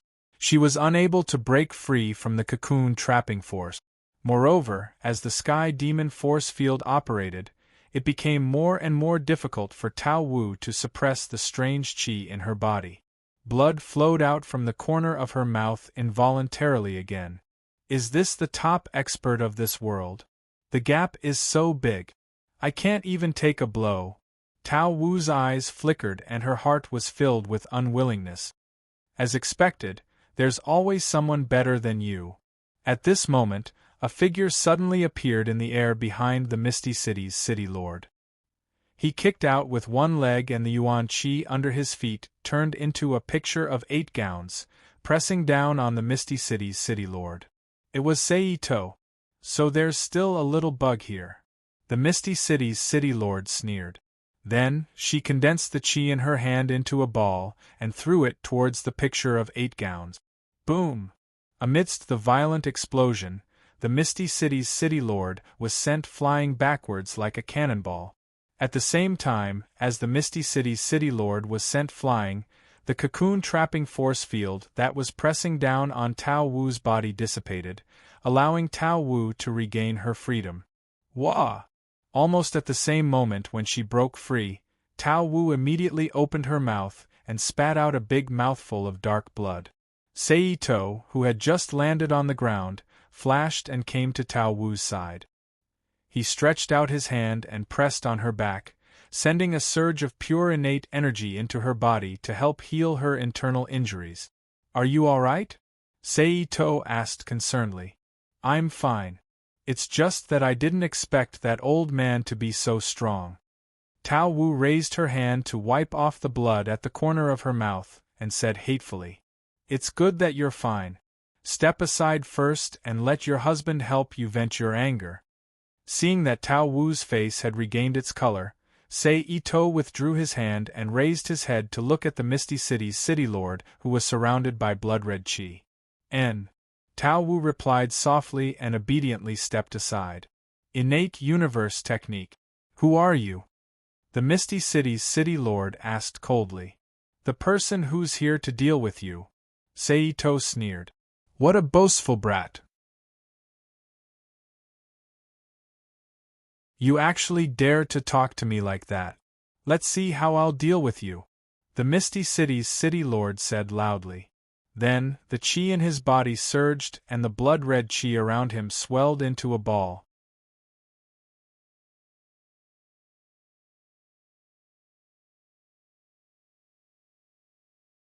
Chapter 2068. The effect seems to be quite eye-catching. I wonder how long you can last? Seito, who was standing still, chuckled. The Misty City Lord, who was circulating his energy, paused when he heard this. His expression became gloomy. Could it be that this brat knows about this old man's illness? Impossible. Other than this old man, even Longer Vermilion Bird, and the others don't know about it. How could anyone else know? This brat is tricking me.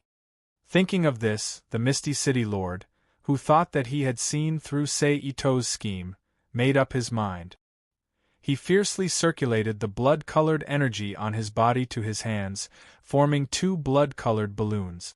Then, he rushed forward and punched towards Seito's chest with his fists that were protected by the blood-colored balloons. Watch me break you.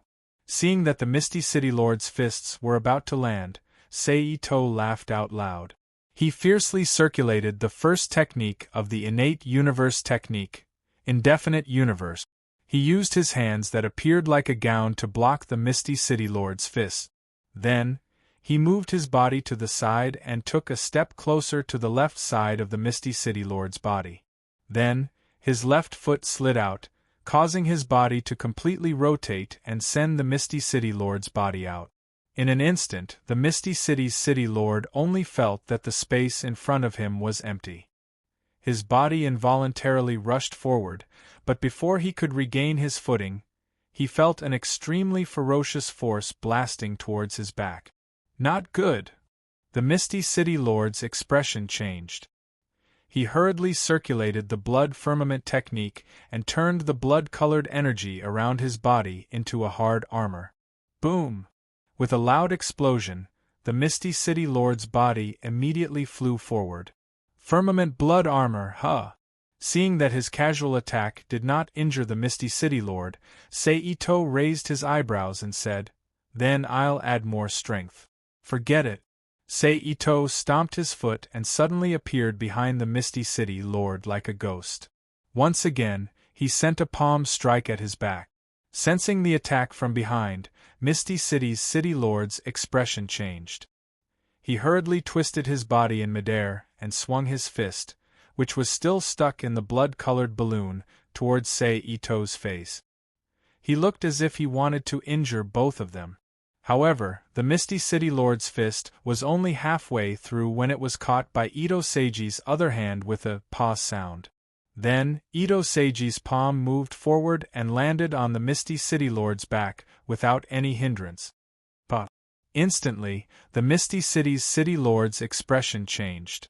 The blood chi all over his body was like a piece of cloth that had been torn apart by a strong force. It rapidly flew out in all directions, revealing the Misty City's City Lord, who had a normal complexion. What? Misty City's City Lord, whose cultivation had been broken, could not help but spit out a large mouthful of blood. On the other hand, Seito did not show any mercy. He gently pushed up the palm that landed on the Misty City's City Lord's back.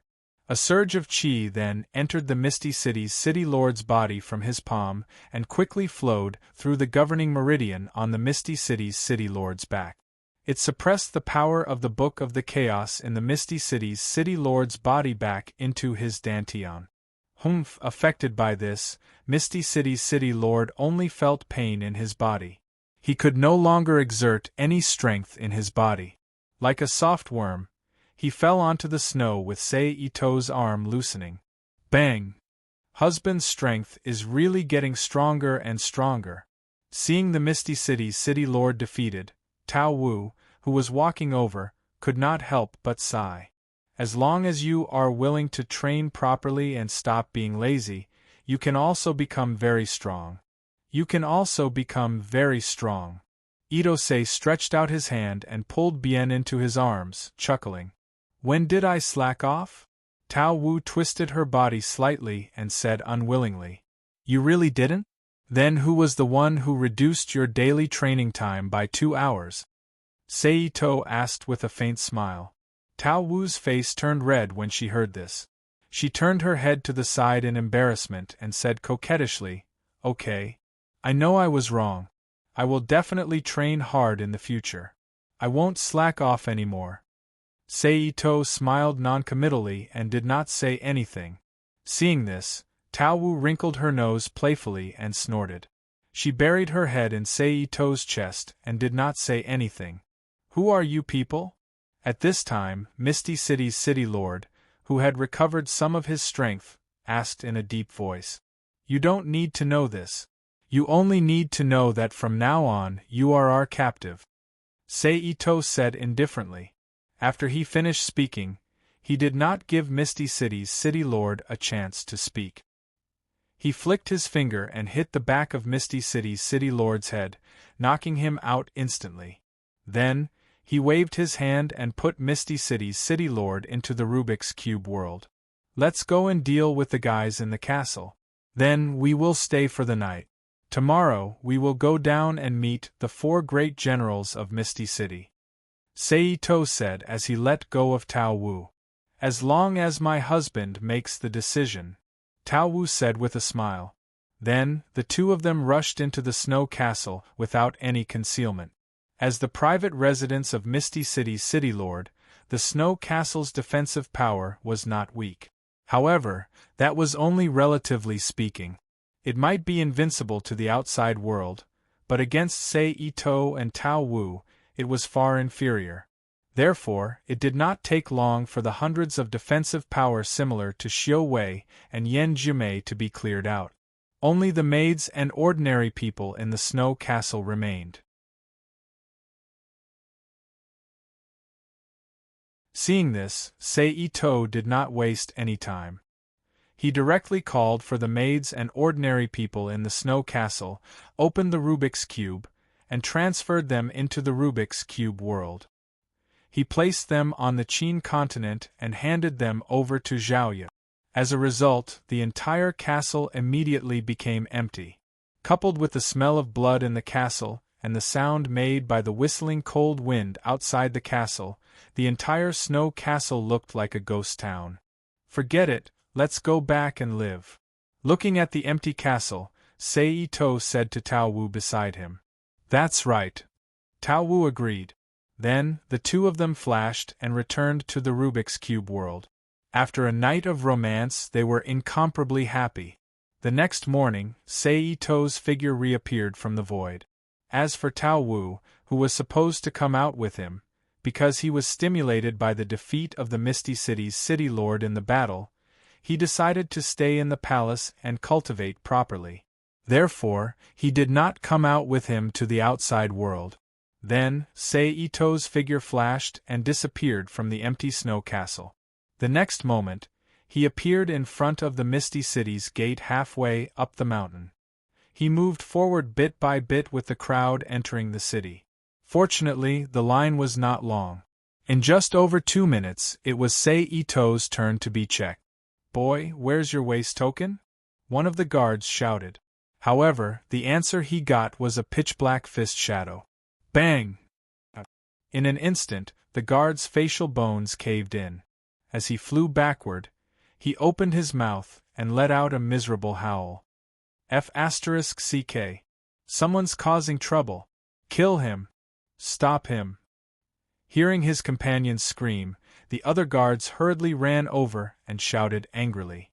However, as soon as they finished speaking, a natural 8 trigrams pattern that suddenly appeared in front of them exploded violently. It caused an endless surge of yuan qi and blasted them into the square behind the gate. Clang, clang, clang, clang. Someone's breaking into the city. Someone's breaking into the city. Immediately after, the hurried sound of a gong and a man's urgent roar rang out in the Misty City. Sei Ito ignored the guard's warning and smiled lightly. He walked through the gate of the Misty City and arrived at the square in the middle of the Misty City. Then, the figures of 2 men, one fat and one thin, one tall and one short, with sinister expressions, appeared in front of him and blocked his path. "Just the 2 of you?" Sei Ito stopped and raised his eyebrows. "The 2 of us are enough," the tall and thin man in a yellow robe replied. "It's a pity that such a good young man wants to break into the city. His white youth is going to be ruined just like that. What a big idiot." The short and fat man in a blue robe pretended to be regretful and sighed as he shook his head. "Forget it. 2 it is. I'll deal with you first and then find the others." Sei Ito chuckled. "Ridiculous. Just you? You want to defeat us?" the tall and thin man sneered. Sei Ito didn't have the mood to talk nonsense with the 2 of them. With a flick of his finger, he shot a strong wind toward the tall and thin man. The strong wind was fast and couldn't be seen with the naked eye. Therefore, in the next moment, the tall and thin man, who was completely unprepared, immediately groaned in pain and took 2 steps back with a painful expression. "Senior brother?" The short man beside him was surprised. "Damn it. This guy dares to sneak attack. Junior brother, kill him," the tall and thin man said angrily. "Okay," the short and fat man replied and rushed in front of Sei Ito. He clenched his right hand into a fist. because of the surging energy, a turtle shell pattern faintly appeared on his fist. He quickly punched towards Sei-Ito's chest. Sei-Ito slightly moved his body to the side and dodged the short and fat man's attack. At the same time, he bent his knee and lifted his leg, ruthlessly kicking the short and fat man's fat stomach. Bang! In an instant, the short and fat man's eyes bulged and his body shot into the distance like a cannonball. At the same time, the tall and thin man flew above Sei-Ito and kicked out with his left leg. Shadows of kicks covered Sei-Ito's head and upper body. Sei-Ito's body didn't move. He grabbed forward with one hand. With a paw sound, the shadows of kicks covering the sky immediately disappeared, revealing the tall and thin man's long leg that had been caught by Sei-Ito. Sei-Ito then swung his arm and threw the tall and thin man away with boundless strength. "Kid, give me your life." At this moment, accompanied by a deafening roar, a green figure instantly appeared in the air in front of Sei-Ito. His hands were like awls, rapidly stabbing towards Sei-Ito's head. Sei-Ito, who was still motionless under his feet, leaned back and dodged the attack. At the same time, both of his hands blasted upwards, ruthlessly hitting the opponent's chest. Bang! With a loud explosion, the person's body flew backwards at a speed faster than when he came. He flew 7 to 8 meters before heavily falling on the ground of Piaomiao City's square.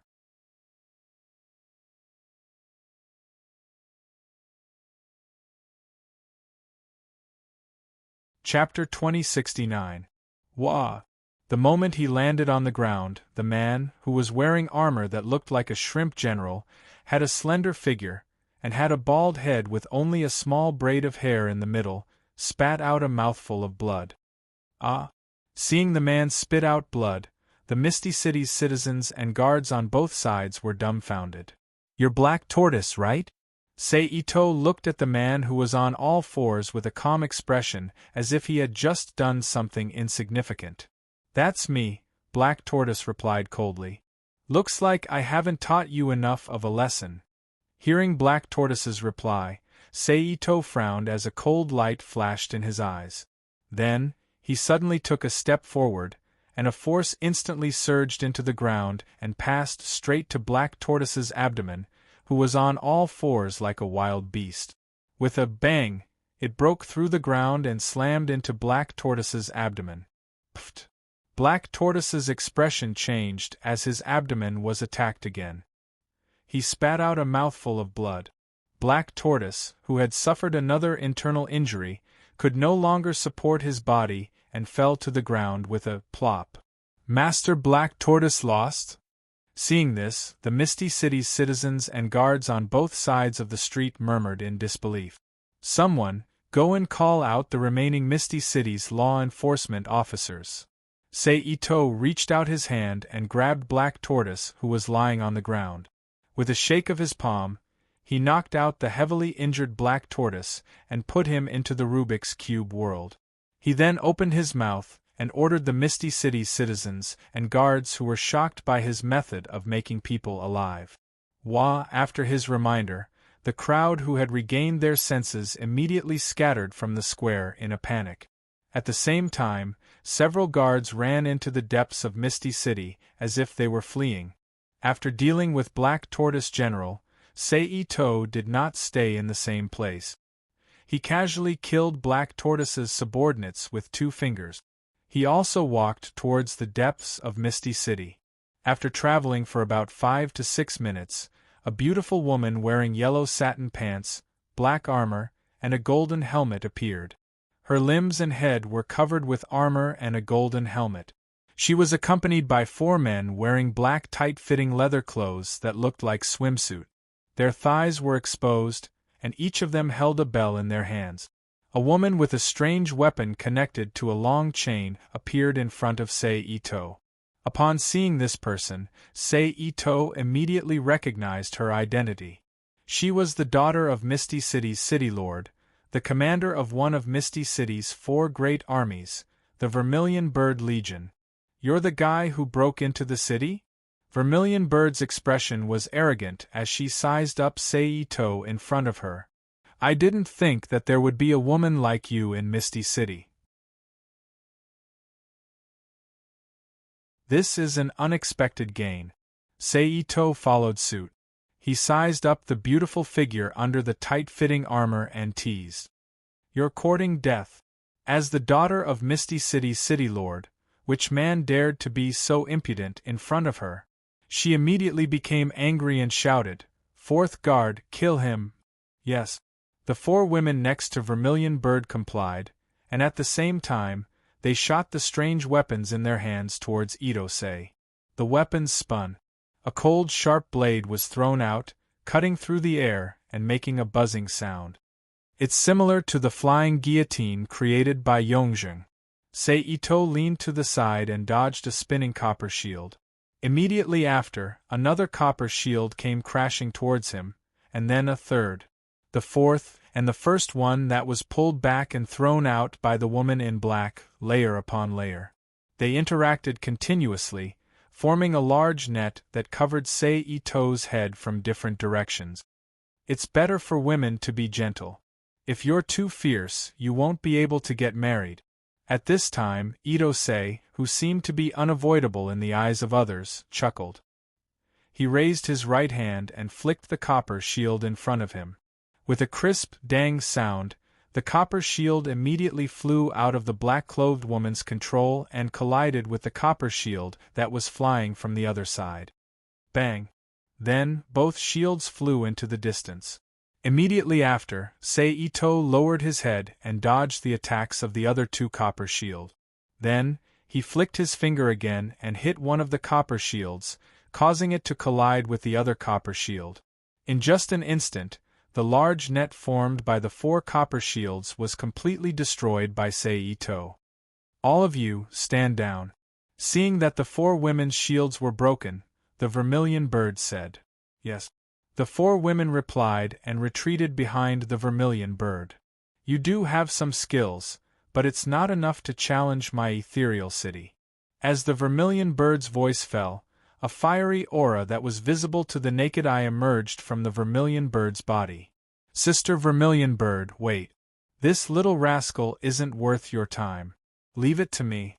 Just as the Vermilion Bird was about to launch an attack, a heroic voice came from the depths of Ethereal City. Brother who? The Vermilion Bird was stunned at first. She withdrew the mysterious art in her body and turned to look in the direction of the voice. On Ethereal City's western-style dome, a vigorous figure accompanied by 3 men with sinister faces flew over like 4 ghosts. In the blink of an eye, they landed beside the Vermilion Bird and the others. The person who came was tall, probably more than 6 feet. He had the back of a man and the waist of a tiger. He wore a sleeveless golden armor on his upper body. On his back, he wore a tiger pelt made from a white tiger's body. His face was square, but the red lines on his forehead that looked like eyes and the ominous glint in his eyes from time to time made him appear exceptionally ferocious. It was as if he really was a ferocious tiger in the world, making people feel a chill in their hearts. The person who came had a head of gray hair that was combed very neatly. It naturally spread from the bottom of his neck to his back. The person who came was none other than the White Tiger Star General of Ethereal City's 4 Star Generals. As for the 3 people who came with him, they were his trusted subordinates who worked for him. Brother Tiger, why have you come? The Vermilion Bird looked at the white tiger beside her and asked. Just like you, I heard the report from the guards and came to see which guy is so daring, to actually dare to provoke my ethereal city. The white tiger's eyes released a cold glint. He looked straight at Saito in front of him and said in a deep voice, "It's you, right?" Then, the white tiger said coldly. Although he used a questioning tone, his voice was full of certainty. "That's right, it's me." Saito chuckled. Then, he looked past the white tiger, looked behind him, and continued, "Don't Ethereal City have 4 great generals? Besides the black tortoise that I took down and you 2, where is the other one? Why didn't he come? Against you, this lord is enough. The White Tiger's voice was full of confidence. Lord White Tiger, there's no need for you to personally deal with such a small fry. Just leave it to us. Without waiting for Sei-Ito to speak, the three men who came with the White Tiger opened their mouths and said, "Very well, you can test his ability and see if he's worthy of me taking action." The White Tiger nodded and agreed. Then, he folded his arms and entered into a spectator mode. "Brat, prepare to die." Among the three, the man with the most perfect figure and the most impressive one looked at Sei-Ito with a cold gaze and said coldly, "This again. Forget it, all of you can come together to save time." Sei-Ito sighed helplessly. "Arrogant. Brat, you're courting death." The three of them cursed in unison. However, although they cursed, the three of them did not hesitate to attack. They immediately used their Qinggong to appear in front of Sei-Ito and attacked Sei-Ito. The first to attack was the rather handsome man. He spread his arms and the image of a large eagle vaguely appeared on his body. His 5 fingers were like hooks and turned into a sky full of claw shadows that clawed at Sei-Ito. Obviously, this person was an expert in eagle claw art. Then, the wretched man and the ugly man appeared behind Sei-Ito and used eagle claw arts to attack Sei-Ito's vital points on his back. However, Ito-Sei's expression didn't change at all. Instead, a sneer appeared at the corner of his mouth. His body spun as if he had turned into a spinning top. Then, he attacked from all directions, colliding fiercely with the claws of the 3 eagles. In an instant, there was a muffled ping sound. The expressions of the 3 eagles changed at the same time. Their faces were filled with disbelief as they were sent flying. It wasn't until they flew 7 to 8 meters away that they heavily fell to the ground. Bang! How is this possible?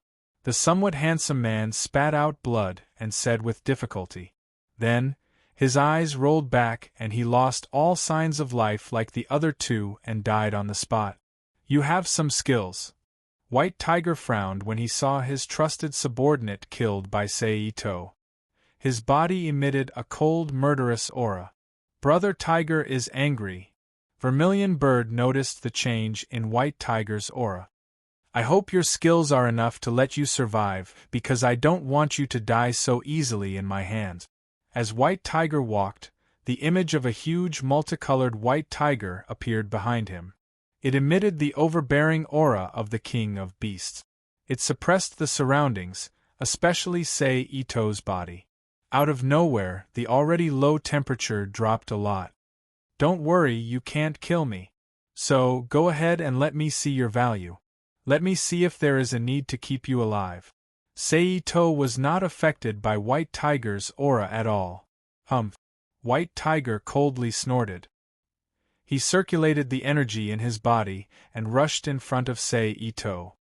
His fists were like tiger claws as he attacked Sei-Ito's head and chest. Sei-Ito's feet flashed. He circled around White Tiger and used his palm as a knife to chop White Tiger's neck. White Tiger twisted his body and the cloak behind him turned into a barrier, blocking Sei-Ito's attack. Bang!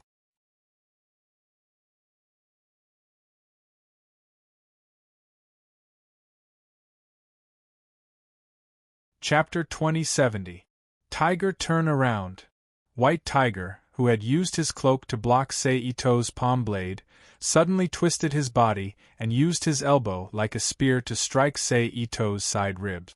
Sei-Ito calmly flipped his left hand down and blocked White Tiger's elbow. Then, he raised his leg and bent his knee towards White Tiger's chest and abdomen. White Tiger quickly pressed his palm down and blocked Sei-Ito's knee strike. However, at this moment, a majestic force surged from the knee to White Tiger's arm, causing him to involuntarily pull back his palm and finally collide with his own chest. Bang! Under the impact of the huge force, White Tiger's body uncontrollably bounced up. White Tiger's expression changed slightly as his body rose up. His left hand immediately turned into a claw and his elbow turned downwards, very sneakily grabbing towards Sei Ito's vital part in the lower body. Noticing White Tiger's attack, Sei Ito didn't dodge. Instead, he quickly grabbed White Tiger's cloak and threw it. White Tiger, who only needed an instant to complete the sneaky attack, immediately felt his neck tighten and his body uncontrollably flew into the distance. Bang! In the blink of an eye, White Tiger heavily crashed into the wall of a nearby building, creating a human-shaped dent in the wall. A large number of fine cracks of varying length spread out from the center of the dent. Sei Ito, who had succeeded in one strike, didn't show any mercy. He took a step forward and instantly appeared in front of White Tiger as if he had shrunk the ground into an inch. He attacked White Tiger's chest with one arm. White Tiger, who was on high alert, narrowed his eyes and no longer cared about anything else. He hurriedly gathered all of his power into his palm and struck out to meet the attack. The wind from the palm whistled. It stirred up the free vitality in the air, causing the faint trace of a tiger's claw to appear on the outside of his palm. In the blink of an eye, the two palms collided. Bow! The vitality surged, turning into a shock wave visible to the naked eye that quickly spread out in all directions. Ka-cha-hua! In an instant, only a soft sound was heard. White Tiger's arm was visibly twisted and sharp white bones protruded from his forearm. At the same time, the wall behind White Tiger shattered and collapsed. This caused White Tiger to involuntarily fly back a distance until he hit the wall on the other side of the building. Just as Sei Ito was about to completely take down White Tiger, a shockingly hot wind attacked his body. Ito-sei raised his eyebrows and half-turned his body. He raised his left arm and formed an innate 8-gown pattern on his palm. Bang! A's energy collided and stirred up a burst of hot wind. A large cloud of dust was dust. The attacker was none other than the vermilion bird who was supposed to be watching from the sidelines. Hey, I said that girls should be gentle, otherwise, it's easy to not be able to get married. Ito-sei sighed helplessly. Then, the corners of his mouth curled up slightly as he circulated his chi and shattered the 8 trigrams in his hand. It formed a shock wave that blew away the saber-wielding vermilion bird. At this moment, the vermilion bird that had been blown away spread out its arms and fused its yuan chi to form a crimson firebird with clear feathers. Then, with a flap of its arms, a hot tornado surged towards Sei Ito. Koan. On the 6th day of the Lunar New Year. Seeing the attack coming, Ito-sei's expression didn't change, and he said in a low voice. In an instant, the surrounding cold wind stopped, and a large number of ice crystals appeared out of thin air. They quickly gathered in front of Sei Ito, forming a thick ice wall in front of him in the blink of an eye. Boom! The hot wind arrived and heavily collided with the ice wall. Sei Ito repeated, "Can, upper 6, tie, emblem, hang on the thistle." Immediately, the ice in front of him melted, turning into black water ropes that shot towards the vermilion bird like snakes, wrapping around her limbs, waist, abdomen, and neck. The vermilion bird's expression changed drastically when she saw this. She quickly waved her saber and slashed out with it. The saber was as hot as fire as it slashed towards the black water snake. Although she reacted quickly, she wasn't able to cut through all of them. In the end, a black water snake wrapped around her ankle and pulled her to the ground. Bang! Trapping 3-een, trapping by rock, occupying by caltrops. At the same time, Sei Ito's voice sounded again. Then, the ground around the vermilion bird surged and cracked open. It was like a large mouth that bit the struggling vermilion bird's limbs and waist, pulling her to the ground. Young miss. Seeing the vermilion bird being restrained, the expressions of the 4 flying girls changed. Bastard, let go of the young miss. Then, 2 of the flying girls in black threw out their flying guillotines again, and shouted angrily. Sei Ito didn't dodge. He flicked his right index and middle fingers and 2 invisible gusts of wind shot out, hitting the flying guillotines. Then, with two muffled bangs, the two flying guillotines seemed to have been hit by a powerful force. They were sent flying back at high speed, and even the two flying girls who used the flying guillotines couldn't help but take a few steps back. "You'd best behave yourselves.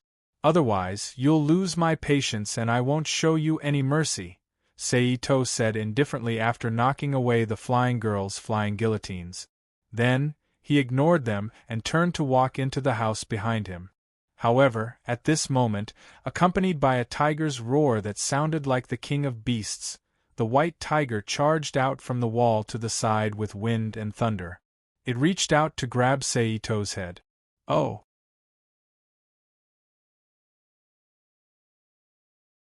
As expected of a guy who could tear a tiger apart at a young age. "I underestimated your physique. You actually didn't faint," Saito said with interest. It was strange. The white tiger's attack was clearly fast, as if it would immediately land on Saito's head. However, even after he finished speaking, the white tiger's attack still didn't land. It was as if that short moment had been stretched into several seconds. This made the vermilion bird who was watching from the side feel very strange and uncomfortable. Then, Saito leaned to the side and calmly dodged the white tiger's attack. He raised his hand and slammed it down. The palm landed on the white tiger's neck. Bang! The white tiger, whose neck was struck, only felt its vision darken. Driven by its body's instincts, it took 2 steps forward. Its body fell heavily to the ground. Plop! With a thought, Saito stored the unconscious white tiger into the Rubik's Cube world. Saito chuckled. "Ah!" Seeing the white tiger disappear from her sight without leaving a trace, the vermilion bird's expression changed and she let out a cry of surprise as if she had seen a ghost. "Still not coming out?" Saito didn't care about the vermilion bird's feelings. He raised his head and looked at a certain high-rise building in front of him. Under the leadership of 2 men, one thin and the other fat, who were wearing exquisite silk clothes, they surrounded Itose. Trying to use human wave tactics. Saito glanced at the surrounding Misty City soldiers and sneered. In this world, although there were experts who could defeat tens of thousands of soldiers, they were still in the minority. Most people were the same as other worlds. They could be killed by an army. The only difference was that the price to pay in this world was much higher than in Jin Yong and Huang Yi's world. Then, in the next moment, a black shadow stepped on the side of the house and rushed over. In the blink of an eye, it jumped onto the roof near Saito and looked down at everyone. The person who came was a young man. He was about 1.8 meters tall and had a well-proportioned and muscular body. He was wearing a tight black leather suit. The well-defined muscles on his body were highlighted. He had a rectangular face and deep facial features. His expression contained arrogance and indifference. Coupled with the short buzz cut that resembled a soldier in the future, he looked very resolute. The person who came was none other than Saito. It was Vermilion Bird's half-brother, the eldest son of the Misty City's city lord, Song Long. "Evil dragon! Mad dragon!" Song Long suddenly shouted. "Yes!" The 2 fat and thin men in the crowd, who were dressed like rich men, responded in unison. They immediately rushed in front of Saito with light attack. They stretched out their big hands and attacked Saito's vital points together. At the same time, Song Long, who had just revealed himself, moved again and landed on the field. He appeared beside Vermilion Bird and reached out his hands, breaking the layer of soil that imprisoned Vermilion Bird in a series of muffled bangs, allowing Vermilion Bird to regain her freedom. Song Long then reached out and grabbed Vermilion Bird's arm, turned around and quickly jumped back to the roof. "Is this attacking way to save Zhao?" Saito sneered in his heart as he used a method similar to the Heaven and Earth Great Shift and deflected the attacks of Evil Dragon and Mad Dragon. Then, his hands drew a semicircle and went behind Evil Dragon and Mad Dragon, who were barely able to dodge each other's attacks. His hands slapped heavily on their back. Puff! In the crisp sound, Evil Dragon and Mad Dragon's faces immediately turned pale. They both spat out a mouthful of blood. But in the next moment, Evil Dragon and Mad Dragon both became ruthless. Their eyes revealed a crazy light. They turned around at the same time and poured all their strength into their palms to hit Sei-Ito's chest. Bang! Sei-Ito didn't dodge and took the two's palms. However, just as the two of them were rejoicing over the success of their attacks, a cracking sound rang out. A huge yin and yang diagram suddenly appeared on the ground beneath their feet. As if it had been struck by some kind of powerful force, dozens of pitch-black cracks appeared and spread out in all directions. The sixth move of the innate Qian Kuan method, reverse Qian Kuan. Go in peace. Soon, there will be more people to accompany you. Looking at Evil Dragon and Mad Dragon, whose faces were full of disbelief, Sei-Ito said calmly. Then, his hands grabbed the backs of the two people. With a "kacha" sound, the two people's spines were immediately pulled in two. Sei-Ito grabbed them and used them as a handle. Then, he used the strength in his arms and threw the two people at Song Long like throwing cloth bag. Seeing the corpses flying over, Song Long didn't hesitate. He stretched out his hands and met the weapons formed by Evil Dragon and Mad Dragon's corpses. In an instant there was a muffled bang sound, and the corpses of the two flood dragons suddenly burst into pieces, turning into scarlet flesh and blood all over the sky, splashing in all directions like rain. Song Long activated the strength in his body and blocked the flesh and blood that was about to land on his body. He shouted loudly, "Kill! Kill!" The Misty City soldiers who received the order shouted in unison and rushed toward Sei-Ito in the middle. Sei-Ito, who was looking at Song Long on the roof with an indifferent expression, suddenly opened his mouth and chanted, "Wind rises, clouds soar." Then, as if responding to him, the cold wind that was blowing in Piaomiao City became even more violent. Almost in the blink of an eye, it turned into a tornado that connected the sky and the earth. With Ito as the center, it flew out at high speed and spread out in all directions. Ah!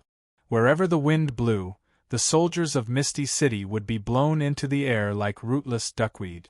They would be thrown far away by the wind. In just a moment, only Azure Dragon and Vermilion Bird, who were nailed in place by their skills, and Ito Sei, who had created all this, were left on the field that was originally filled with people. As for the others, they had completely disappeared. Seeing this, even the cold Song Long couldn't help but change his expression, not to mention the more emotional Vermilion Bird. Her face turned pale and looked at Sei-Ito with eyes full of fear. "Who exactly are you?" Song Long cupped his fists and asked in a deep voice. "Why are you making things difficult for my Misty City? But what is wrong with my Misty City? Please tell us clearly. As long as it is true, Song Long will definitely give you an explanation." Obviously, he had recognized the gap between himself and Sei-Ito. He knew that if he fought head-on, there was no chance of winning. Instead, he would be like White Tiger who was mysteriously made disappear by Sei-Ito. Therefore, he chose to endure and retreat. "There is nothing wrong with your Misty City," Sei-Ito said indifferently. Hearing Sei-Ito's words, Song Long frowned and said, "If that is the case, then why are you making things difficult for my Misty City?"